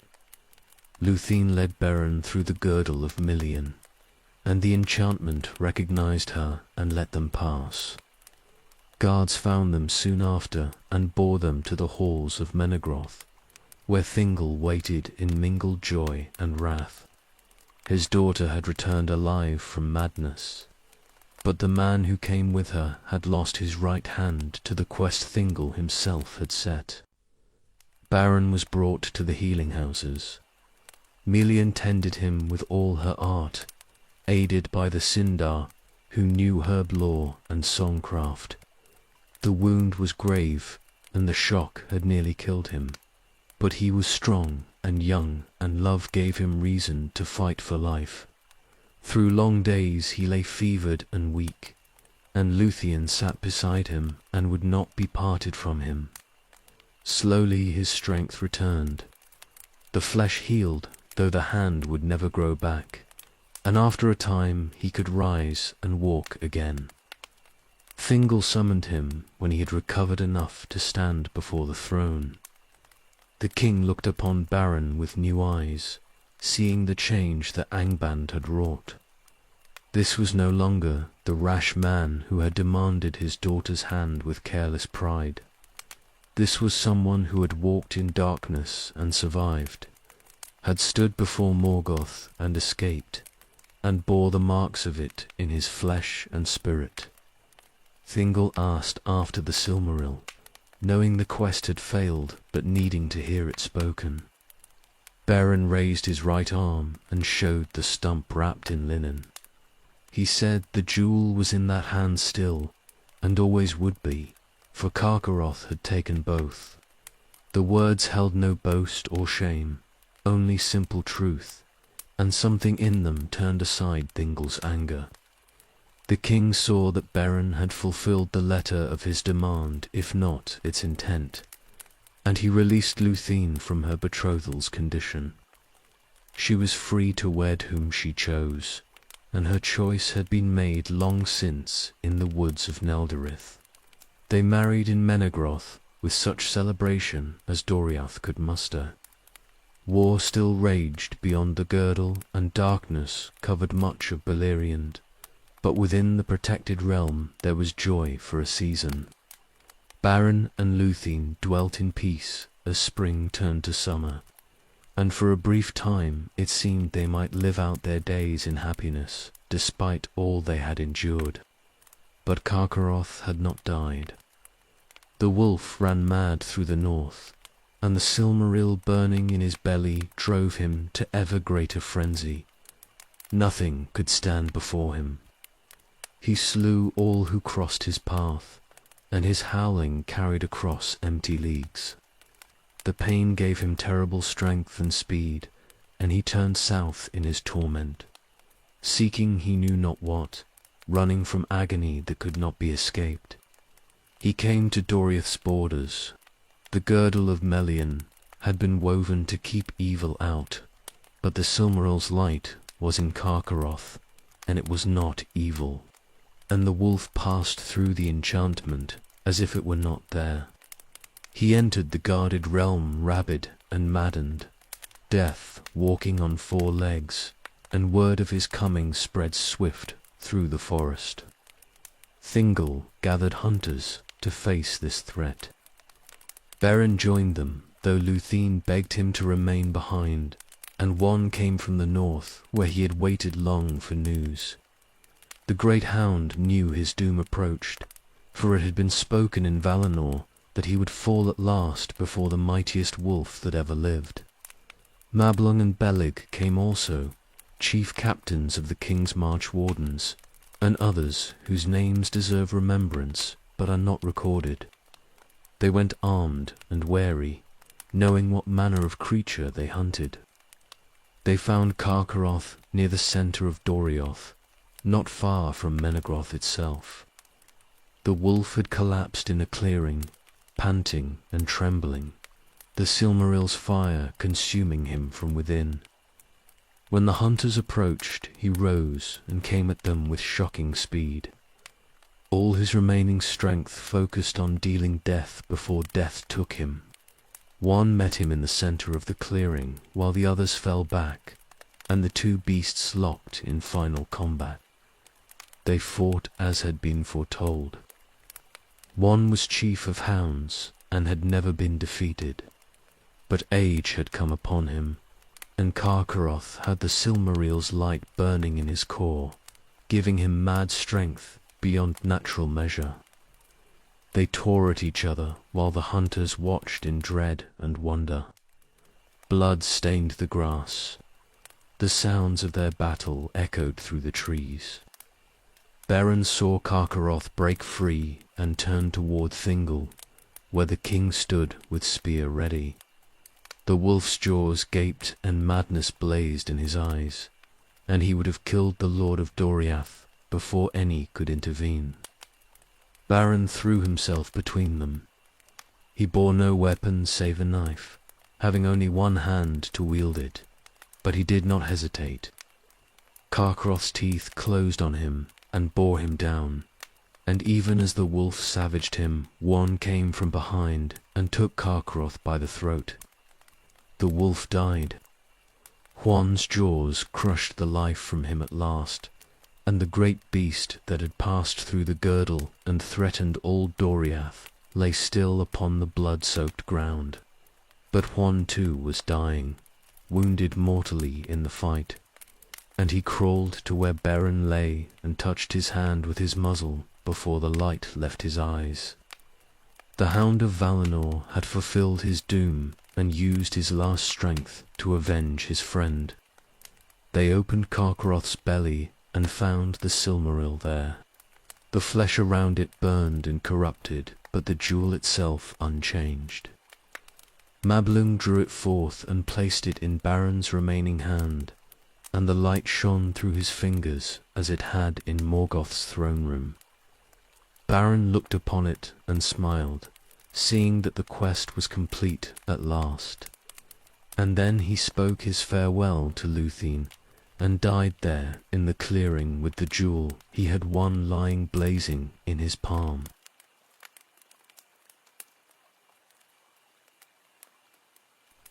Lúthien would not be parted from Beren even in death. Her spirit fled her body within hours of his passing, and the healers who tended her could do nothing to prevent it. She had chosen to follow him beyond the circles of the world, and no power in Doriath could call her back. Thingol wept for his daughter, and Melian grieved with a sorrow that had no voice. For she had known from the beginning what doom lay upon this love, and had been powerless to turn it aside. The spirits of Beren and Lúthien came to the halls of Mandos. That cold place received them as it received all the dead of elves and men, though by different paths and different fates. Beren went to the waiting place appointed for men, where his kind lingered only briefly before passing beyond the circles of the world to a destiny the elves did not know. Lúthien went to the longer doom of her mother's people, who would abide in Mandos until the world's ending and the second music. They were sundered there. The walls between the fates of the 2 kindreds could not be crossed. And Luthien dwelt in shadow and silence, while Beren prepared for the departure that would take him utterly beyond her reach. She sang in that dark hall, and her song was of such sorrow and beauty that even the dead paused in their wandering to hear it. She sang of love that had defied the enemy and achieved the impossible, and of how it now must end in separation forever. Mandos himself heard and was moved. The doomsman of the Valar, who pronounced judgment and kept the houses of the dead, felt something stir in him that had not stirred since the music. He summoned Luthien before him and listened to her plea. She spoke of the choice that had been given to all her kindred, of how the Eldar might diminish or depart, and she said she would accept the doom of men if only she might be with Beren.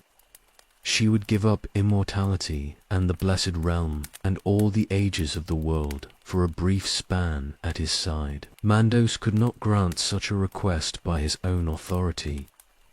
The fates of elves and men had been set in the music, woven into the fabric of creation by LOTR himself, and even the Valar might not change them lightly. But he was moved by Luthien's sacrifice and by the nature of her love, which was without precedent in all the long history of Arda. He bore word of her choice to Manwë upon Taniketil, and asked what judgment should be given. Manwë considered long. He was eldest of the Valar, and understood more than the others of Elvatar's purposes, and he saw in this matter something that touched on themes from the deepest places of the music.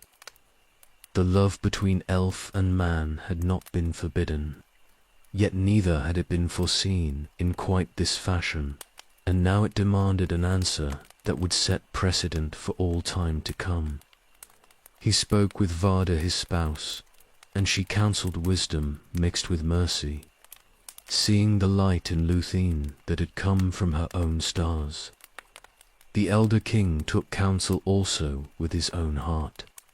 He thought on the mercy Elvatar had shown when Melkor's discord threatened to unmake the music entirely, how the one had woven even that evil into a greater theme. He thought on the gift given to men, the freedom to pass beyond the world and shape destinies the Valar could not see or control. And he thought on love, which had not been part of the original design but had emerged from it, powerful and transformative and wholly good despite the pain it sometimes brought. At last, Manwë gave his judgment. He sent it down through Mandos to Luthien, where she waited in shadow, and the choice he offered was unlike any that had been given before. She might return to Valinor if she wished, and dwelled there in peace until the world's end, forgetting grief in the blessed realm's unchanging beauty.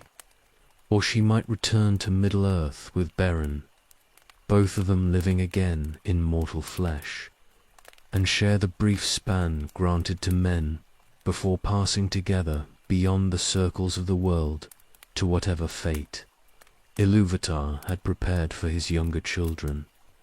Luthien chose mortality without hesitation.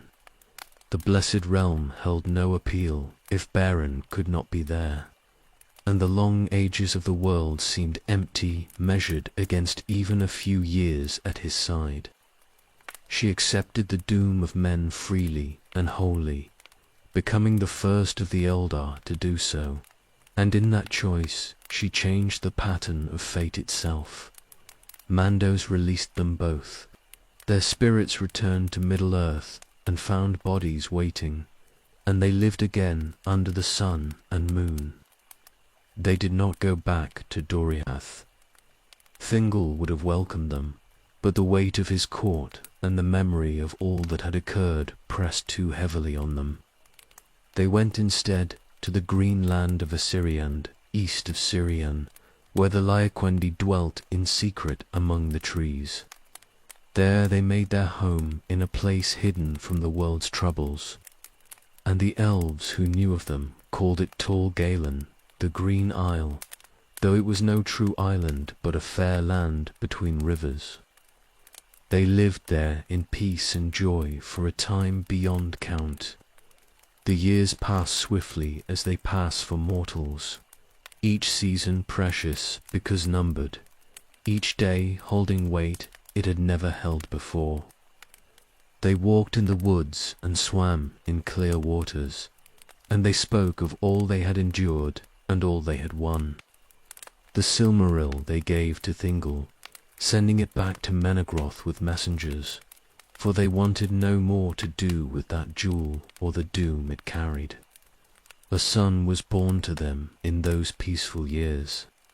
They named him Dior, and he was fair beyond measure, having in him the blood of all three kindreds, Eldar and Maya through his mother, and the race of men through his father.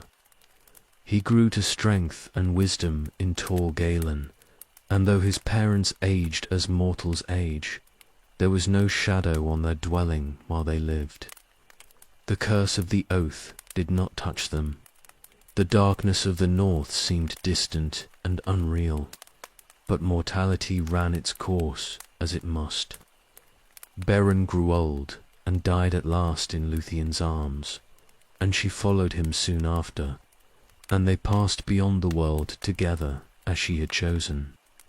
Their fate beyond that departure is not known to any save Ilvatar, but the Eldar hoped they had found such joy in the timeless halls as they had known briefly in the circles of the world. Their story became legend, the tale of Beren and Lúthien, greatest of the romances of the elder days, and it lived on in memory long after all who knew them had themselves passed away or sailed into the west.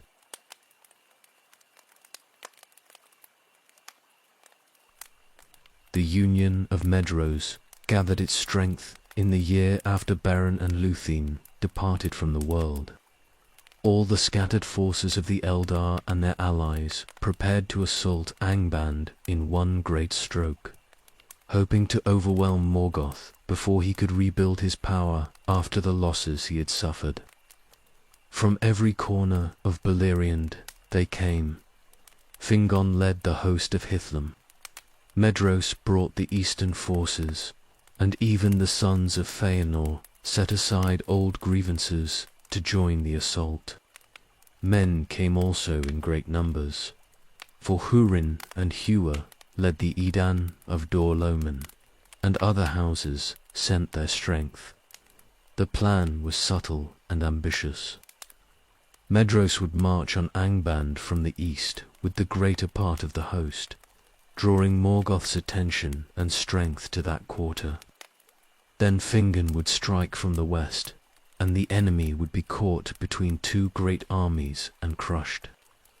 Turgon of Gondolin had promised aid, and though his city's location remained hidden, it was hoped he would emerge when the moment came.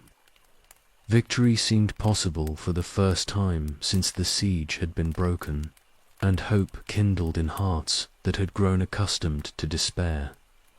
But Morgoth had not been idle. His spies had learned of the Union's plans, and he prepared treachery to match their strategy. He sent false word that drew Madris's host forward early, before all the pieces were in place, and he corrupted some of the men who would pledge themselves to the attack. When the day of battle came, the carefully laid plans began to unravel before the first blow was struck. Medros marched too soon. His forces came within sight of Angband's gates and waited for the signal that would bring Fingon's army from the west. But the coordination failed. Morgoth sent his own armies out to engage them, vast forces of orcs and wolves and darker things, and Medros found himself committed to battle without the support he had counted on.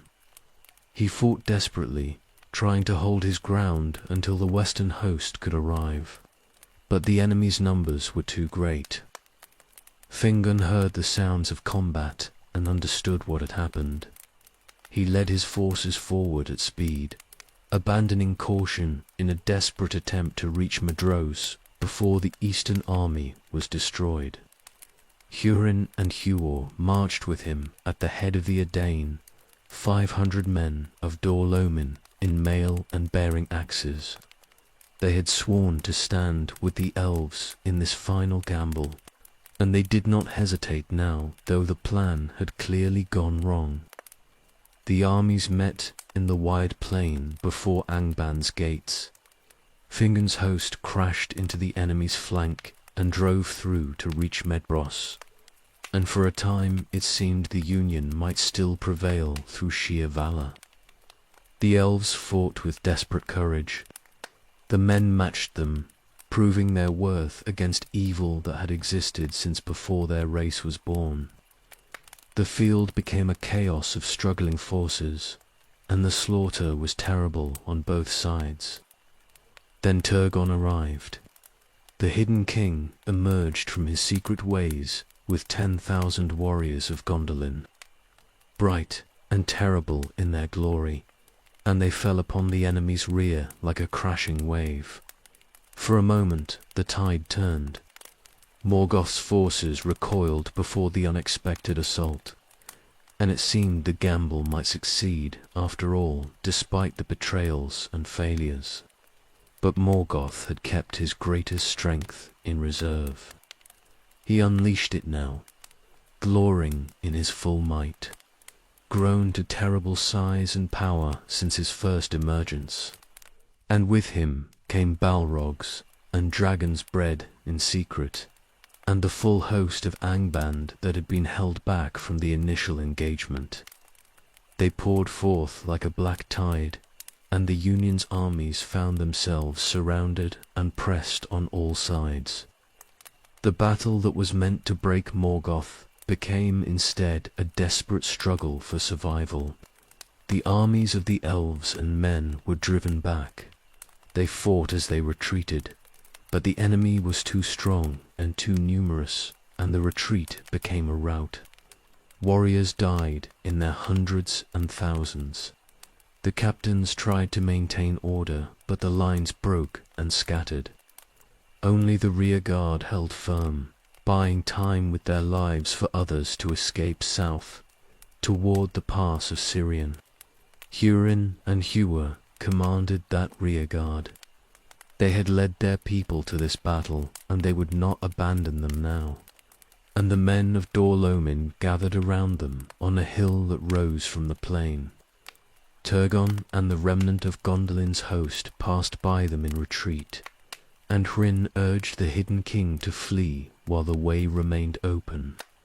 He said the hope of elves and men now rested with Gondolin, and Turgon must survive to preserve that hope.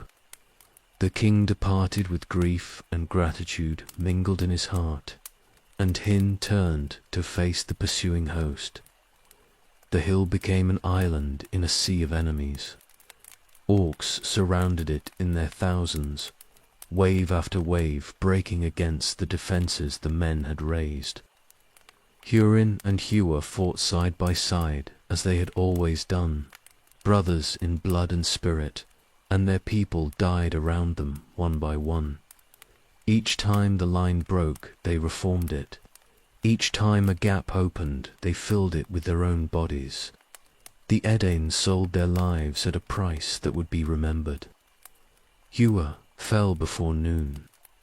A poisoned arrow took him in the eye, and he died speaking prophecy to his brother, that from their line would come a new hope, and that through Hurin's son the fates of elves and men would be bound together in ways not yet revealed. Then he was gone, and Hin fought on, alone, at the head of the diminishing band. The afternoon wore away in butchery.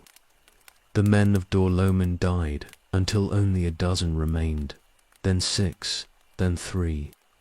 Still they fought, too weary now to do more than swing their axes and endure.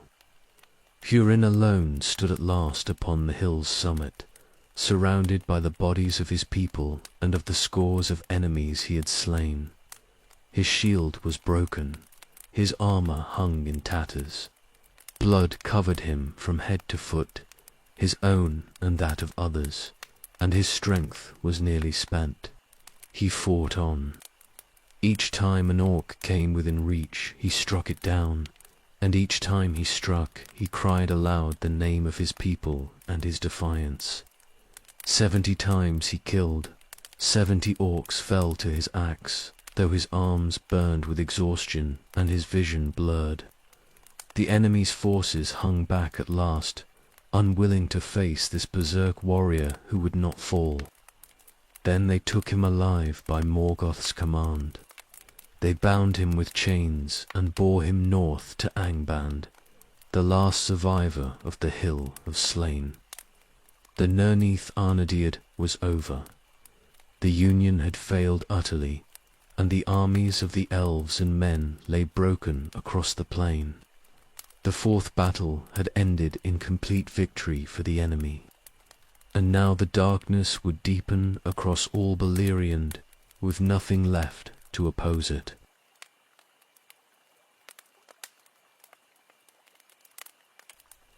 They brought Hurin before Morgoth in chains. He stood in that throne room where Beren and Luthien had once stood, but he came as captive, not infiltrator, and there would be no escape for him. The Dark Lord looked upon this mortal who had slain 70 of his servants and defied his armies until the very end, and he saw in Hurin something that kindled his interest.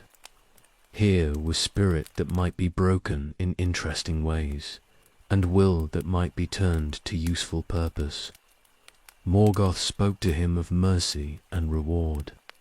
He said Hurin might be released and given lordship over his people if he would only reveal the location of Gondolin, the last remaining stronghold that threatened the enemy's dominion. Turgon had escaped the battle and returned to his hidden city, and Morgoth desired, above all things, to find that place and destroy it. He offered Hurin freedom, power, and the lives of his family in exchange for simple information. The words were fair and the logic was compelling, but they came from the father of lies and carried poison in them. Hurin refused. He said he knew nothing of Gondolin's location, which was true, but even if he had known, he would not have spoken. He had bought Turgon's escape with the lives of all his people, and he would not undo that sacrifice now for any promise the enemy might make. His defiance was absolute and unshakable, and it was spoken in words that mocked Morgoth's power and questioned his victory. The Dark Lord's patience ended.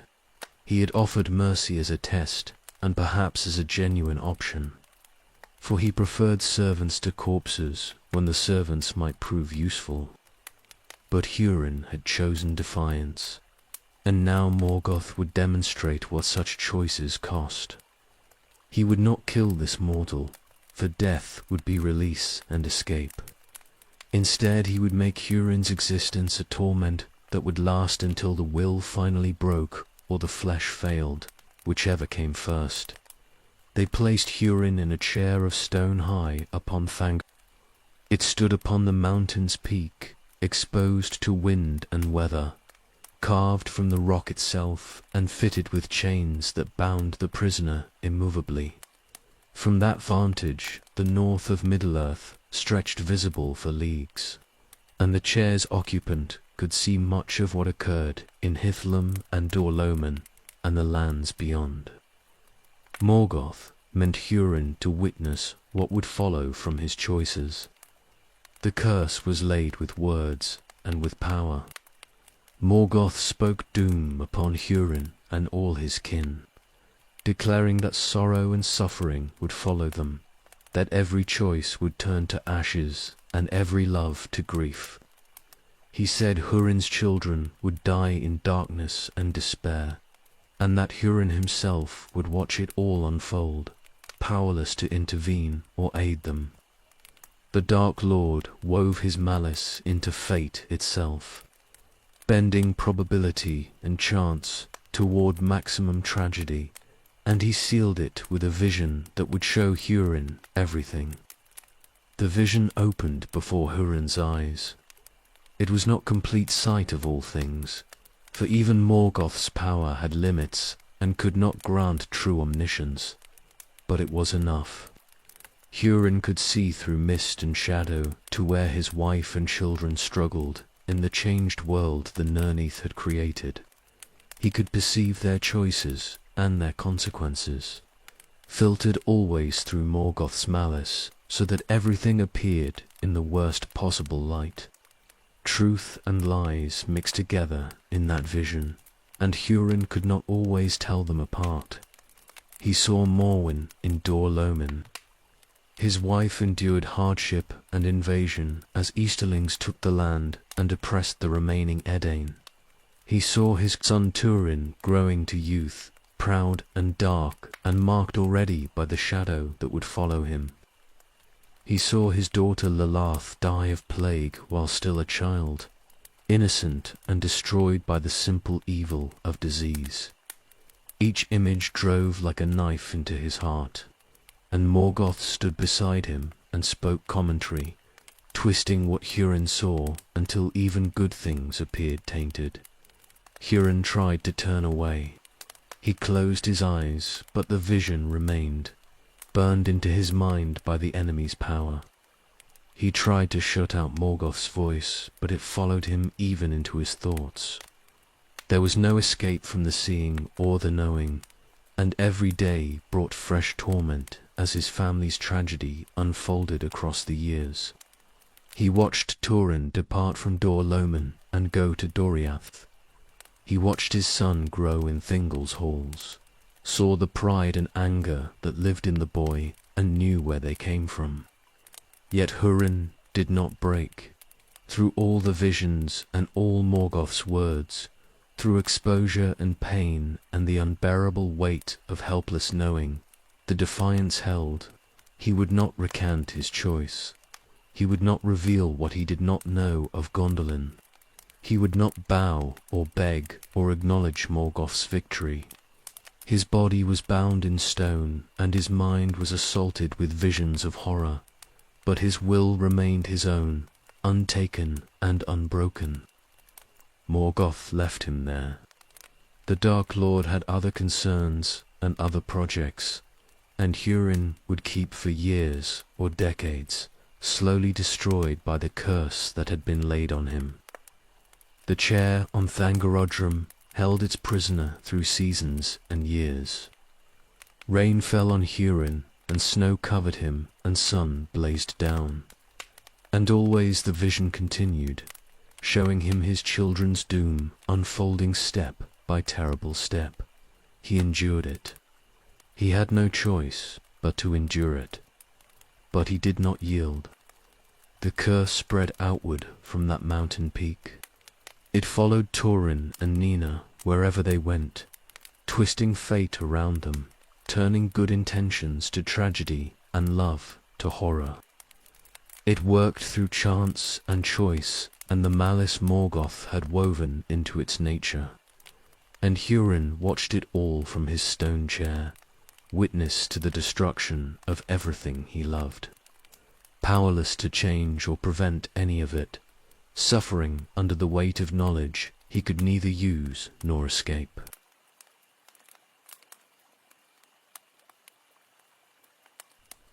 Turin came to Doriath as a child of 8 years.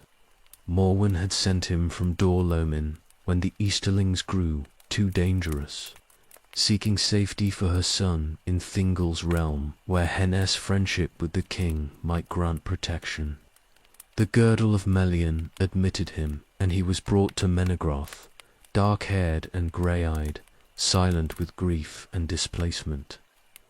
Thingol remembered Hurin, who had saved Turgon's life and taken him into his household, fostering him as he might have fostered his own son if Luthien had not chosen mortality. The boy grew in Doriath's halls. He learned the skills of arms and the lore of the Sindar, and he showed aptitude for both. But there was something shadowed in him from the beginning, a darkness that went beyond normal grief. The curse Morgoth had laid on Hurin's line was already at work, subtle and patient, turning Turin's natural pride into something harder and more dangerous. He made few friends among the elves. He kept his own counsel and nursed wounds that others could not see. Beleg Strongbow befriended him. The great March Warden of Doriath saw past Turin's defences to the boy beneath, and he took him ranging in the forests beyond Menegroth. They hunted together and fought orcs on the borders, and Turin learned woodcraft and warfare from one of the greatest warriors in Beleriand. Beleg's friendship was genuine and steadfast, offered without expectation of return, and it provided the only real light in Turin's youth. But even that friendship could not wholly turn aside the shadow that grew in him. Years passed. Turin became a man by the measure of his people, tall and strong and skilled in battle. Thingol gave him the dragon helm of Dor Loman, the heirloom of his house that had come from Doriath, when Morwen sent what treasures she could preserve. The helm was wrought with gold, and bore upon its crest the image of Glorung, and it marked its wearer as one of rank and martial prowess. Turin wore it with pride, and his pride grew greater as his reputation spread. He went to war against the enemy's servants with skill and valor, but always there was something excessive in him, something that pushed beyond necessity into cruelty or recklessness. Seros hated him. This counselor of Thingol, a Nandoran elf of proud bearing, resented the honor shown to a mortal and spoke against Turin in council. His words were barbed and calculated to wound, touching on Turin's exile and his people's defeat, suggesting that the men of Dor Loman had brought their suffering on themselves through weakness. Turin endured these provocations in silence for years, swallowing his anger, but the rage accumulated like water behind a dam. The break came at a feast. Sorrow spoke words about Morwen and the women of Hurin's house that could not be born. Crude suggestions delivered with a smile in front of all the assembled court. Something snapped in Turin. He threw a cup that struck Saros in the face, and when the elf rose in outrage, Turin overturned the table and would have killed him there in Menegroth if others had not intervened. The feast ended in chaos. Thingol commanded both to keep peace until judgment could be given, but the damage was done and could not be unmade. Saros attacked Turin the next morning in the forest. He came armed and ready, meaning to kill the mortal who had humiliated him. But Turin was the better warrior and quickly gained the advantage. He disarmed Saros, and in his wrath stripped him and drove him naked through the woods like a beast, mocking him as he had been mocked. The chase ended at a ravine. Saros tried to leap across in desperation and fell short, and his body was broken on the rocks far below. Turin fled. He did not wait for Thingol's judgment or attempt to explain what had occurred. Shame and rage mixed together in him, and the shadow that had always lived in his heart rose up and drove him out of Doriath. He took his arms and armor, including the dragon helm, and departed through the girdle without word or farewell. Beleg tried to follow, but could not catch him.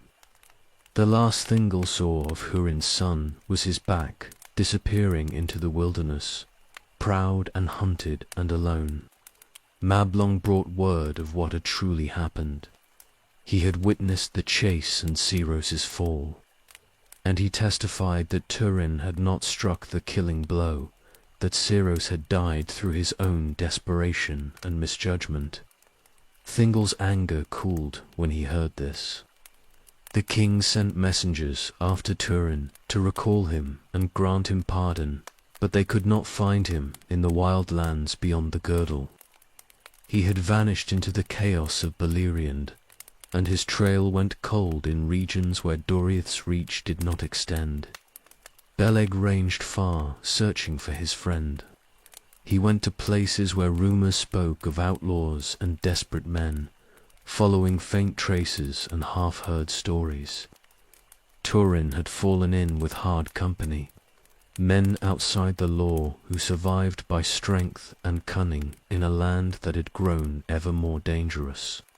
The March Warden found signs of them, but never caught up with Turin himself. He returned at last to report failure, and Thingol grieved for the loss of Hurin's son, but could do nothing more to retrieve him. Turin dwelt among outlaws in the wild.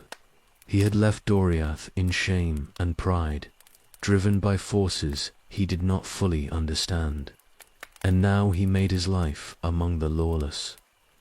The dragon helm marked him as someone of consequence, and gradually he rose to leadership among them through skill at arms and strength of will. But the curse followed him. It had driven him from safety into danger, from honor into shame, and it would continue its work in the years ahead.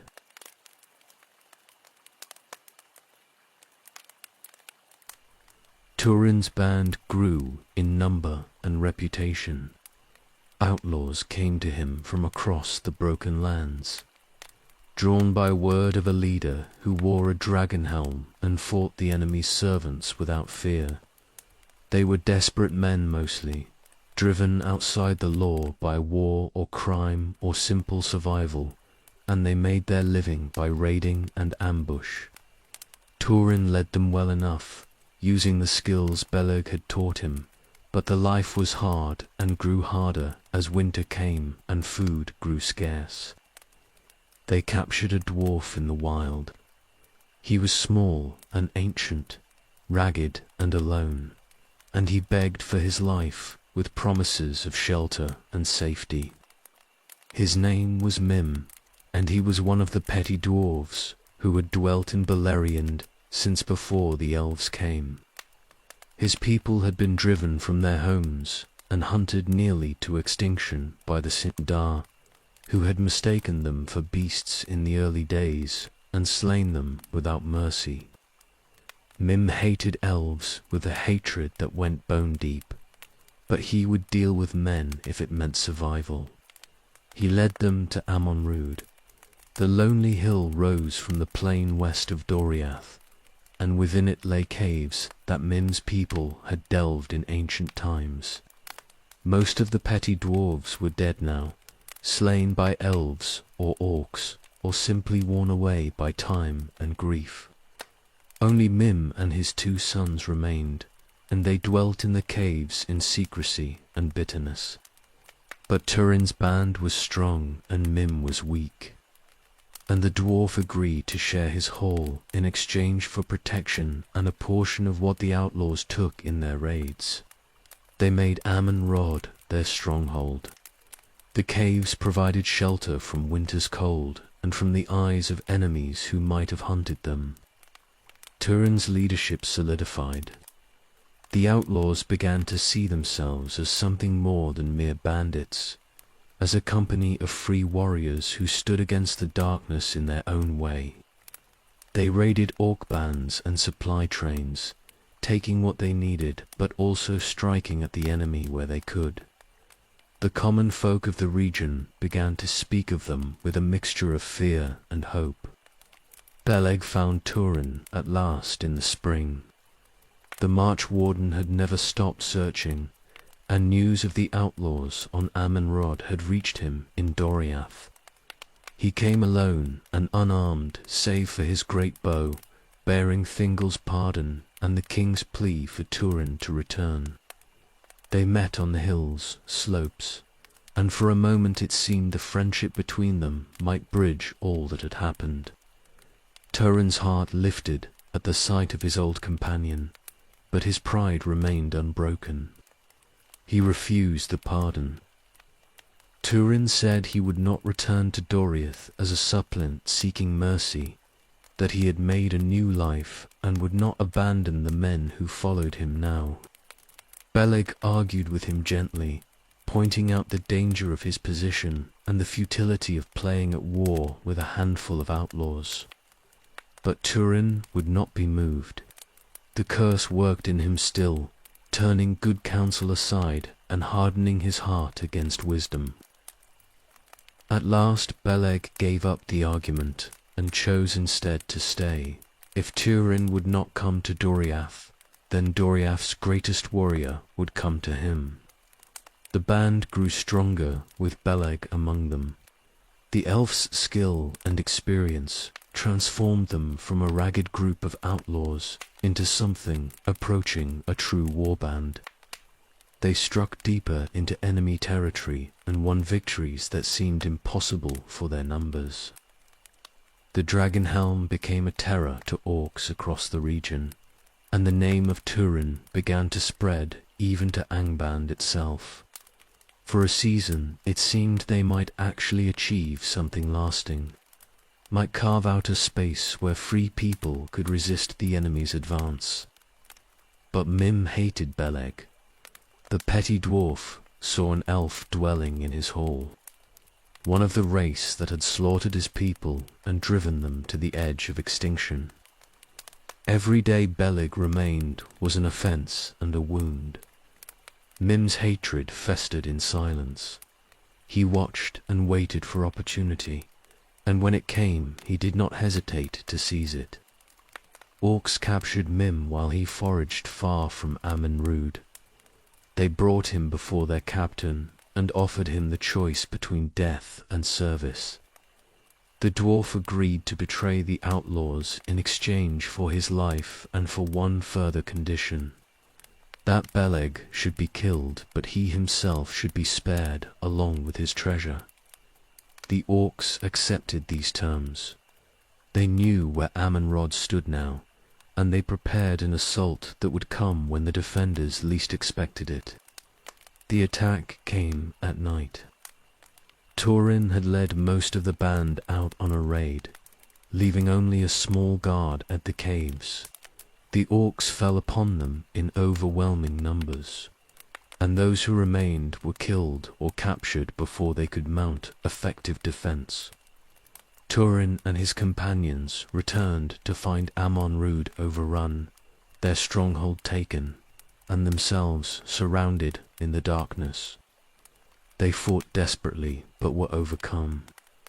Turin was struck on the head and fell senseless, and the orcs bound him and prepared to carry him north to Angband. Beleg had been out hunting when the attack occurred. He returned to disaster and ruin, and he tracked the orc band through the night with skill born of centuries. They were moving slowly, burdened with captives and loot, and he caught up with them as they camped in a dark hollow. He waited until deep night when most of them slept, then crept into the camp and found Turin bound and guarded. Using his knife in silence, he cut the bonds and tried to wake his friend. But Turin remained senseless from the blow he had taken. The blade slipped in darkness. As Beleg cut the last cord, Turin woke suddenly in confusion and terror, not knowing where he was or who stood over him with a knife. In that moment of disorientation and panic, with the curse whispering in his heart, he seized the blade and struck out blindly. The knife took Beleg in the throat. The march warden fell without a sound, and his blood poured out upon the ground while Turin stared in dawning horror at what he had done. Recognition came too late. Turin saw his friend's face in the dim light and understood that he had killed the one person who had never abandoned him, who had given up rank and comfort in Doriath to stand beside him in his exile. Beleg died there in that hollow, slain by the hand he had come to free, and Turin's mind broke under the weight of it. He sat holding the body and would not move or speak, and when dawn came the orcs were scattered or dead, and only grief remained.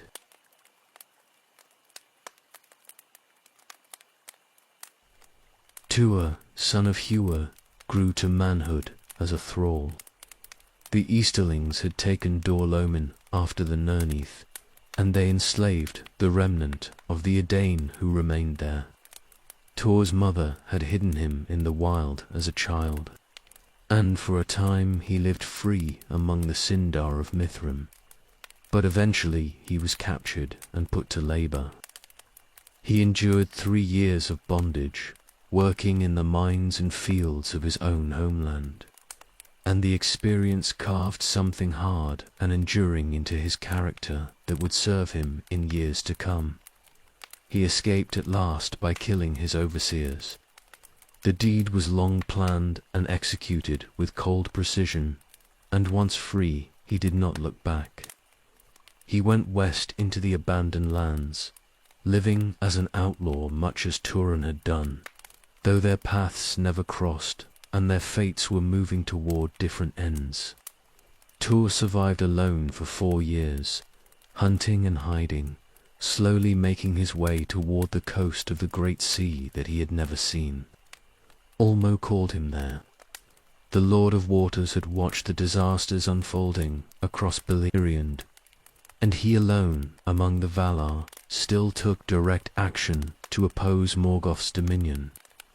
He had sent warning through Turgon's dreams long ago, urging the hidden king to prepare for flight to the coast, but those warnings had gone unheeded. Now Ulmo chose a messenger to carry his words in person, and the messenger he chose was Tuatha, son of Hua, whose brother had saved Turgon's life and whose bloodline carried significance that would only become clear in later generations. The Valar appeared to him at the mouths of Sirion. Tuatha had come to the sea and stood upon the shore, overwhelmed by the vastness of it. And there in the waves and spray, Ulmo revealed himself in power and glory. He spoke to Tuatha in a voice like the thunder of deep waters, commanding him to go to Gondolin and deliver a message to its king. The hidden city must prepare to abandon its isolation and march to war, or else prepare to flee to the coast where ships might be built against a day of final refuge. Doom was coming to Gondolin, whether Turgon acted or not, and action might yet save what refusal would destroy. Tuatha accepted the task, though he had no idea where Gondolin lay. Ulmo sent for Onwu to guide him, a Noldorin elf who had been shipwrecked on the coast and preserved by the Valar's power specifically for this purpose. Together they travelled inland, following secret paths that Voronwë remembered from his youth. Winter overtook them in the mountains, and they endured hardship and danger, hunted by servants of the enemy and threatened by cold that killed as surely as any blade. But Ulmo's errand protected them, and they survived where others would have perished. They found the hidden entrance in the early spring. The dry river led them into the mountains through passages that seemed natural but had been shaped by ancient power. They climbed through darkness and emerged at last in the valley where Gondolin stood. And Tuatha saw what no outsider had seen since the city's founding. It rose white and beautiful in its hidden veil, towers and walls gleaming in the sun. A vision of peace and strength preserved against all the ruin that had overtaken the rest of Beleriand. The guards brought them before Turgon in his high tower. The king received Tuatha with courtesy, but also with suspicion, for the policy of secrecy had been absolute since Gondolin's founding and was not lightly set aside. Tuatha delivered Ulmo's message, speaking the words exactly as the Valar had given them, urging preparation for war or flight. He stood before the greatest of the surviving Noldorin lords and spoke truth to power, and for a moment the fate of the city hung balanced on the king's response. Turgon refused the counsel. He had built Gondolin to be a refuge against the darkness, and it had stood secure for centuries while the rest of Beleriand fell into ruin. His people lived in peace and beauty here, isolated from the wars that had destroyed so many others. To abandon that security on the word of a messenger, even one sent by Olmo, seemed to him folly of the worst kind. He thanked Tora for his service, but said Gondolin would remain as it was, hidden and strong, trusting in its secrecy and its walls. Meglin spoke against Tora's message most strongly. The king's nephew, son of El and Eridel, had risen to power in Gondolin through skill and ambition. He loved the city and loved more his own position in it, and he saw in Olmo's council a threat to both. If Gondolin marched to war, it might be destroyed. If it prepared ships for flight, it would eventually be abandoned. Either path led away from the isolation that had preserved it. Meglin argued for maintaining the policy that had worked thus far, and his words carried weight in Turgon's council. Tua was permitted to remain. Turgon remembered Hua, his friend, and would not cast out Hua's son, and something in Tua's bearing suggested he might be valuable to the city even if his message was refused. The messenger became an inhabitant of the hidden realm, and gradually he found his place there. He learned the speech and customs of the Noldor. He trained with the city's warriors and proved his worth in their ranks. The years began to pass in a peace he had never known. He met Idril Celebrindle, Turgon's daughter, and she was fair beyond measure with her silver-gold hair and her eyes that held wisdom beyond her years. Love grew between them slowly, resisted at first by custom and by Turgon's reluctance to see his daughter wed a mortal. But Idril's choice was clear and steadfast, and eventually the king relented. They married in a ceremony that all Gondolin celebrated, and Meglin watched with jealousy burning in his heart, for he had desired Idril himself and been refused. The years turned. Tua lived in Gondolin for decades, dwelling in peace, while outside the hidden valley the darkness deepened across all Beleriand. He had delivered Olmo's warning, and it had been rejected, but he could do nothing more to change Turgon's mind. The king grew ever more fixed in his determination to maintain the city's isolation. The beautiful towers stood gleaming in their valley, and within them the Noldor lived as if the wars and sorrows of Middle-earth belonged to some other world entirely. But doom was coming regardless. It moved in secret toward the hidden city, and all their walls and all their strength would not suffice to turn it aside when it finally arrived.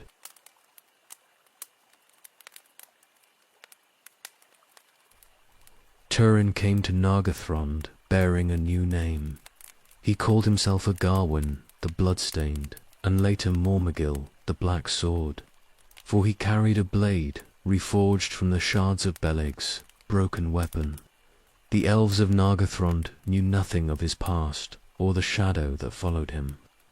They saw only a warrior of great skill who fought the enemy with savage effectiveness, and they welcomed him into their host. Orodreth ruled there, gentler than his brother Finrod had been, and less able to see the darkness in those who served him. Turin rose swiftly to prominence. His counsel in war was aggressive where Nargothrond's policy had been cautious, and he spoke with such conviction that others began to listen. He argued that hiding in secrecy had failed the elves everywhere else, that Gondolin stood alone only because of its walls and strength, not because of isolation. Nargothrond should fight openly, he said, should take the battle to the enemy instead of waiting for doom to find them. His words found fertile ground among the younger warriors who chafed at their kingdom's defensive stance. Findwyla's daughter of Orodreth loved him. She was fair and wise, and she saw in Turin both the greatness and the shadow that lived in him. Her love was genuine and deep, but it could not turn aside the curse that drove him. Turin remained bound to the memory of Beleg and the guilt that consumed him, and though he respected Finduilis, he could not return her love as she deserved. Another doom was coming for her, and for all who dwelt in Nargothrond. Turin persuaded them to build a bridge. For years the realm had been reached only by secret ways and hidden entrances, but he argued this limited their ability to send out forces and receive supplies. A great bridge should span the Narog before the gates, allowing swift movement of troops and turning the hidden fortress into an active military power. Orodreth was reluctant, but yielded to the pressure from his captains and his people. They built the bridge, and it stood wide and strong, and the secret kingdom became less secret with every stone they laid. Gloran came in the winter. The dragon had grown to his full terrible size since his first emergence, and Morgoth sent him against Nargothrond with a host of orcs following in his wake. They came up the river valley openly, making no attempt at stealth, for they knew the bridge would grant them entrance, and they trusted in the dragon's power to overcome whatever resistance they met. Glorung led them, massive and ancient and filled with malice, his eyes burning with fire and cunning. The armies of Nargothrond marched out to meet them. Turin persuaded Orodreth to give battle in the field rather than endure a siege, arguing that their strength was sufficient to defeat even a dragon if they met him boldly. The elves crossed their new bridge in bright array, and Turin led them with the black sword in his hand and the dragon helm upon his head. They were brave and skilled, but they were marching into disaster and could not see it. Glorung destroyed them. The dragon's fire swept across the field in great gouts of flame, and the elves, who had never faced such power, broke before it. Their weapons could not pierce his scales. Their courage availed nothing against the heat that turned armor to molten metal and flesh to ash. Orodreth fell in the first assault, and the host fragmented as captains died and formations collapsed. Turin fought with desperate fury, trying to rally the survivors, but the battle was lost before it truly began. The remnant fled back across the bridge. Gloran came after them slowly, savouring the rout, and the orcs followed to complete the slaughter. The dragon reached the bridge and crossed it, and the gates of Nargothrond stood open before him. The hidden realm that had endured through centuries of war fell in a single day, its secrecy undone by the bridge Turin had convinced them to build. Turin tried to organize a defense inside the halls. He gathered what warriors remained and prepared to make a final stand in the caverns. But Glorung came down into the deeps, and his presence alone broke their will.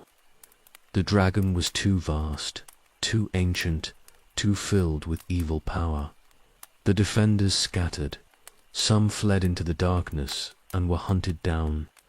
Others tried to bargain for their lives and were slain or enslaved. Nargothrond became a charnel house, its treasures looted and its people destroyed. Glorung found Turin at last in the lower halls. The dragon regarded him with eyes that held terrible intelligence, and he spoke with words that carried the weight of long knowledge. He knew who Turin was. He knew the doom that followed him, and he spoke lies mixed with truth, saying that Morwen and Nina were suffering in Dor-Lomin, abandoned and helpless, while Turin played at war in distant kingdoms. The words struck home. The curse worked through them. turning Turin's thoughts away from Finduilas, who needed him now, toward family who might or might not be in danger. The dragon's eyes held him. Glorung laid a spell of confusion and binding on Turin, freezing him in place and filling his mind with visions of his mother and sister in desperate need. The spell was powerful and cruel, and it achieved what fire and claw could not. Turin stood paralyzed while the orcs led away the captives, Finduilas among them, and he could do nothing to stop it or help them. When the spell finally broke and Turin could move again, Nargothrond lay in ruins around him. The dragon had taken the treasury for his bed, piling up the treasures of Finrod's kingdom and making his lair among them. The people were dead or enslaved. Finduilas was gone, taken north toward certain torment and death. And Turin's counsel had brought all of this to pass, his pride and his certainty opening the doors to catastrophe. He fled from the wreckage, and the curse followed him, patient and thorough, not yet finished with its work.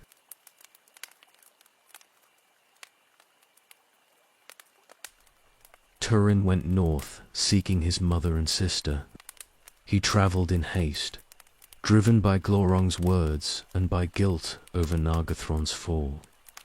When he reached Dorloman, he found his mother's house empty and learned she had departed for Doriath years before, taking his sister with her. The news should have brought relief, but instead it compounded his anguish. He had abandoned Finduilas on the word of a lying dragon, and now he learned the lie too late to matter. He turned back south, hoping to find Finduilas among the captives the orcs had taken. He followed their trail into the forest of Brethel, asking after news of the prisoners wherever he went. The woodman told him a grim tale. The orcs had been ambushed and slain by the folk of Brethel, but they had killed their captives before dying, nailing them to trees in spite and cruelty. Finduilas had died there, calling Turin's name at the end, and the woodman had buried her in a mound they called Hord Enelith. Turin came to her grave, and his grief broke over him like a wave. She had loved him truly, and he had failed her utterly, choosing phantom danger over real need, believing a dragon's manipulation over his own judgment. He had brought destruction to Nargothrond and death to its princess, and now he knelt before her mound with nothing to offer but useless sorrow. The curse had struck again through his own choices, and he could see no path forward that did not lead to further ruin. The people of Brethel took him in. He gave them a new name, calling himself Turambar, master of fate, as if naming could make it true. He swore he would flee his past and build a new life in these quiet woods, far from the great kingdoms and their dooms. The folk accepted him gladly, for he was a warrior of great skill, and they were few and believed. He became one of them, living simply, and for a brief time it seemed the curse might lose his trail. Morwen and Nina had indeed gone to Doriath years before. Thingol welcomed them for Horin's sake and gave them safety within the girdle. But when news came of Glorun's assault on Nargothrond, Morwen determined to go there and learn what had become of her son. She rode north, despite all counsel against it, and Nina followed her, unable to bear separation. Mablung went with them, leading an armed escort, hoping to keep them from the worst dangers. They came to Nargothrond and found it a lair of horror. Glorun dwelt there still, coiled upon his treasure, and when he sensed the approach of Hin's wife and daughter, he roused himself to meet them. The dragon emerged from the gates like a nightmare-given form, vast and terrible, and the escorts scattered before him. Morwen fled into the wilderness and was lost. Nina stood frozen as Gloran came before her, and his eyes held her in place while he worked his cruelest magic. He spoke her family's doom to her in detail, telling her of Turin's fate and the curse that followed him. Then he took her memory entirely, stripping away name and past and knowledge of self. She stood empty and terrified when he released her, a blank vessel without history or identity, and she fled naked into the wild with no idea who she was or why she ran. Mablung searched for her desperately but could not find her trail. She vanished into the forest like a ghost, and he returned to Doriath, bearing only failure and grief. She wandered until she came to Bretzel. The woodman found her on hard Enolith, lying senseless on Findulus's grave as if something had drawn her there. They brought her to their homes and tended her, and Turin was called to see if he could help. He looked upon this woman who could not speak or remember her own name, and he felt pity for her that gradually deepened into something more. She was beautiful despite her suffering, dark-haired and gried, and there was something in her face that stirred recognition without quite achieving it. He named her Ninil, meaning tear maiden, and took responsibility for her care. Slowly she recovered the ability to speak and to function in the world, though memory of her past never returned. She learned the ways of Brethel and made herself useful among the people. Turin watched over her and taught her what she needed to know, and the bond between them grew stronger with each passing season. Love came to them both. It should not have, for they were brother and sister, though neither knew it, but the curse worked through their ignorance and drew them together. Turin felt his heart lighten for the first time since Beleg's death, and Ninil bloomed in his presence like a flower finding sun. They married with the blessing of Brethel's people, and for a year they knew happiness that seemed impossible given all that had come before. She quickened with child as summer turned to autumn. The news brought joy to them both, and Turin began to believe he had truly mastered fate as his name proclaimed. But Gloran had not forgotten them.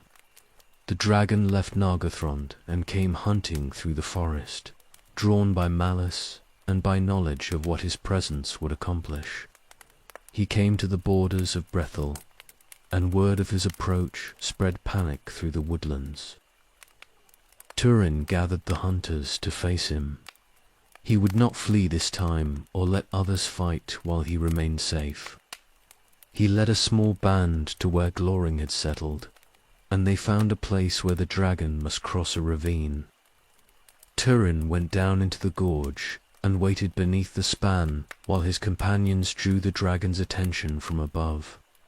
Glorong came across slowly, his vast bulk stretching over the gap, and Turin struck upward with the black sword into the dragon's unprotected belly. The blade drove deep and found the heart. Gloran screamed and thrashed in his death agony, and venomous blood poured down upon Turin and burned him terribly. He fell back unconscious while the dragon died above him, and his companions fled the poisonous fumes that rose from the wound. They thought Turin dead and brought the news back to Brethel before returning to retrieve his body. Ninel heard that her husband had fallen and ran to the ravine despite her pregnancy. She found Turin lying as if dead beneath the dragon's corpse, covered in black blood, and she wept over him in despair. Then Gloran opened his eyes for the last time. The dragon looked upon her and spoke her true name, and with his dying breath he broke the spell he had laid upon her. Memory returned in a terrible flood.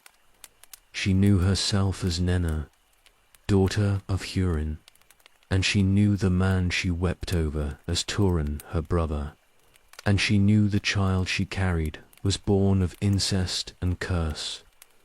Thorin stirred then and began to wake, but Nenna did not wait.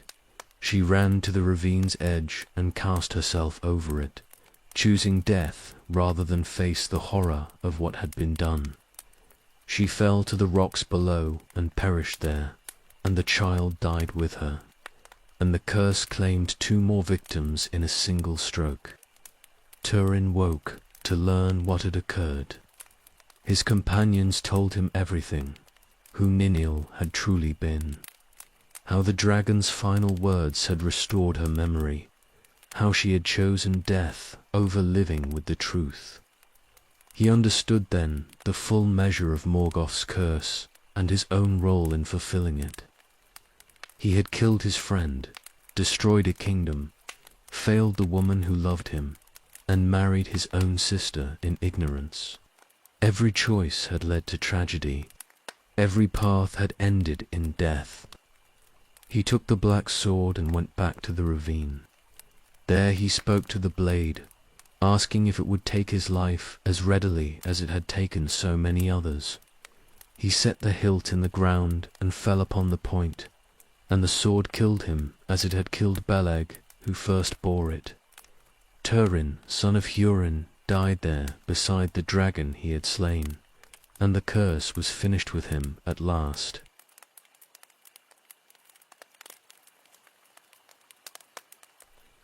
Morgoth released Hurin in the 28th year after his capture. The Dark Lord had kept him bound upon Thangorodrim's peak through all that time, forcing him to watch as the curse destroyed his children one by one. Now Turin and Nina both lay dead, the tragedy complete, and Morgoth had no further use for his prisoner. He released Hryn not from mercy but from malice, sending him forth as a final instrument of ruin, broken and bitter and carrying poison in his heart. Hurin descended from the mountain, an old man. He had been in his prime when captured, strong and fierce. But the years had wasted him, and the visions had scarred him deeper than any physical wound. He walked south through lands he barely recognized, changed utterly by decades of war and defeat. The curse clung to him still.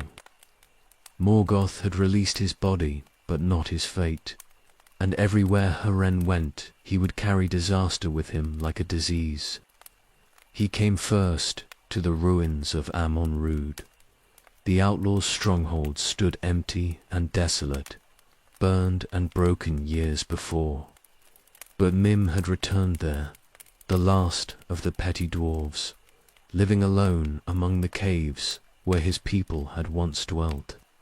The old dwarf recognized Hurin and trembled, knowing why this visitor had come. Hurin named him traitor and murderer, speaking of how MMM's betrayal had led to Turin's capture and set in motion all the horror that followed. MDM tried to defend himself. He spoke of old grievances and justified hatreds, of how the elves had slaughtered his kindred and driven them to extinction.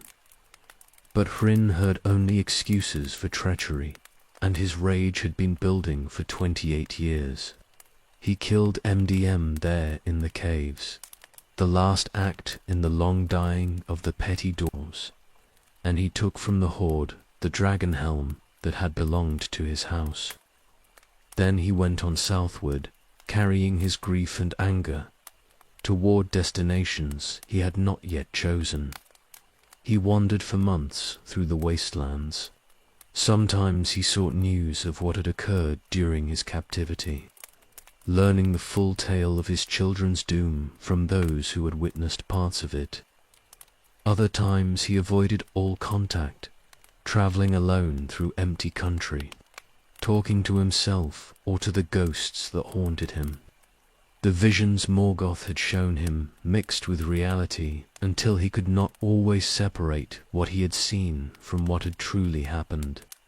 His mind bore scars that would never heal. He came to Nargothrond in the autumn. The dragon's lair stood open and unguarded, for Glóran was dead and Morgoth had not yet sent another to claim the treasure. Hin entered the halls where his son had brought ruin, and he walked among the bones and the looted chambers. The great hoard lay scattered across the floors, gold and jewels beyond counting. All the wealth of Finrod's kingdom left to gather dust in darkness. He found the Noglamir among the treasure. This was the necklace of the dwarves, wrought in ancient times by craftsmen of Nograd, beautiful beyond measure and heavy with enchantment. It lay half buried in the dragon's bed, and Hryn took it as if compelled, seeing in it a gift he might bring to Thingol. The king had fostered his son. Perhaps this treasure might serve as payment or thanks. Or perhaps, though Hryn did not acknowledge the thought, it would serve as a final instrument of the curse. He travelled to Doriath and passed through the girdle. Melian's power read his heart and found there such bitterness and pain that she counselled Thingol to turn him away. But the king would not refuse Hin entry. He remembered his friend from the Nirnath, the man who had saved Turgon's life and held the rear guard while others escaped. He welcomed Hryn into Menegroth, though his appearance was grim, and his manner spoke of damage that went soul deep. Hryn cast the Noglamir at Thingol's feet. He spoke with savage mockery, saying here was payment for the king's care of Turin, though that care had ended in exile and death. His words were bitter and unjust, twisted by Morgoth's influence and by his own unending grief. Thingol answered with patience and sorrow, speaking of how he had tried to save Turin and had sent Beleg to find him, but Hryn would not hear it. The curse worked through him, poisoning even this encounter. Melian spoke to him at last with power and compassion both. She told him plainly that he had been used, that Morgoth's malice still worked in him, that he carried poison he did not recognize. Her words pierced the fog of bitterness for a moment, and Hryn saw clearly what he had become. The recognition broke something in him. He left Menegroth and went into the wild, and he came at last to his wife's grave, where Morwen had died alone beside the mound of their children. There he lay down and died himself, exhausted and empty, the last victim of the curse that had destroyed his house. But the Noglamir remained in Doriath, and with it came the seeds of further tragedy. Thingol looked upon the necklace and desired to set the Silmaril in it, the jewel that Baron had won and that had passed to Dior and then back to the king when his grandson came to rule in Doriath. He summoned dwarven craftsmen from Nograd to do the work, and they came and saw the Silmaril and coveted it. The curse that had followed Hryn now began to spread through Doriath itself, reaching toward the jewel that had been at the center of so much doom since Fëanor first wrought the three in Valinor. Thingol looked upon the Noglamir and conceived a desire that would doom him. The necklace was beautiful beyond measure, wrought by dwarven craftsmen in ages past with skill that had not been matched since. The Silmaril lay in his treasury, the jewel Beren had cut from Morgoth's crown and paid for with his hand and ultimately his life. The king decided these two treasures should be joined, the greatest work of dwarves united with the greatest work of elves, and he summoned craftsmen from Nograd to perform the task. The dwarves came and laboured long in Menegrath's workshops. They set the Silmaril into the Noglamir with skill and care, binding the holy jewel into the ancient gold until the necklace blazed with light that had come from the two trees themselves. But as they worked, desire grew in them. They looked upon the Silmaril and coveted it with a hunger that went beyond reason or wisdom. The jewel had been cursed by Fëanor's oath, and by all the blood spilled in its name. And now that curse reached out to claim new victims. They demanded the necklace as payment for their work. Thingol had promised them gold and gems, wealth sufficient for any service. But the dwarves said their labor had been beyond price, and only the finished piece itself would suffice. The demand was outrageous, and they knew it, but greed had overcome them entirely. Thingol refused with anger and scorn, speaking words that touched on old grievances between elves and dwarves, and the craftsman's desire curdled into rage. They murdered him in his own halls. The dwarves fell upon Thingol in a chamber where he had come alone to inspect their work, and they killed him there with tools meant for shaping metal. The greatest of the Sindar, who had walked under stars before the moon rose and wed Amaya, and ruled in Doriath for thousands of years, died at the hands of those he had hired to serve him. They took the Noglamir and fled Menegroth, moving swiftly toward the borders before the murder could be discovered. Melion's power failed when Thingol died. The girdle that had protected Doriath since its founding unraveled with her grief, for it had been woven from her strength and maintained by her will. She could have held it perhaps, but the heart had gone out of her with Thingol's death. She found his body and wept over it, and then she departed from Middle-earth entirely, returning to Valinor and to the gardens she had tended before the world was made. Doriath lay open and unprotected for the first time in all its long history. The dwarves reached Nograd and told lies about what had occurred. They claimed Thingol had cheated them and threatened them, that they had taken only what was rightfully theirs. The Lord of Nograd believed them, or pretended to, and he gathered an army to march on Doriath and claim more treasure while the realm lay exposed. Greed and old hatred drove them eastward, and they came to Menegroth and sacked it, killing many who remained and taking what wealth they could carry. But Beren still lived.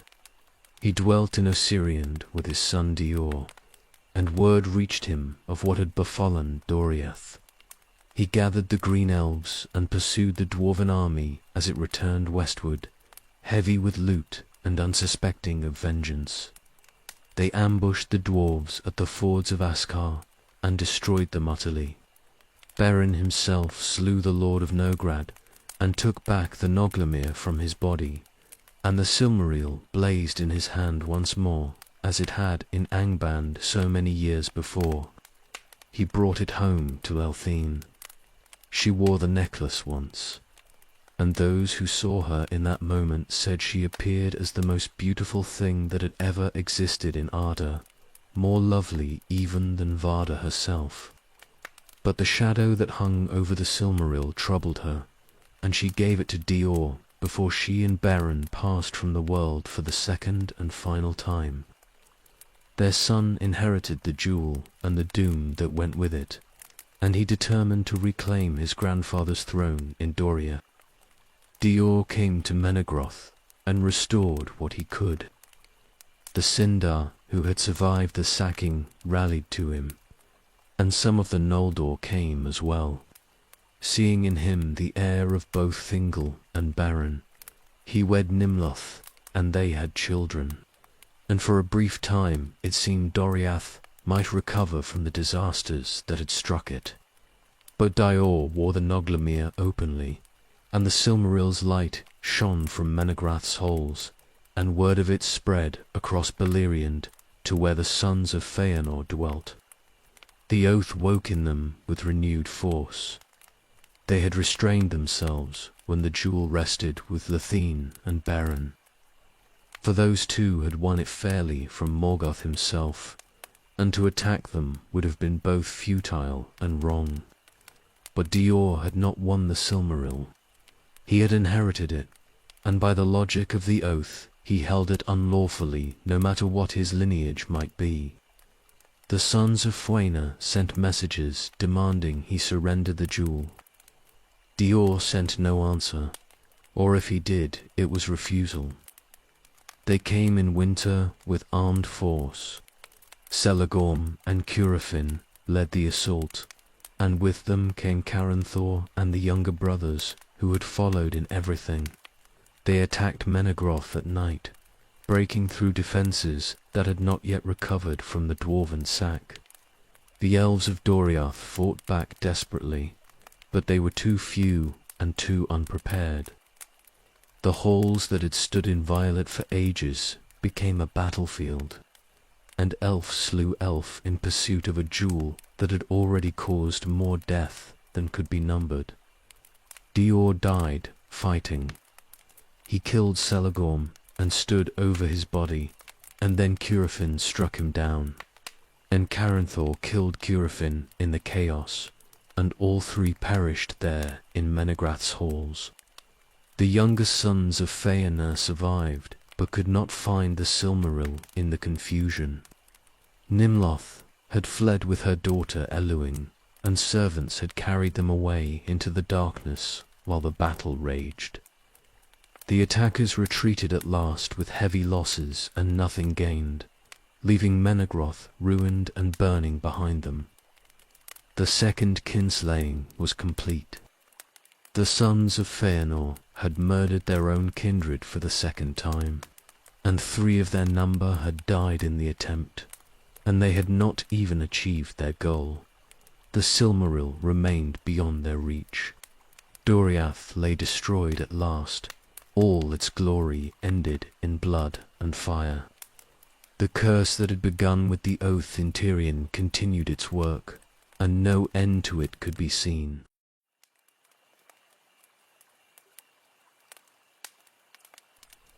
Thingol looked upon the Noglamir and conceived a desire that would doom him.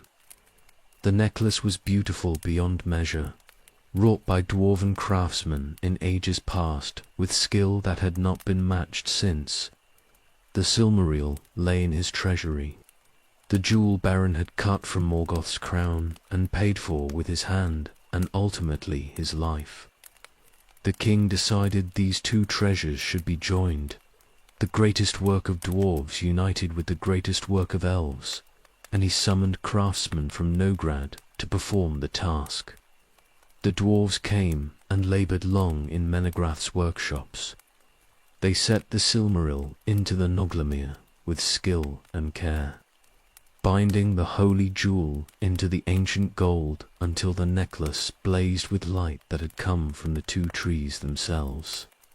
But as they worked, desire grew in them. They looked upon the Silmaril and coveted it with a hunger that went beyond reason or wisdom. The jewel had been cursed by Fuena's oath, and by all the blood spilled in its name.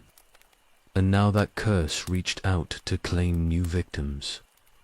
They demanded the necklace as payment for their work.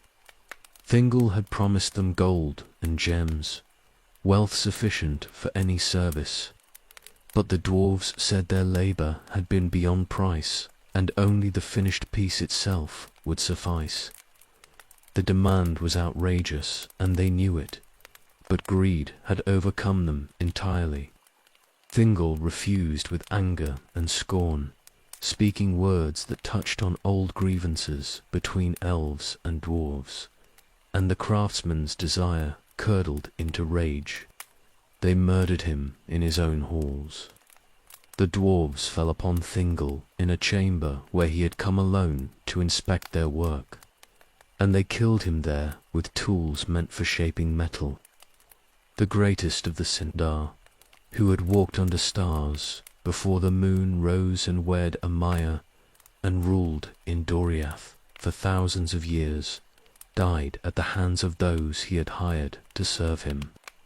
They took the Noglamir and fled Menegroth, moving swiftly toward the borders before the murder could be discovered.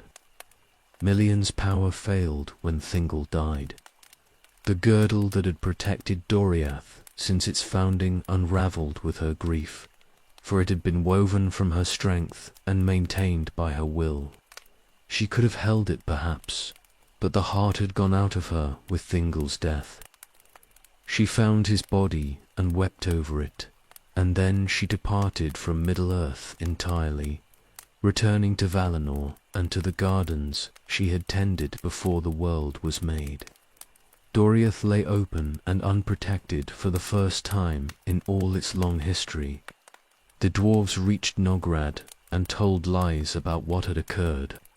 They claimed Thingol had cheated them and threatened them, that they had taken only what was rightfully theirs.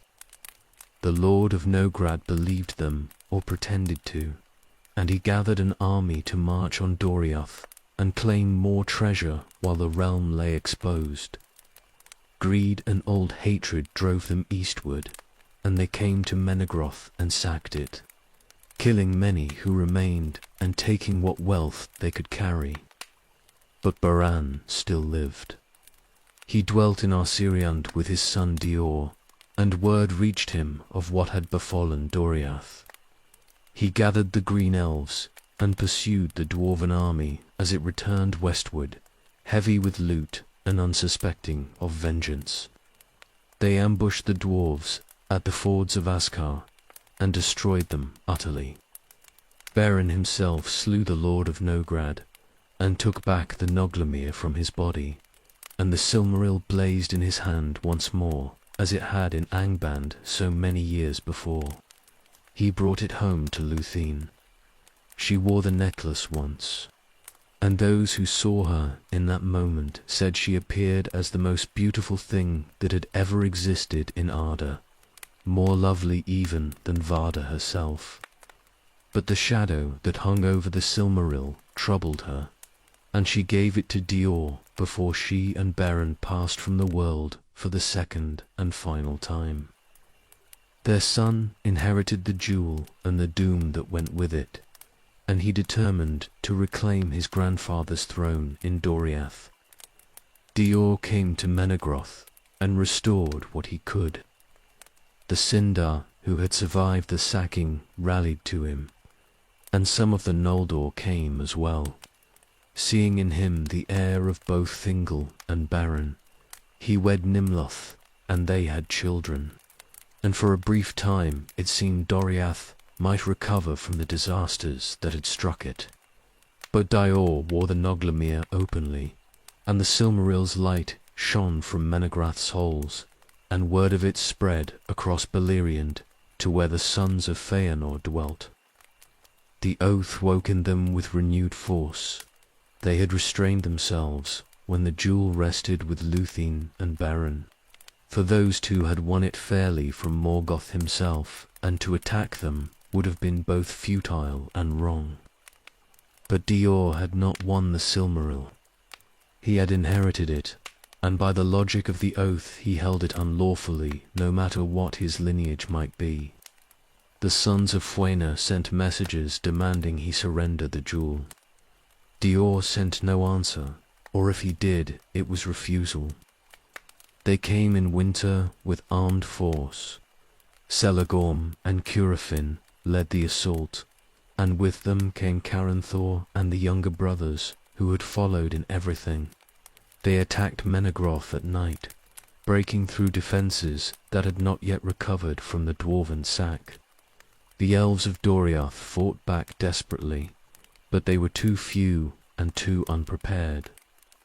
The halls that had stood inviolate for ages became a battlefield, and elf slew elf in pursuit of a jewel that had already caused more death than could be numbered. Dior died fighting. He killed Celagorm and stood over his body, and then Curufin struck him down, and Caranthor killed Curufin in the chaos, and all three perished there in Menegroth's halls. The younger sons of Fuena survived, but could not find the Silmaril in the confusion. Nimloth had fled with her daughter Eluing, and servants had carried them away into the darkness while the battle raged. The attackers retreated at last with heavy losses and nothing gained, leaving Menegroth ruined and burning behind them. The second kinslaying was complete. The sons of Fuena had murdered their own kindred for the second time, and 3 of their number had died in the attempt, and they had not even achieved their goal. The Silmaril remained beyond their reach. Doriath lay destroyed at last. All its glory ended in blood and fire. The curse that had begun with the oath in Tirion continued its work, and no end to it could be seen.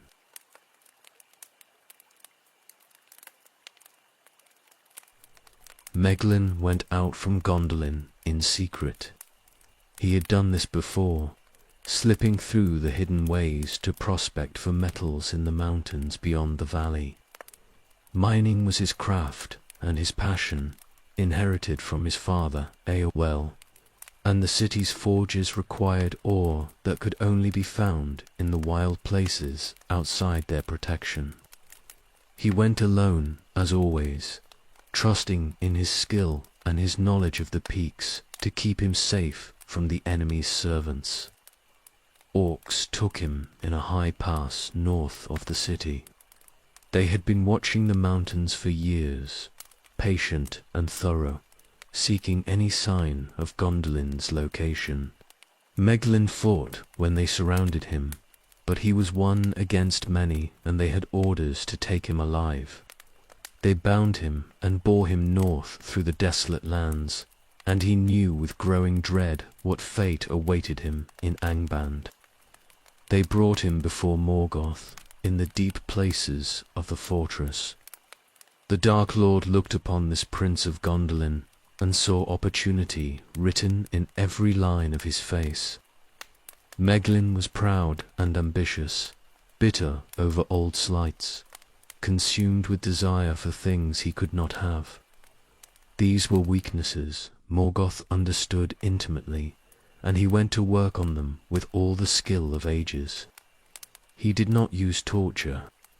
That would have been the expected approach, but Morgoth knew this elf would break more surely under other pressures. He spoke, instead of rewards and greatness, of power that might be Meglin's if he chose to take it.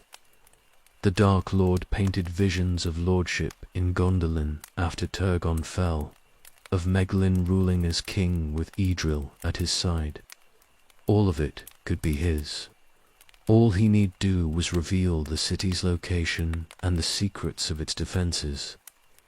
Meglin resisted at first. He was proud, and he loved Gondolin in his way, and the thought of betraying it to destruction troubled him despite his grievances. But Morgoth was patient and thorough. He spoke of how Turgon had denied him. Idril had given her instead to a mortal whose descendants would inherit what should have been Meglin's by right. He spoke of the council that never truly valued Meglin's counsel, of the respect withheld and the suspicion always lurking beneath their courtesy. The promises grew more specific. Morgoth swore that Idril would be spared when the city fell, that she would be given to Meglin unharmed and whole. Turgon would die, of course, and Tor and all who stood in the way, but Idril herself would be preserved for Meglin's possession. The Dark Lord made it sound simple and just, a rightful claiming of what had been wrongfully denied. Fear worked on him as much as desire. Meglin hung in Angband's depths and saw the power arrayed there, the dragons and balrogs and countless orcs. He understood that Gondolin would fall eventually, whether he betrayed it or not. The city's doom was certain. The only question was whether he would be destroyed with it or survive to rule in its aftermath. Morgoth gave him the choice between death as a failed prince or life as a victorious king, and the choice seemed obvious when framed that way. He broke at last. Meglin revealed the location of Gondolin's valley and the secret of the hidden entrance. He described the defenses in detail, told which gates were strongest and which might be vulnerable, identified where the king dwelt and where the warriors mustered. He betrayed everything and everyone, buying his own survival and his imagined future with information that would doom thousands. He broke at last. Meglin revealed the location of Gondolin's valley and the secret of the hidden entrance. He described the defenses in detail, told which gates were strongest and which might be vulnerable, identified where the king dwelt and where the warriors mustered. He betrayed everything and everyone, buying his own survival and his imagined future with information that would doom thousands. The Dark Lord received each revelation with satisfaction and sent him back to Gondolin, bearing instructions. Meglin returned through the secret ways. The guards welcomed him as they always did, seeing nothing different in his manner or his bearing. He had learned to hide his thoughts beneath practiced courtesy, and he concealed the mark Morgoth had left on his soul. He went about his duties as before, speaking in councils and overseeing the forges, and none suspected what he had become. He watched and waited. Morgoth had commanded him to send no signal and attempt no sabotage, simply to be ready when the assault came. The Dark Lord wanted surprise, complete and total, wanted the attack to fall on Gondolin like lightning from a clear sky. Meglin lived with the knowledge of coming doom. Seeing the city's beauty and knowing it would soon be ash, observing people who trusted him and knowing he had sold them all.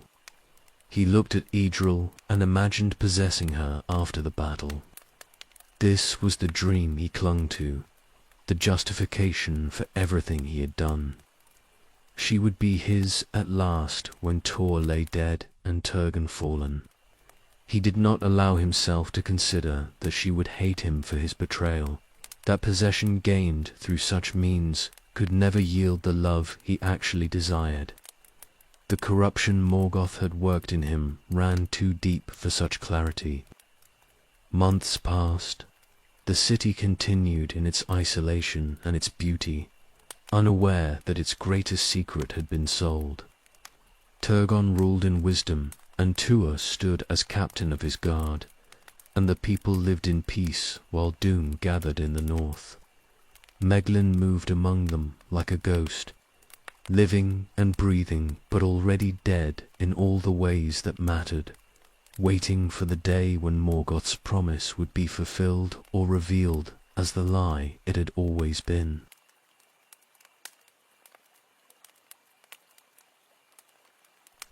The assault came at the festival of Gates of Summer.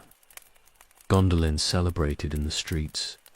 Its people gathered for the first great feast of the year, and none watched the mountains with proper vigilance. Morgoth had chosen his moment perfectly. The armies he had gathered in secret approached through the night, moving silently through passes that Meglin had revealed, and they came down upon the hidden valley in overwhelming force. Dragons led the attack. Glorong was dead, but Morgoth had bred others in Angban's pits, and they came now in numbers with fire in their bellies and iron will driving them forward. Behind them marched Balrogs, creatures of the ancient world who had followed Morgoth since the music itself, and with them came orcs in their thousands, armored and disciplined. A black tide flowing down into the valley that had stood hidden for so many centuries. The last stronghold of the Noldor lay before them, and Morgoth meant to erase it utterly. The outer defences fell swiftly. The guards at the northern gate died before they could raise proper alarm, and the enemy's forces poured through into the valley itself. By the time the main city understood what was occurring, dragons were already clawing at the walls, and Balrogs were setting fire to the lower levels. The surprise was complete. Gondolin had trusted in secrecy for its protection, and now that secrecy had been broken and they faced annihilation, Turgon armed himself and went to the walls. The king had refused Olmo's warning decades before, choosing to trust in isolation rather than prepare for war or flight, and now the price of that choice had come due. But he did not flinch from it.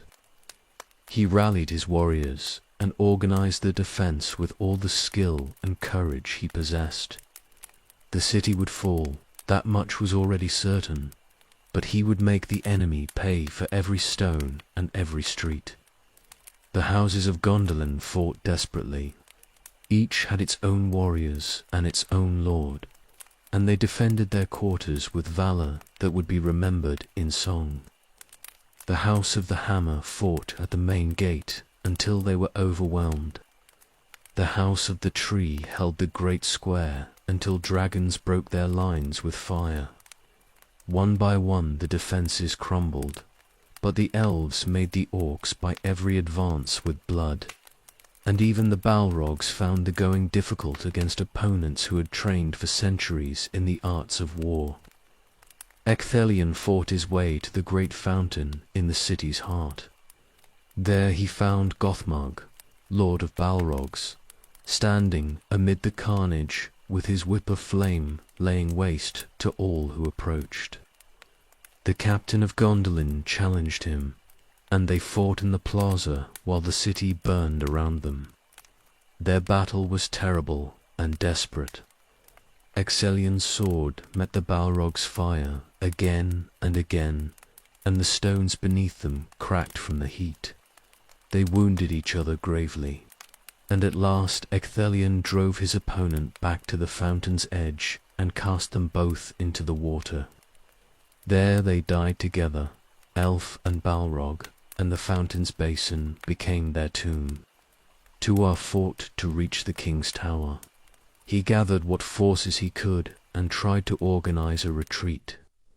Seeing clearly that the city could not be saved and that survival now depended on escape. But the streets were full of enemies and the way was contested at every turn. He killed orcs by the dozen and faced down lesser Balrogs, and around him the warriors of Gondolin died defending their homes and families. The beauty that had stood inviolate for centuries was being systematically destroyed. Meglin revealed himself at last in the tower, when Idrel came there with young Irandil seeking shelter. Meglin tried to seize them both, meaning to deliver the child to Morgoth and claim Idril as his reward. But Tuatha arrived in time to stop him. They fought briefly and savagely, and Tuatha cast Meglin from the tower's heights. The traitor fell screaming to his death on the rocks below, and his body was left there for the fires to consume. His betrayal was complete, and his reward was nothing but death and eternal shame. The survivors gathered for a desperate escape. Tuatha and Idril led them, taking a secret way that she had prepared in defiance of her father's confidence. A tunnel that led from the city toward the northern mountains. Hundreds followed them, maybe thousands, all that remained of Gondolin's people. Behind them the city burned. Dragons pulled down the towers and Balrogs set the rubble aflame. And Turgon died defending his throne in the highest chamber, refusing to the last to abandon what he had built. They climbed through the secret tunnel and emerged into the mountains. The escape route was narrow and difficult, and the refugees struggled through it while behind them Morgoth's forces discovered the flight and sent pursuit. Orcs came after them with wolves and lesser creatures, harrying the column and killing stragglers. The survivors fought as they retreated, trying to hold the line long enough for the weakest to gain distance. They reached the high pass, called Cirith Thornoth, the Eagle's Cleft, and there their pursuit caught them. Balrogs had joined the chase, moving faster than the orcs, and they fell upon the rear guard with fire and fury. The pass was narrow and terrible, with cliffs falling away on either side, and the battle that occurred there was desperate beyond measure. Glorfindel held the rear with warriors of his house, when a Balrog came at them with its whip cracking and its sword blazing. The Lord of the Golden Flower went forward to meet it alone. They fought on a narrow ledge while the refugees fled past them, and all who saw it said the battle was terrible in its intensity.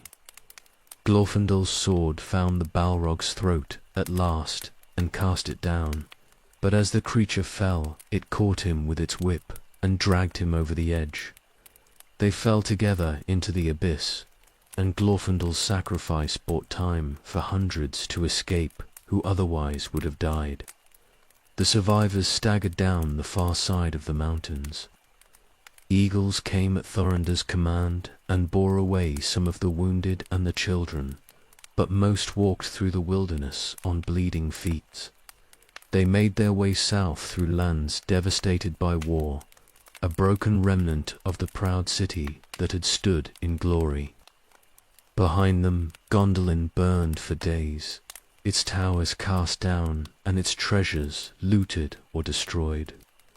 The last great stronghold of the Noldor in Middle-earth was gone, erased as thoroughly as Morgoth could manage, and with it died the hope that any elven kingdom might stand against him.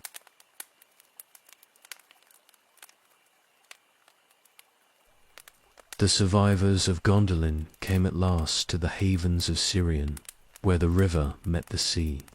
There they found refuge among others who had fled the destruction sweeping across Beleriand. A community of exiles from many kingdoms gathered in one last, relatively safe place. Tuatha and Idril dwelt there with their son, Eärendil, and they were joined by remnants from Doriath and Nargothrond and other fallen realms. Eowyn came there bearing the Silmaril. She was daughter of Dior and had escaped the sack of Menegroth as a child, and servants had carried her away with the jewel hidden in her garments. She grew to womanhood in the havens, bearing with her the treasure that had caused so much bloodshed and ruin. When Eärendil saw her, he loved her, and she loved him in return. They married despite the shadow that hung over the jewel she carried. Their union joined the lines of Baron and Tuatha, and from it would come consequences that reached beyond the ending of the age. The oath found them there. The sons of Fëanor who remained had not forgotten or forgiven, and word reached them that the Silmaril rested in the havens, worn openly by Eowyn. Medros and Maglor were the eldest who survived, and with them were Amrod and Amros, the youngest twins. They had already committed to kinslayings in pursuit of the jewels their father had made. They had lost brothers to that pursuit, but the oath would not release them, and it burned in them still, demanding fulfillment regardless of the cost. Medros tried one last time to find another way. He sent messages to the havens asking that the Silmaril be surrendered, pointing out that it had been made by Fëanor and stolen by Morgoth, and was rightfully the property of his house. He promised that if it were given freely there would be no violence, that the people of the havens could live in peace. Eowyn refused. The Silmaril had been won by Beren from Morgoth himself at the price of his hand and ultimately his life. It had passed to Luthien and then to Dior, and now it belonged to Eowyn by right of inheritance and sacrifice. She would not surrender it to those who had murdered her father and her brothers, no matter what oaths they claimed or what threats they made. They came in the night as they had come to Doriath.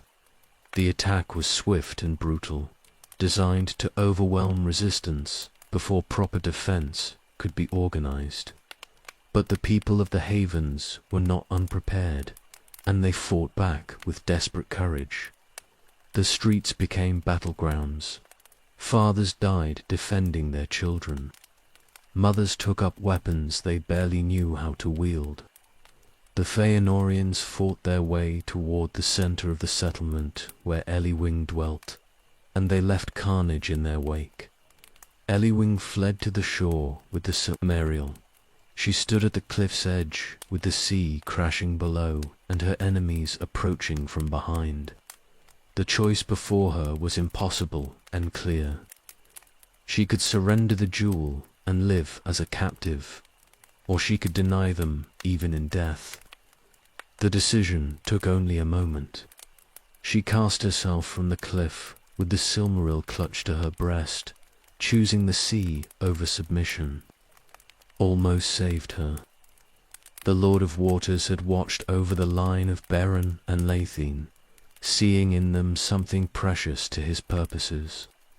He changed Elwing's form as she fell, giving her the shape of a great white bird, and she flew over the waves bearing the Silmaril in her beak. She went seeking Irindil.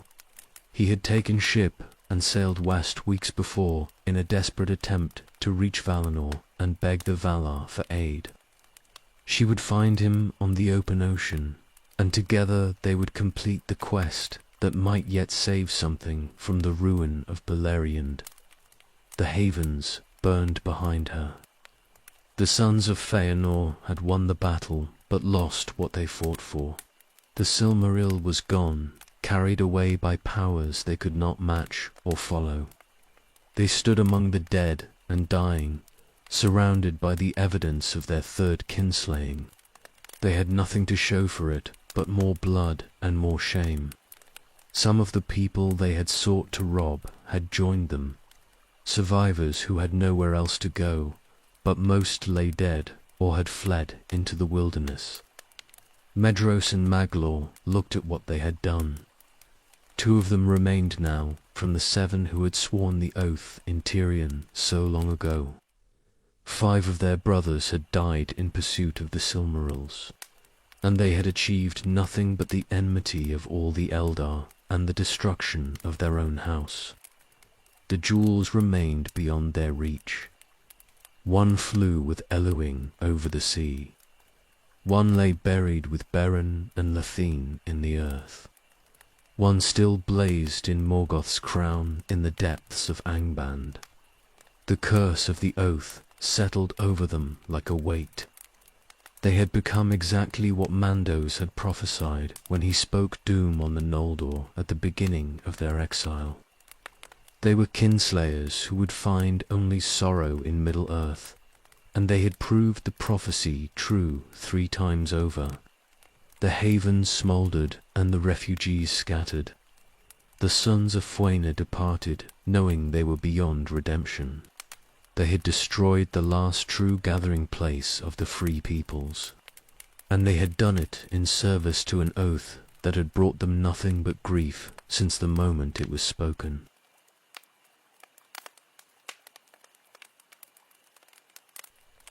Irendil had built Vingalot over long years of labor. The ship was fair beyond measure, wrought with knowledge passed down from the Teleri and improved by his own craft. He had constructed it with one purpose, to sail west beyond the circles of the world and reach Valinor, to beg the Valar for aid that might yet save the remnant of the free peoples. No mortal had ever accomplished such a voyage, and few elves had dared attempt it. But desperation drove him where prudence would have counselled remaining ashore. He sailed with a small crew of volunteers. They were brave and loyal, knowing the voyage would likely end in death, either from the sea's dangers or from the Valar's wrath if they somehow reached the forbidden shores. The ban of the Valar still stood from the days of the rebellion, and the Noldor were not permitted to return to Aemon.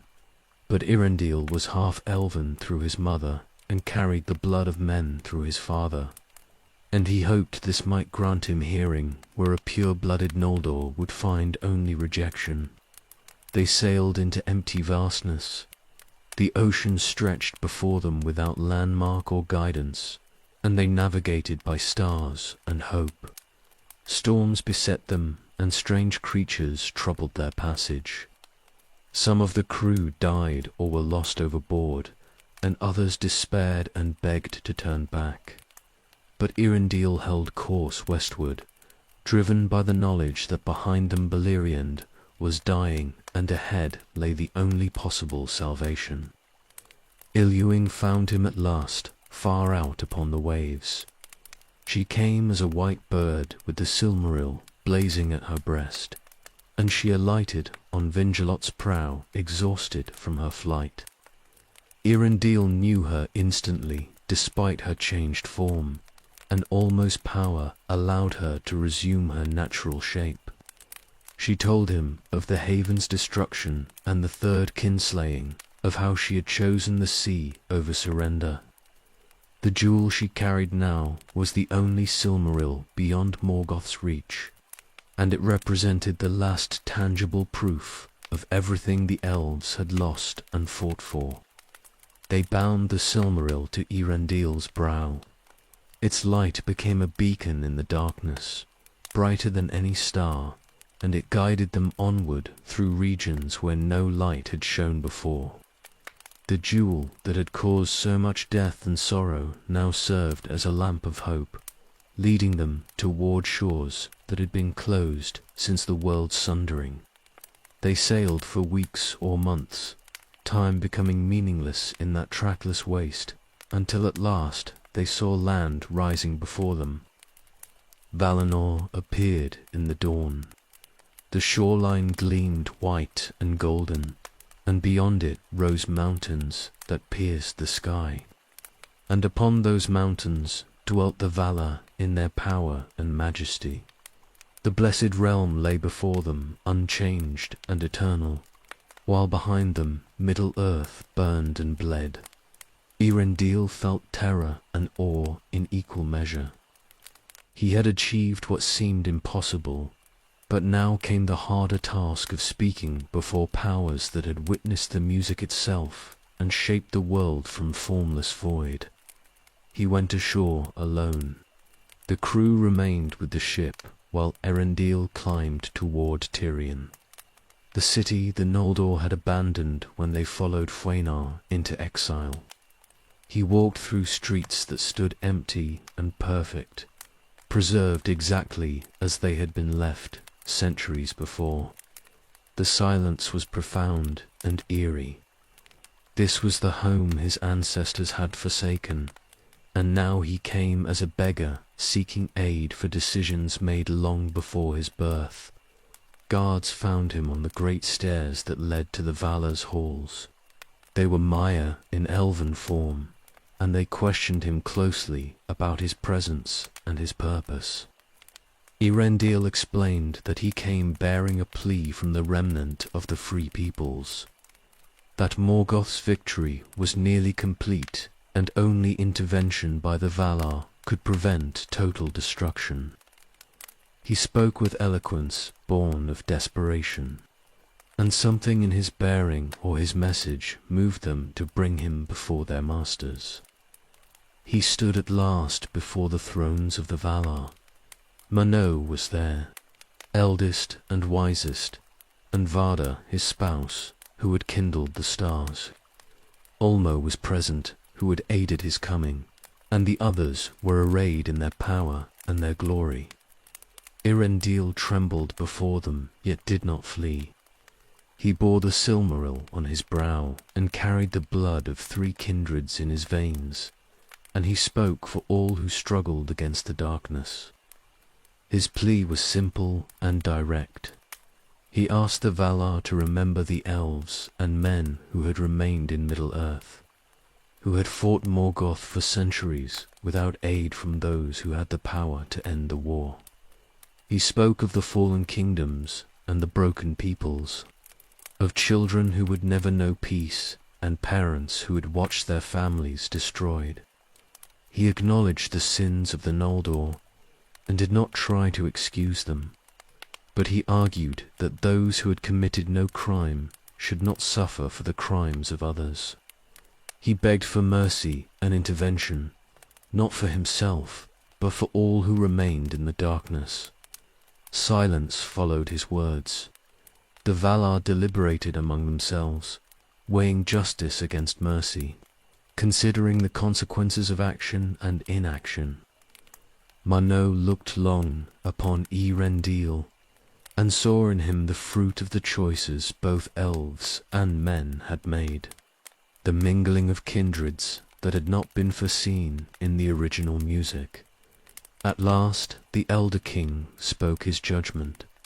The Valar would go to war. They would march against Morgoth in the fullness of their strength, ending his dominion once and for all. The free peoples would be saved, or at least avenged, and the First Age would close with the enemy's defeat. But Elendil himself could never return to Middle-earth in mortal form. His choice was given to him and to Eowyn. They might be counted among the Eldar and dwell in Valinor, or they might accept the doom of men and pass beyond the circles of the world. Either way, their life in Beleriand was over. Elendil chose the fate of the Eldar for Elwing's sake. She had chosen to be with him and had sacrificed everything, and he would not see her face the swift death of mortals. They would dwell in Aman, but Elendil would sail the skies in Vingalot, with the Silmaril on his brow, a star of hope visible even in Middle-earth. He would be forever separated from the lands he had fought to save, but his presence above would remind all who looked up that the Valar had not abandoned them entirely.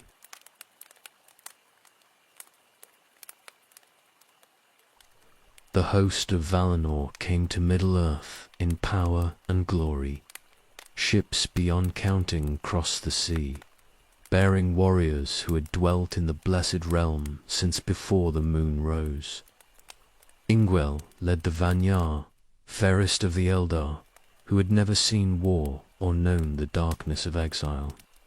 The Maiar came also, taking forms of terror and beauty, and their strength shook the foundations of the world.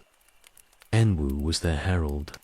The banner-bearer of Manwë came at the head of the host, and his presence alone made mountains tremble.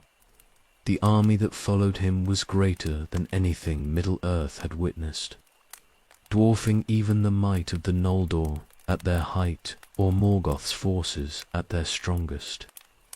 They landed in Beleriand, and the earth groaned beneath them. Morgoth felt their approach and knew fear for the first time in ages. He had defeated the elves and brought men to their knees, had destroyed kingdoms and broken the will of all who opposed him. But now he faced the powers themselves, and even his vast malice quailed before them.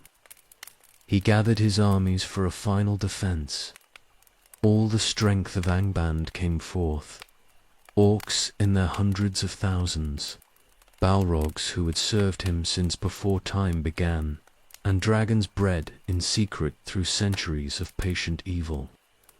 The forces he had used to dominate Middle-earth now stood arrayed to preserve his own existence. The war that followed would break the world itself. The armies met in the plains north of Angband.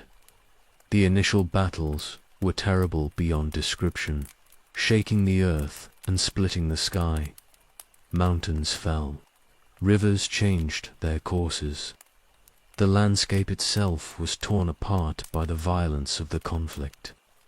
The Balrogs came forth in their full number.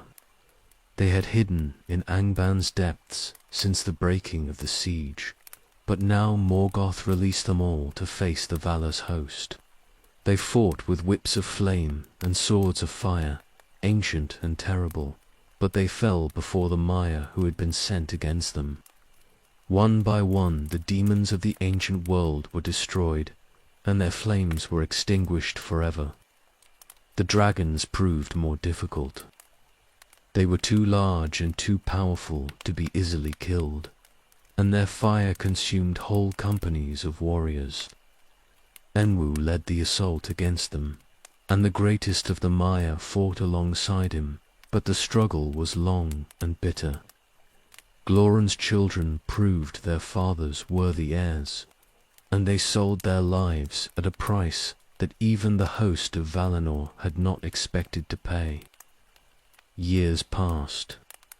The war continued without pause or mercy, a grinding destruction that consumed both armies and the land itself. What had been Beleriand was steadily broken apart by the forces unleashed. Valleys were flooded, plains became chasms. The geography that had held the kingdoms of elves and men was systematically destroyed. The remnant of the free peoples watched from their refuges. Those who would survive the wars of the First Age saw the Valar finish what they themselves could never have accomplished. Some few joined the battle, seeking vengeance or glory, but most simply tried to endure. They had suffered too much already to throw themselves into this final cataclysm. Decades turned like pages in a slow book. The war entered its 20th year, then its 30th, and still neither side could gain decisive advantage. Morgoth's forces were driven back steadily, but they defended every mile with desperate fury. Angband itself became the last stronghold, and there the Dark Lord gathered everything that remained for a final stand. The assault on Angband came at last in the war's 42nd year. The host of Valinor stormed the gates and fought their way into the depths.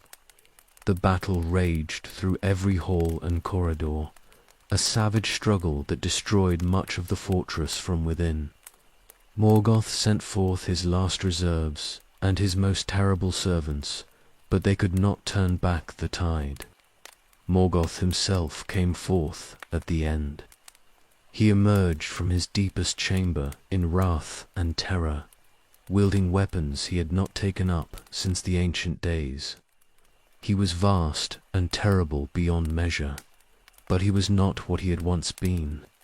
The malice he had poured into his servants had diminished his own power, and the ring of evil he had woven into the world had drained his strength. Enwu and the great Maya fought him. The duel lasted for days, shaking Angband to its roots. But Morgoth was overmatched and could not prevail against the combined might of those who stood for the powers. He was beaten down at last, cast from his throne, and the iron crown was torn from his head. The Silmarils were reclaimed. They blazed in the darkness of Angband's ruins, the last pure things in that place of corruption. Enwu took them into his keeping, intending to return them to their makers if any lived who had the right to claim them. Morgoth was chained with the same chain Angband that had been forged for him in the beginning. They dragged him out of his fortress and brought him before the powers in judgment. He who had been the mightiest of the Valar save Manwë was cast down utterly, stripped of his form and his power. They thrust him through the door of night into the void beyond the world's circles, and he would remain there until the final end of all things. The war was over. Morgoth's dominion ended after millennia of darkness, and the Valar had achieved what the children of Ilúvatar could never have accomplished alone. But the victory had come at terrible cost. Beleriand was shattered, most of it sinking beneath the waves. The kingdoms of the First Age were gone entirely, destroyed by the war that had saved them. The survivors faced a changed world. Those who remained could go to Valinor if they chose, pardoned at last for the sins of their ancestors. Or they could stay in Middle-earth, building new lives in lands that had been spared the worst of the destruction. The choice was theirs. The First Age was ending, and what came after would be shaped by those decisions.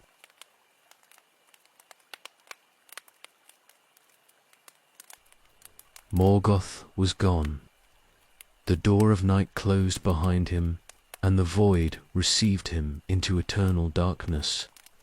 He who had corrupted the music and brought ruin to Arda was cast out beyond the world's circles, powerless and alone. His throne stood empty in Angban's ruins, and his servants were destroyed or scattered. The long war that had defined the first age was over at last. The Silmarils remained. 2 of them had been recovered from Morgoth's crown, and Enwu held them in keeping for whoever had rightful claim. But the only ones who might claim them by the logic of creation were the sons of Fuena, and they were kinslayers thrice over who had forfeited all honor. The herald of Manwë commanded them to surrender their claim and seek judgment from the Valar for their crimes. Medros and Magla could not do it. The oath still burned in them despite all reason and all wisdom, demanding they take back what had been their father's. They crept into the camp by night and stole the jewels from Inwell's tent, and they fled with them into the wilderness. But the Silmarils rejected them. The holy light seared their hands, burning flesh corrupted by kinslaying, and the pain was unbearable.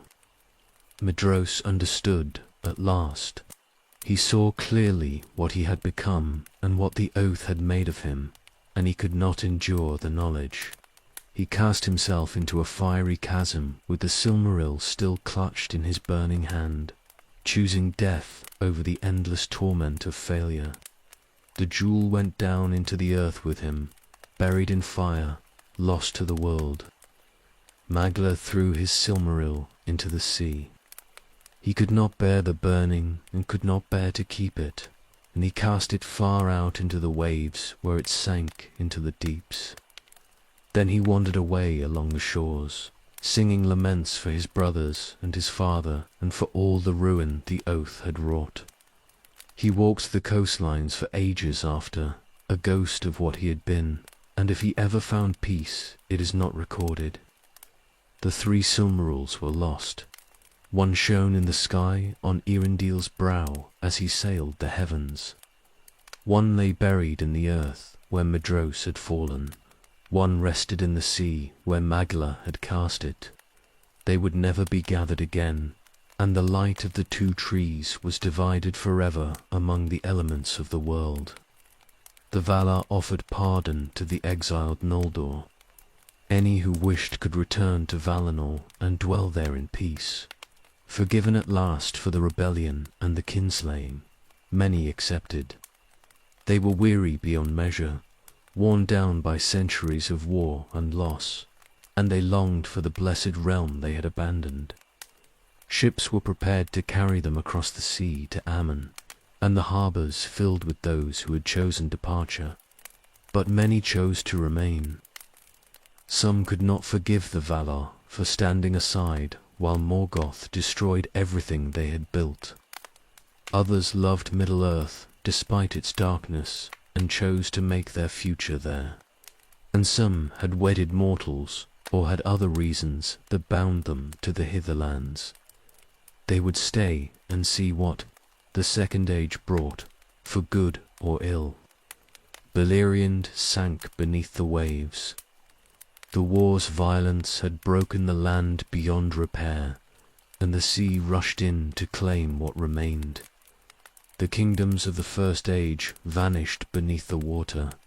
Doriath and Nargothrond, Gondolin's valley and the plains where armies had fought. Only a few highlands remained above the waves, and these became islands in a changed geography.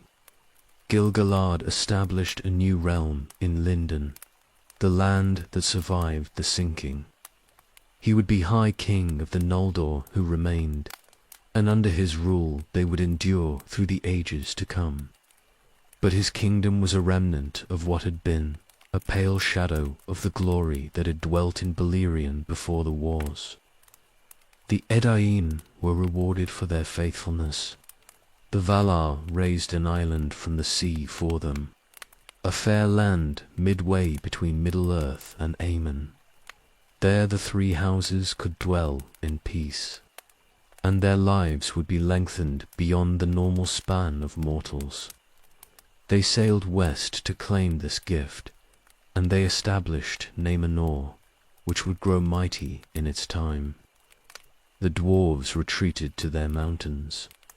They had suffered losses in the wars, but survived as a people, and they rebuilt their mansions in the deep places of the earth.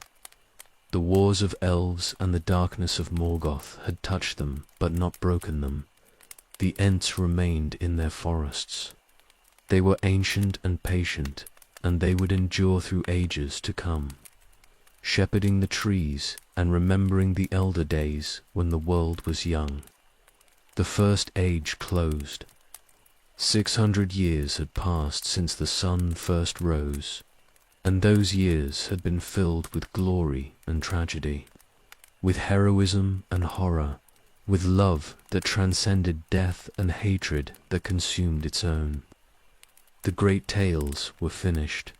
Beren and Luthien, Trin and Nyana, the fall of Gondolin and the voyage of Eärendil.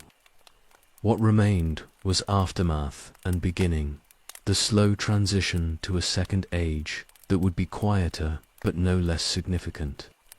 The few who remembered the years of the trees departed, those who had walked in Valinor before the darkening, who had seen the two trees in their glory and known the blessed realm in its fullness, sailed west and did not return. They took with them direct memory of how things had been before Morgoth's shadow fell, and Middle-earth was left to those whose experience was only of struggle and war. The stars shone down on a changed world. Eärendil sailed among them, bearing the last Silmaril, a sign that the elder days had not been entirely in vain. The light that had caused so much suffering now brought hope to those who remained. And though much had been lost and many had fallen, something had endured. The children of Ilúvatar remained, and they would shape what came after. The fire burns low now, wanderer, and this tale is told. You've walked with me through all the first age, from the music's beginning to the elder day's end. We've seen glory and ruin both, watched heroes rise and fall, followed doom to its bitter conclusion. The chronicle is complete. Rest now. Let the embers fade to ash and the night draw close around you.